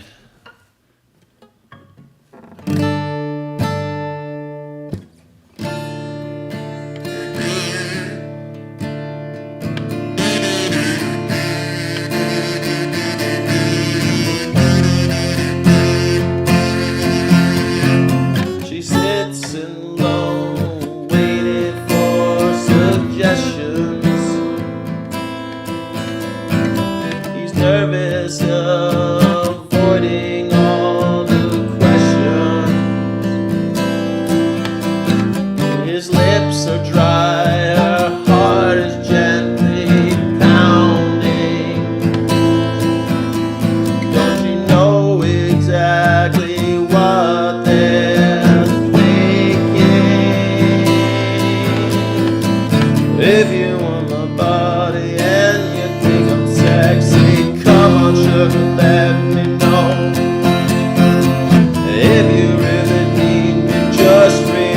touch me. Come on, honey, tell me so. Tell me, baby.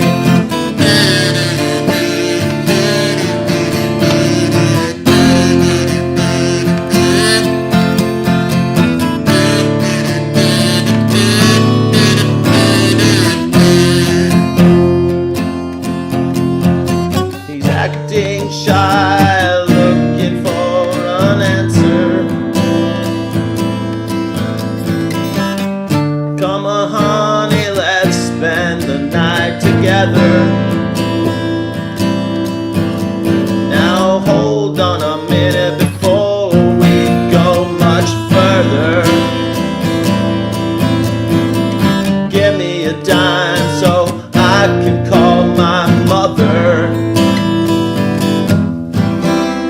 They catch a cab to his high-rise apartment. At least he can tell her exactly what his heart meant. If you want the party and you think I'm sexy, come on baby, let me know. If you really need me, just reach out and touch me. Come on sugar, let me know.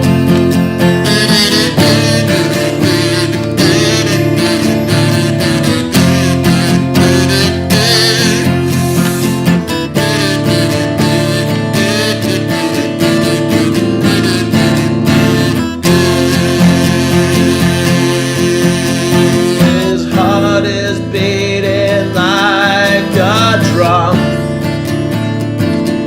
'cause at last he's got this girl home. Relax baby, now we're all alone.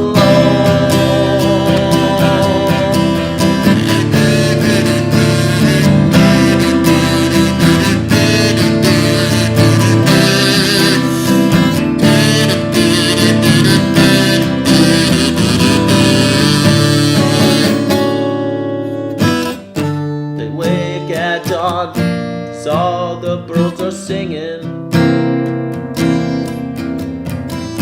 Two total strangers, but that's not what they're thinking. Outside it's cold and misty, it's raining. They got each other and neither is complaining. He says, I'm sorry, but I'm out of coffee. Never mind the sugar, baby. Watch the early movie. And if you're in a party and you think I'm sexy, come on, sugar, let me know. If you really need me, just reach out and touch me. Come on, honey, tell me so.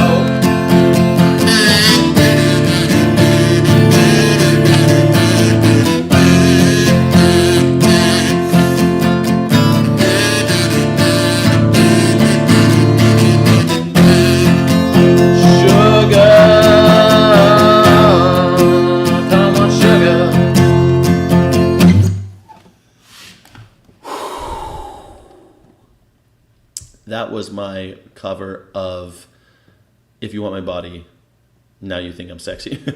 Do ya think I'm sexy is the actual title of that song. I just learned do ya think I'm sexy. Do ya think I'm sexy. So that was for Navia, who's a longtime contributor to the channel. Thank you, Navia, for the applause. I hope you liked it. Ben thinks I should get the mustache or not. I don't know what Ben thinks. What did Jackie Boyle vote for? 75% say yes. Mustache.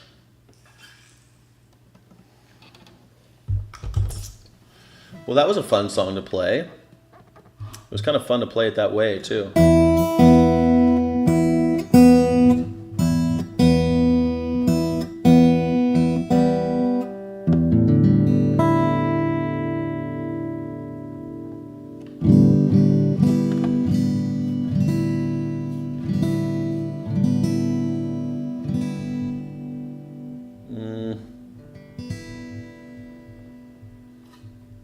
I recently...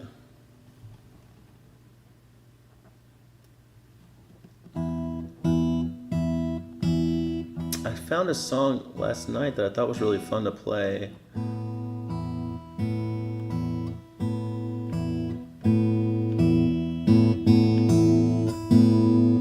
It was a Marty Robbins song. But there was another thing. Elvis Costello. We were talking about Elvis Costello earlier.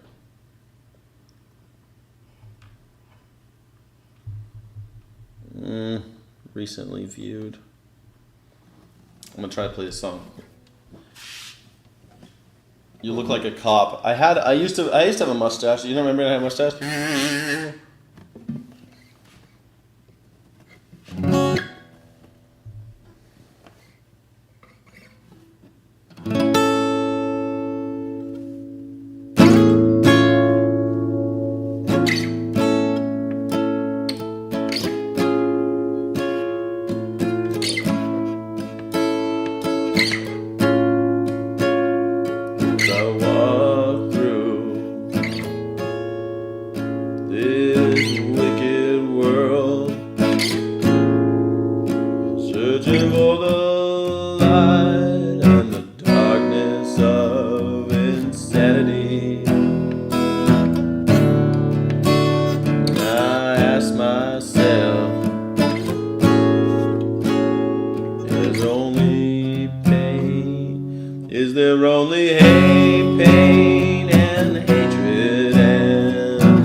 What's so funny about peace, love, and understanding?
tossing the music.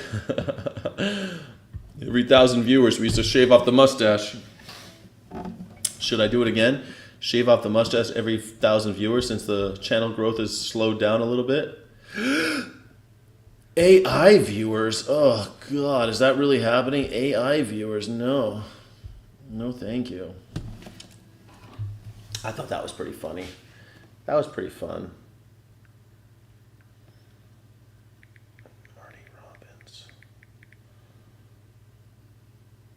The Master's Call? Is that what it's called? Yeah, The Master's Call, man. This song was at the end of Euphoria. I was like, fuck, that's a Marty Robbins song. I never heard that song before. And so I wanted to try to play it. Thank you so much for the applause. I appreciate the applause, the applause, the applause. I do it for applause, applause, applause. Damn, it looks like Yes is still winning. I don't mind. I'll grow a mustache. But I'll definitely, if I move, I'm not going to show up with a mustache first day in New Mexico. I'll tell you that much. I'll be shaving it before I go to New Mexico. Yeah, Marty Robbins is like old country though, like fucking like early country. I love the early country stuff. I don't like I like country. I just don't.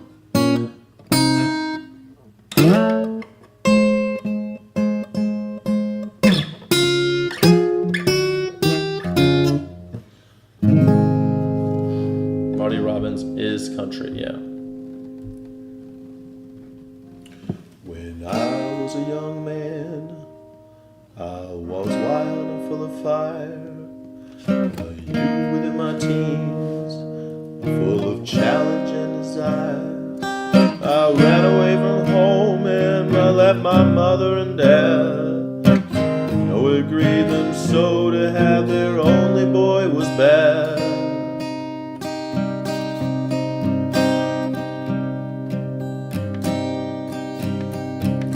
I fell in with an outlaw band, their names were known quite well.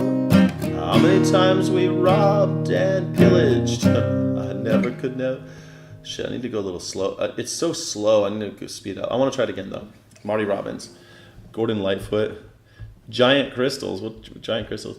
Sky, you'll have to go to a Fortress of Solitude in New Mexico. Fortress of Solitude, don't know about it. When I was just a young man, I was wild and full of fire. A youth within my teens, but full of challenge and desire. I ran away from home and left my mother and my dad, and I know it grieved them so to know their only boy was bad.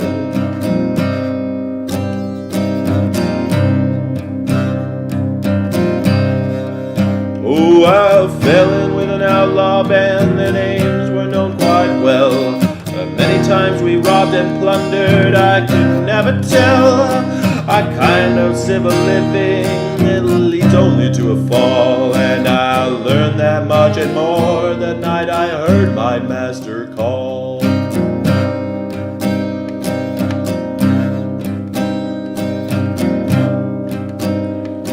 One night we rustled cattle, 1,000 head or so, and started them out on the trail that leads to Mexico. Another herd started, a norther started blowing, and lightning flashed about. I thought someone was calling me, I thought I heard a shout. Then at that moment lightning struck, not 20 yards from me, and there was a giant cross where Then there was a giant cross where once there was a tree. And this time I knew I heard a voice so sweet and strange, a voice that came from everywhere, a voice that called my name.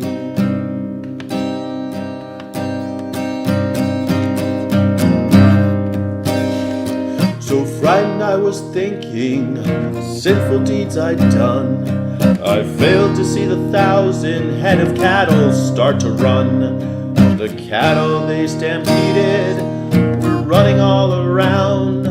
My pony ran and stumbled and it threw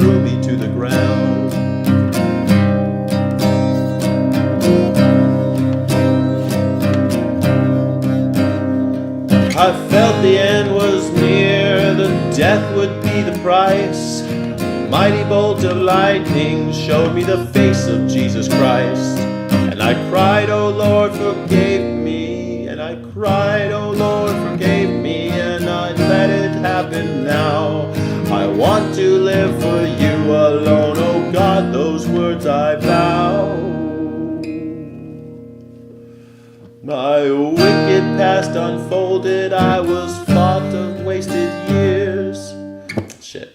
My wicked past unfolded, I thought of wasted years. Then another bolt of lightning killed 100 head of steers. When the others rushed on by, me I was left to live. The master had a reason, his life is his to take or give. A miracle performed that night, I wasn't meant to die. Dead ones formed a barricade nearly 6 or 7 high. Right behind it there was I, afraid but safe and sound. I cried and begged for mercy, kneeling there upon the ground.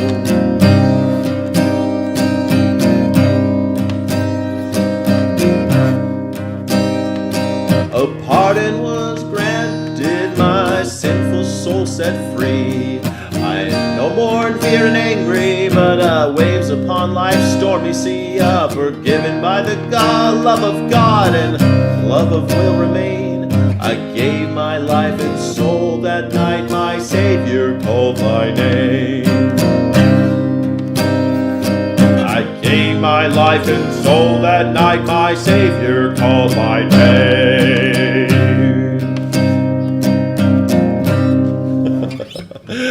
I thought it was kind of fun to hear the Marty Robb. You like it? Yeah, he was. Yeah, good song.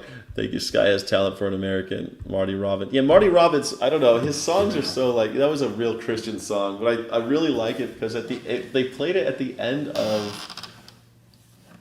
of Euphoria with this big cliffhanger where you think Zendaya's gonna die.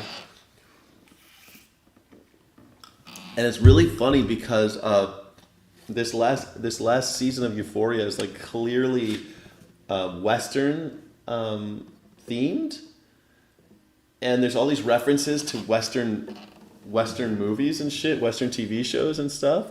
There's even a part where she's like, the drug dealer asks, there are 2 drug dealers, and one asks the other, no, there's a drug dealer and a pimp, and the drug dealer's white and the pimp is black, and he's like, did you name the bird after Paladin, the TV show? She goes, oh, do you know the show? He goes, yeah, I loved it. And she says, I didn't know blacks liked Westerns. And he's like, there's nothing to do with black or white. It's white men and the savage Indian.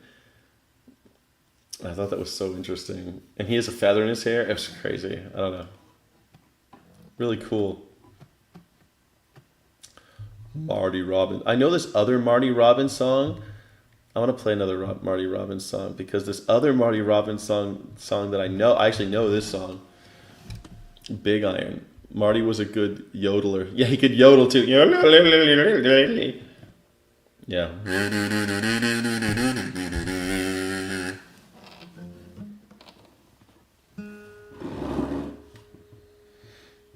Do you know the song? I think I played the song for you before. He plays it up here. And normally I play with no capo, but I'll see.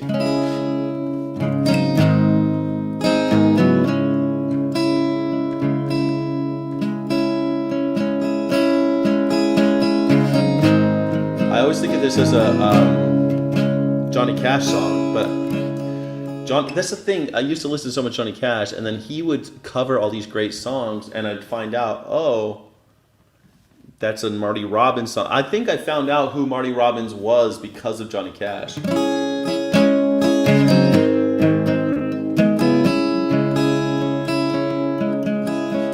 the town of Agua Fria, rode a stranger one fine day.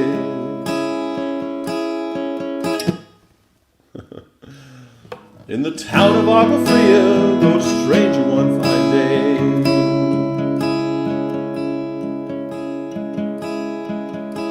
Hardly spoke to folks around him, didn't have that much to say.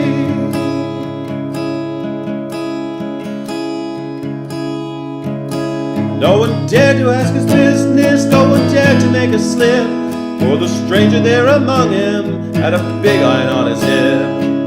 Big iron on his hip. Big iron on his hip. Big iron on his hip.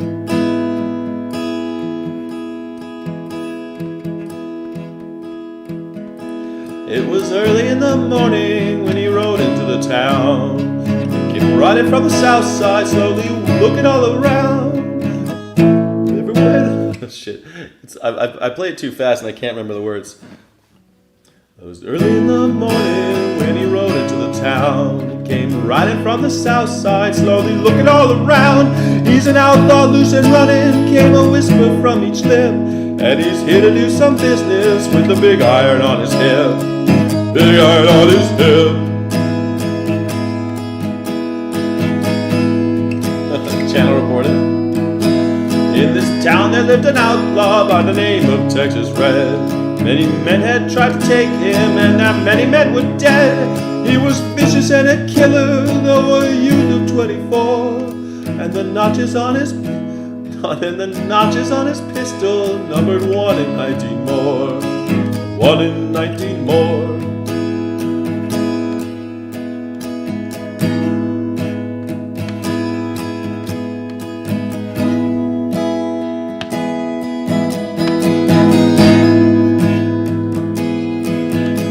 Now the stranger started talking, made it plain to folks around. He was an Arizona Ranger, he wouldn't be so long in town. He came to take an outlaw alive or maybe dead. And he said it didn't matter, he was after Texas Red. He was after Texas Red. Alive and maybe dead, but he's a cop, so probably dead. Didn't know he was a cop, but he's gonna kill that guy.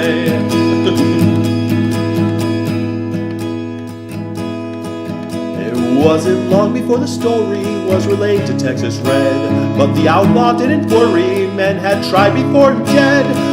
20 men had tried to take him, 20 men had made that slip, and 21 would be that ranger with that big iron on his hip. That big iron on his hip. Texas Red was gonna kill him. Texas Red don't suffer pigs. The morning passed so quickly, it was time for them to meet. It was 20 past 11 when he walked out in the street. Folks were watching from their windows, everybody held their breath. They knew this handsome ranger was about to meet his death. Was about to meet his death. People can't stop that cop breath. That fucking donut breath. Arizona Ranger breath. He's gonna die. There were 40 feet between them when they stopped to make their play. And the swiftness of the ranger is still talked about today. Texas Red had not killed leather, but a bullet fairly ripped. And the ranger's aim was deadly with that big iron on his hip. That big iron on his hip. A cop just murdered that guy. He murdered him in cold blood. Cop just killed an innocent man. Extrajudicious murder. It was over in a moment, and folks had gathered all around. And before then, the dead body of that outlaw on the ground. He might have gone on living, but he made one fatal slip when he tried to match the ranger with that big iron on his hip. Big iron on his hip. He never really was an outlaw. Texas Red was just a nickname. He was all talk. He was basically just a singer.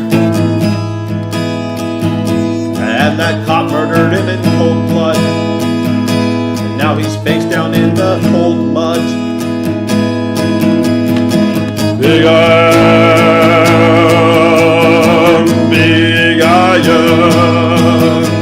When he tried to match that ranger with that big iron on his head.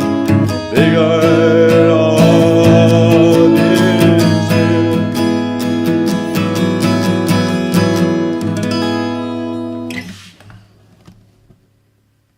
MAGA voted for this. Yeah, you wouldn't clear leather. No, I mean the story's about a ranger goes to town looking for an outlaw, thinks he found his guy. The guy never even draws his weapon, and he's shot. I mean, it's in the song that Texas Red never pulls his gun. The cop just shoots him.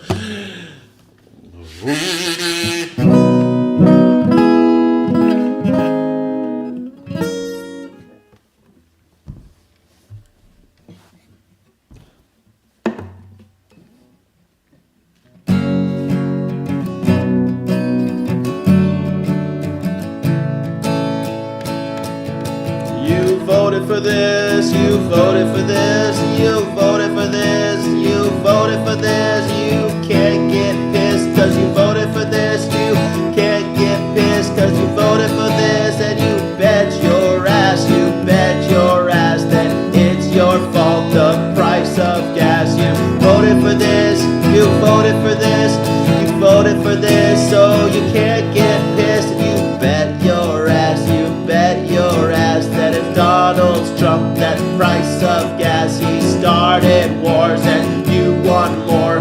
Can't get enough of his big fat tuft of hair on his head, but he's better off dead. I just can't wait to see him hang and see him go out with a big old bang. Yeah, you voted for this, oh, you can't get pissed cause you voted for this, oh, you voted for this, oh, you voted for this, oh, you bet your ass it's your fault that price of gas is so fucking high, and you got a bigger piece of the pie. There's no pie because Donald Trump ate all the pie. Your piece of the pie is so fucking small because there ain't no pie. You're better off dead. You ain't no pie. You're probably gonna die because coffee's so expensive and you can't afford it. Better take a hit of fentanyl cause you can't get anything else anyway. You voted for this, you voted for this, oh, 4 more wars. You voted for this, dead kids in Iran. You voted for this, you can't get pissed cause you voted for this. It's all your fault that we all suck. The American century is coming to an end. You know that the Constitution breaks, it just don't bend. Oh, you voted for this, you voted for this, you voted for this, you voted for this, oh, you can't get pissed cause you voted for this, you fucking chomo piece of shit. You voted for this, you voted for this, you fucking chomo piece of shit. That was for you, Wilbur Nola. There you go.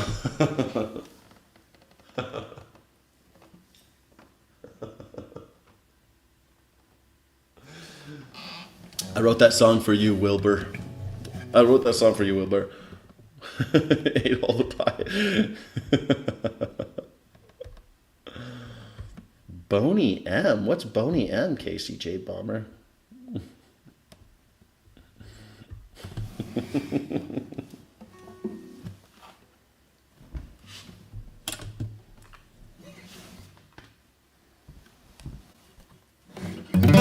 M. Boney. What is M. Boney?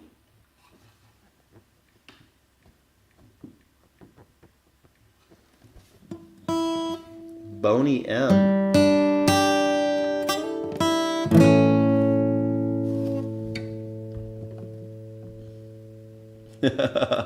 Thanks, Wilbur. Wilbur. You like that song? I just made it up just for you. Boney M. What is Boney M? Just any song by Boney M? Rasputin. Oh, they played that song Rasputin?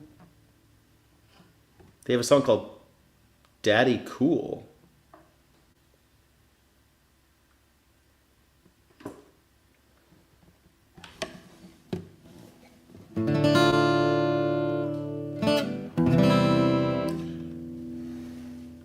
try to play it. She's crazy like a fool. What about a daddy cool?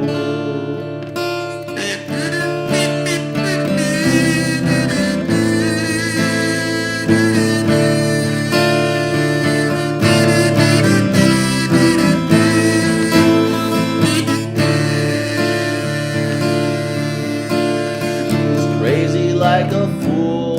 What about it, daddy cool? I'm crazy like a fool. What about it, daddy cool? Daddy cool. Daddy cool. Daddy. Daddy cool. Daddy cool.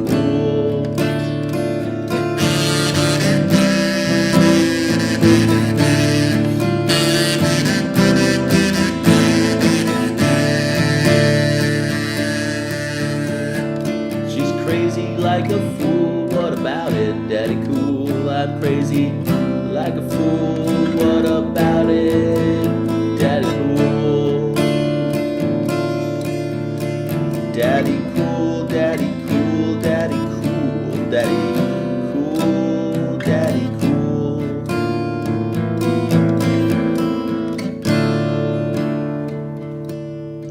She's crazy about her daddy, oh, she believes in him. Loves her daddy. She's crazy like a fool. What about it, daddy cool? I'm crazy like a fool. What about it, daddy cool? Daddy, daddy cool. Daddy cool. Daddy, daddy cool. Daddy, daddy. There, I played a Boney M song, KCJ Bomber. They do like Rag Rasputin and Daddy Cool. I just did Daddy Cool. I just played the song Daddy Cool for you.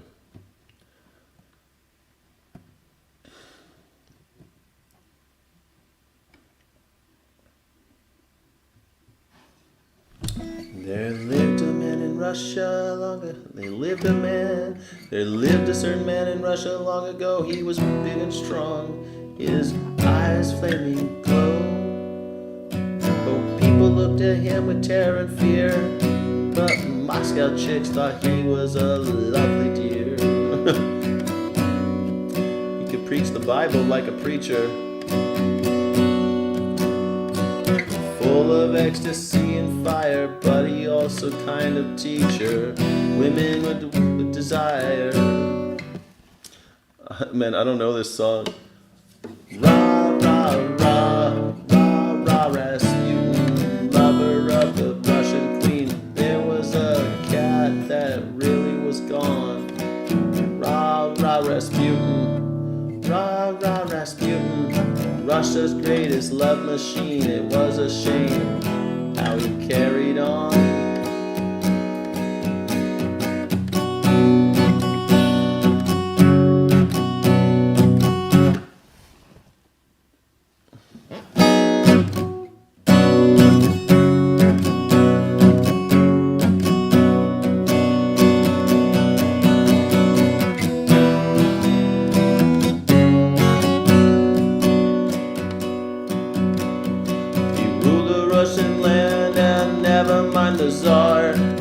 Stuck dance and a Willy Wonder bar. In all affairs of state was the man to please, but he real great when he had a girl to squeeze. For the queen he was no wheeler dealer.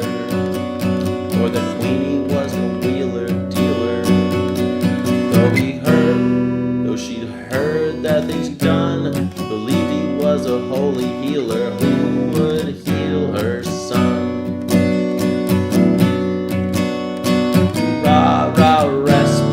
Lover of the Russian queen, there was a cat that really was gone.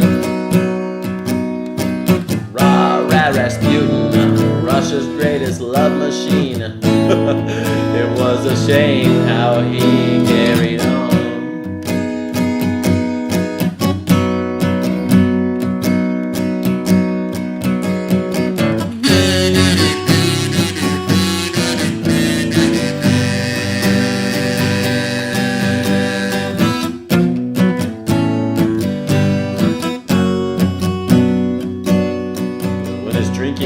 exhausting, and his hunger for power became known to more and more people. The demands to do something about this outrageous man became louder and louder.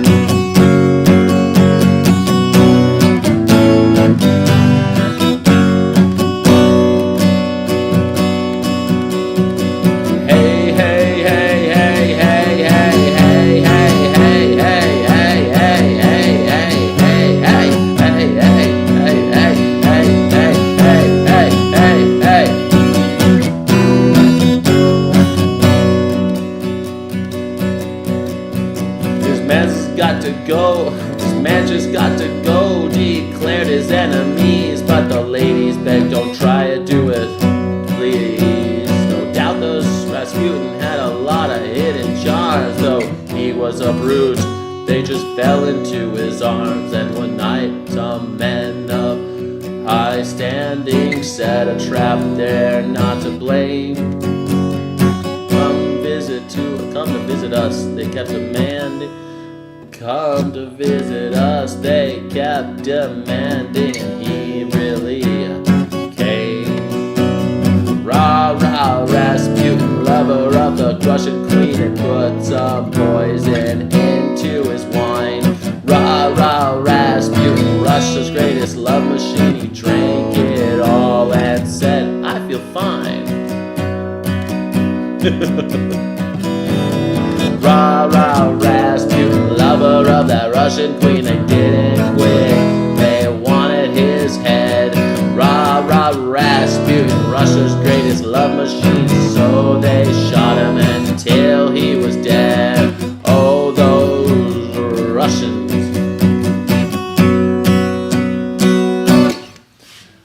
There you go. There you go. Thank you, KCJ Bomber. I played 2 songs by M. Boney. Boney M. M. Boney. I've heard the Rah Rah Rasputin song before, but I never really played it. So we played Marty Robbins. We played Boney M. Boney M. We played Rod Stewart. We played Elvis Costello. We played lots of fun songs today. We played Bob Dylan.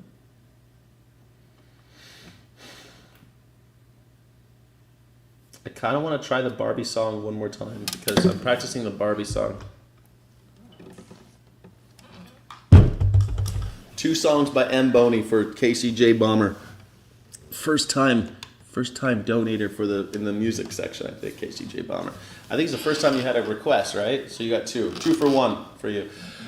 How are we doing on the mustache? The mustache question is still 60% yes. Oh man, come on, guys.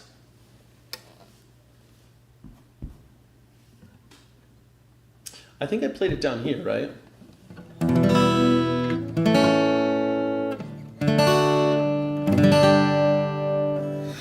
I did. I think I'm pretty sure I played it like that. I'm a Barbie girl in a Barbie world. Life is... Fuck you. Spam. I'm a Barbie girl in a Barbie world. Life is plastic. It's fantastic. You can brush my hair. Dress me anywhere. Imagination, life is your creation.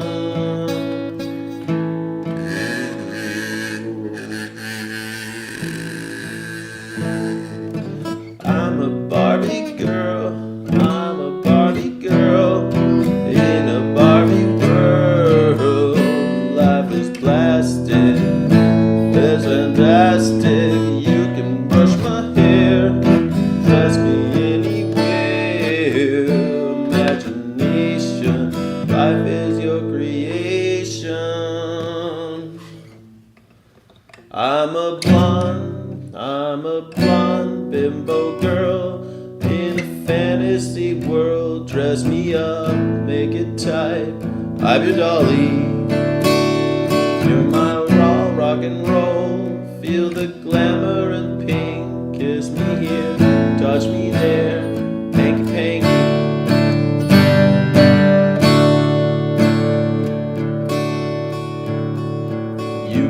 touch, you can play.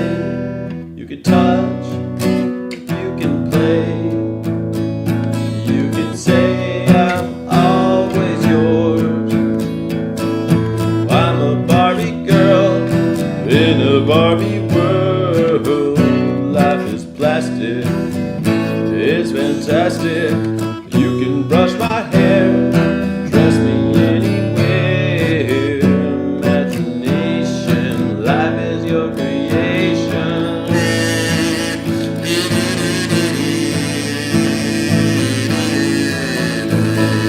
Come on, Barbie, let's go party.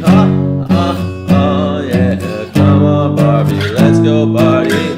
Oh no, oh no. Come on, Barbie, let's go party. Oh no, no. Come on, Barbie, let's go party. Oh no, oh no. Come on, Barbie, let's go party. Oh no, no, no.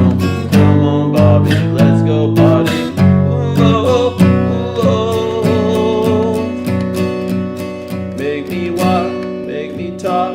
I'll do whatever you please. I can act like a star. I can beg on my knees. And if you jump in, bimbo friend, let's do it again. Hit the town, fool around, let's go party.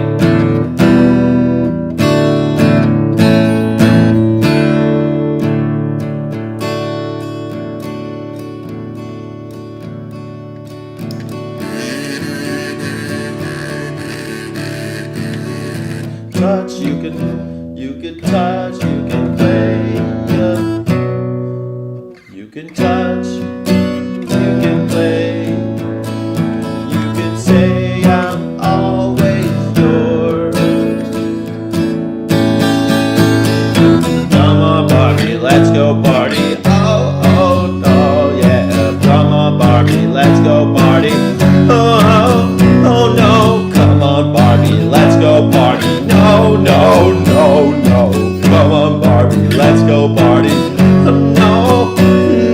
Come on, Barbie, let's go party. No, no, no, no. Come on, Barbie, let's go party. Oh, no, oh, no. I'm a Barbie girl in a Barbie world.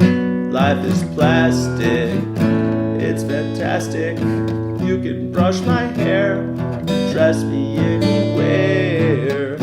Imagination, life is your creation. I'm a Barbie girl living in a world full of plastic. They say it's fantastic. You can brush my hair and dress me anywhere. Imagination, life is your creation. Barbie, let's go party. Come on, Barbie, let's go party. Come on, Barbie, let's go party. No, no, no, no. Come on, Barbie, let's go party. No, oh no. Come on, Barbie, let's go party. I don't want to. Come on, Barbie, let's go party. No, no, no, no. Come on, Barbie, let's go party. Please don't make me. Come on, Barbie, let's go party. No, no.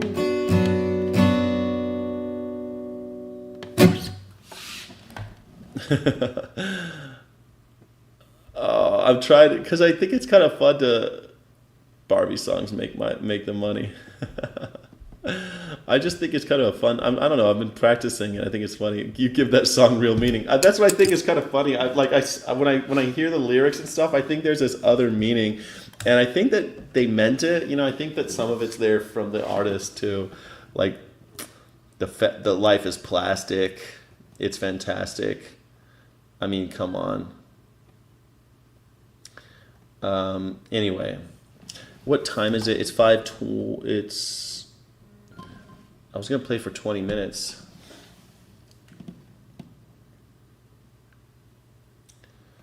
Hallo, darf ich dir in ein paar Minuten, ungefähr 20 Minuten anrufen, bitte? Sorry, my German friend. I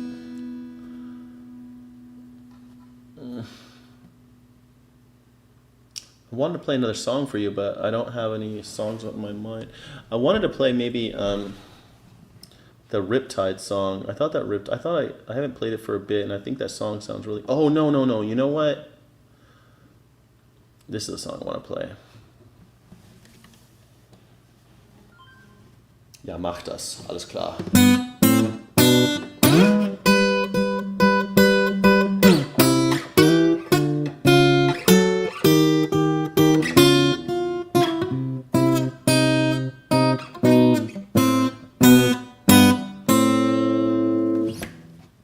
Something like that. What He Wrote by Laura Marling. Okay, I'll play that next. Let me play this real fast.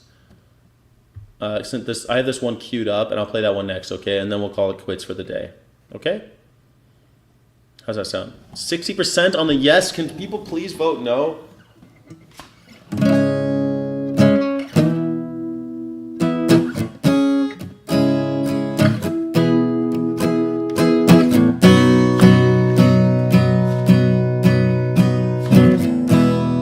And in the morning come, you don't need to ask an alibi. And in the morning comes, you don't need to ask to be so honest. And in the morning comes, you don't need to ask an alibi. And in the morning comes,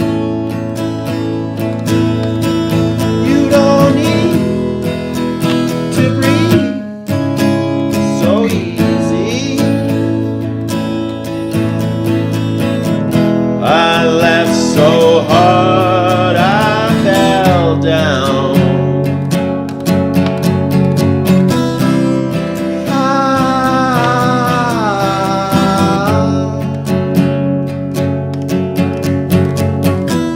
I cursed these lanes I walked on.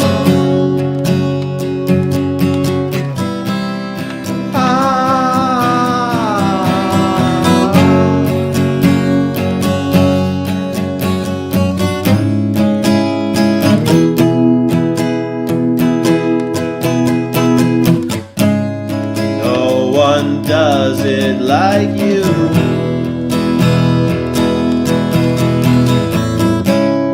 No one does it like you.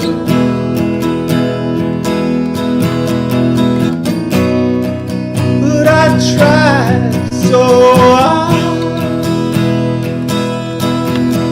but no one does it like you.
Def said it was split reviews. Split reviews on the mustache for sure.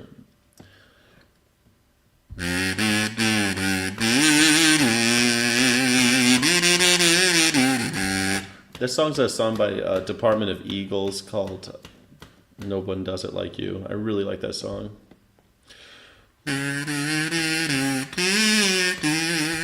Some people see a vape for some reason, but it's a kazoo. It's a kazoo.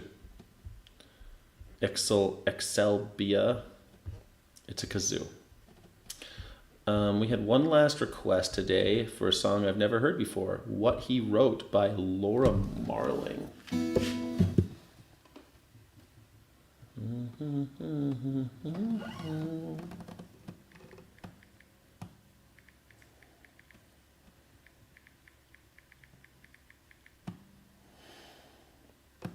Laura Marling. Maybe I've heard this. I don't know. Maybe not.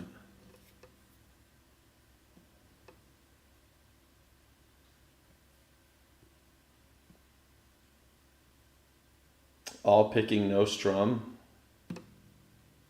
We're gonna strum it. I'm not gonna learn how to pick. I don't know. We're gonna try this. We'll try. It says all picking, no strumming on it, but I don't know the picking pattern, so we're just gonna go with it. Here we go.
Begged to stay in by the light of his ship. Me fighting him, fighting light, fighting dawn. And the waves came and stole him, took him to a war.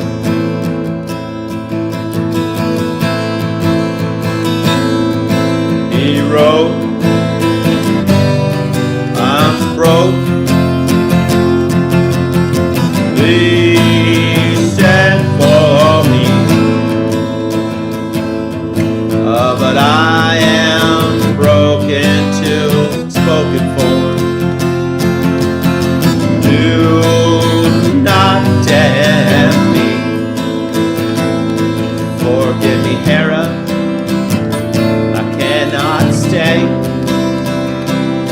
He cut out my tongue. There was nothing left to say. Had loved me, oh Lord. He drew me away. He caught me, laughed at my sins. In his arms I must stay. Right? That's alright. I'm in his smell. We speak when spoken to. Suits us well. That suits us well. That suits me well.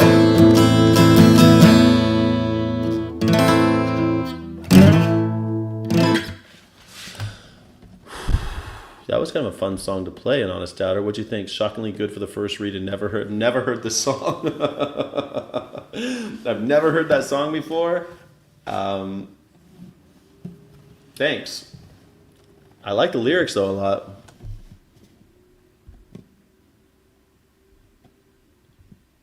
Sky for the next dictatorship. I'm presidency. Yeah.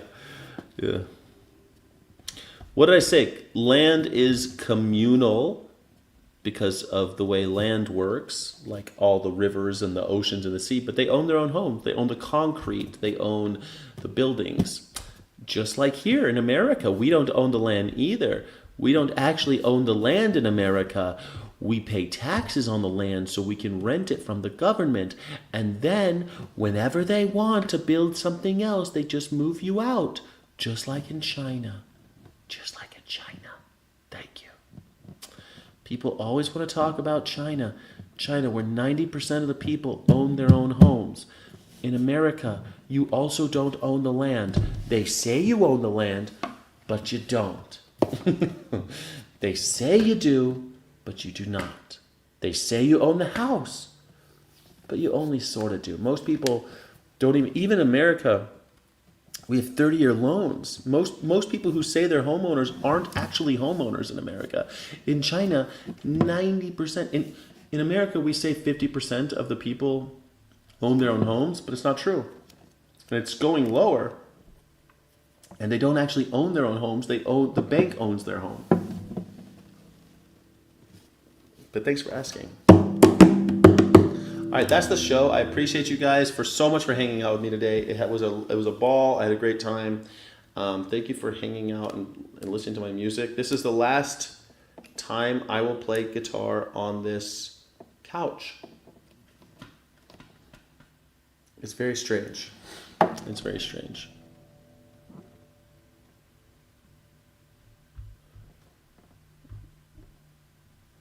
Oh, yeah, they found lithium on their property, and the government said, no way. Yeah, what do you know? Even though in America you own the minerals underneath your house, but they don't, that's all bullshit. It's not like the old days of the Clampets, you know? Once was a man named Ted, a poor mountaineer, barely kept his family fed. Then one day he was shooting at some food, and out of the ground came a bubbling crude oil, that is, black gold, Texas tea. All right, thank you so much. They're going to wait until they can grab the naturally expensive resource themselves. That couple doesn't own shit no more. Yeah, what do you know? Thanks, Guy. Bye, couch. I know it's weird. This couch, man.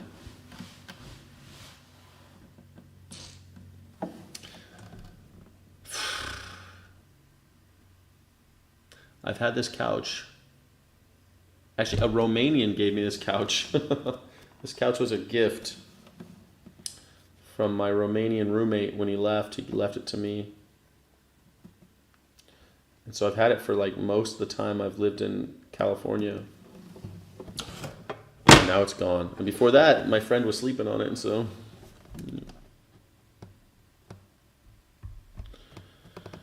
Yeah, I know, Real McGoy, I know. This couch is anti-Trump, yeah. Life is for the living. You're right, Anarchists. Life is for the living. You're right, life is for the living. All right, I'll see you guys later. Thank you for everything. I'm going to prepare for the movers to come, who will be here in about an hour and a half. OMG, sentimental. I'm bad at getting rid of sentiment. I used to be better at it. I'm getting worse at it. I'm getting worse with age when it comes to sentiment. Because I'm like, this thing I've had for 30 years. Should I keep it because it's old? Or should I throw it away and be like, well, it's time to go. All right, anyway, thank you for playing.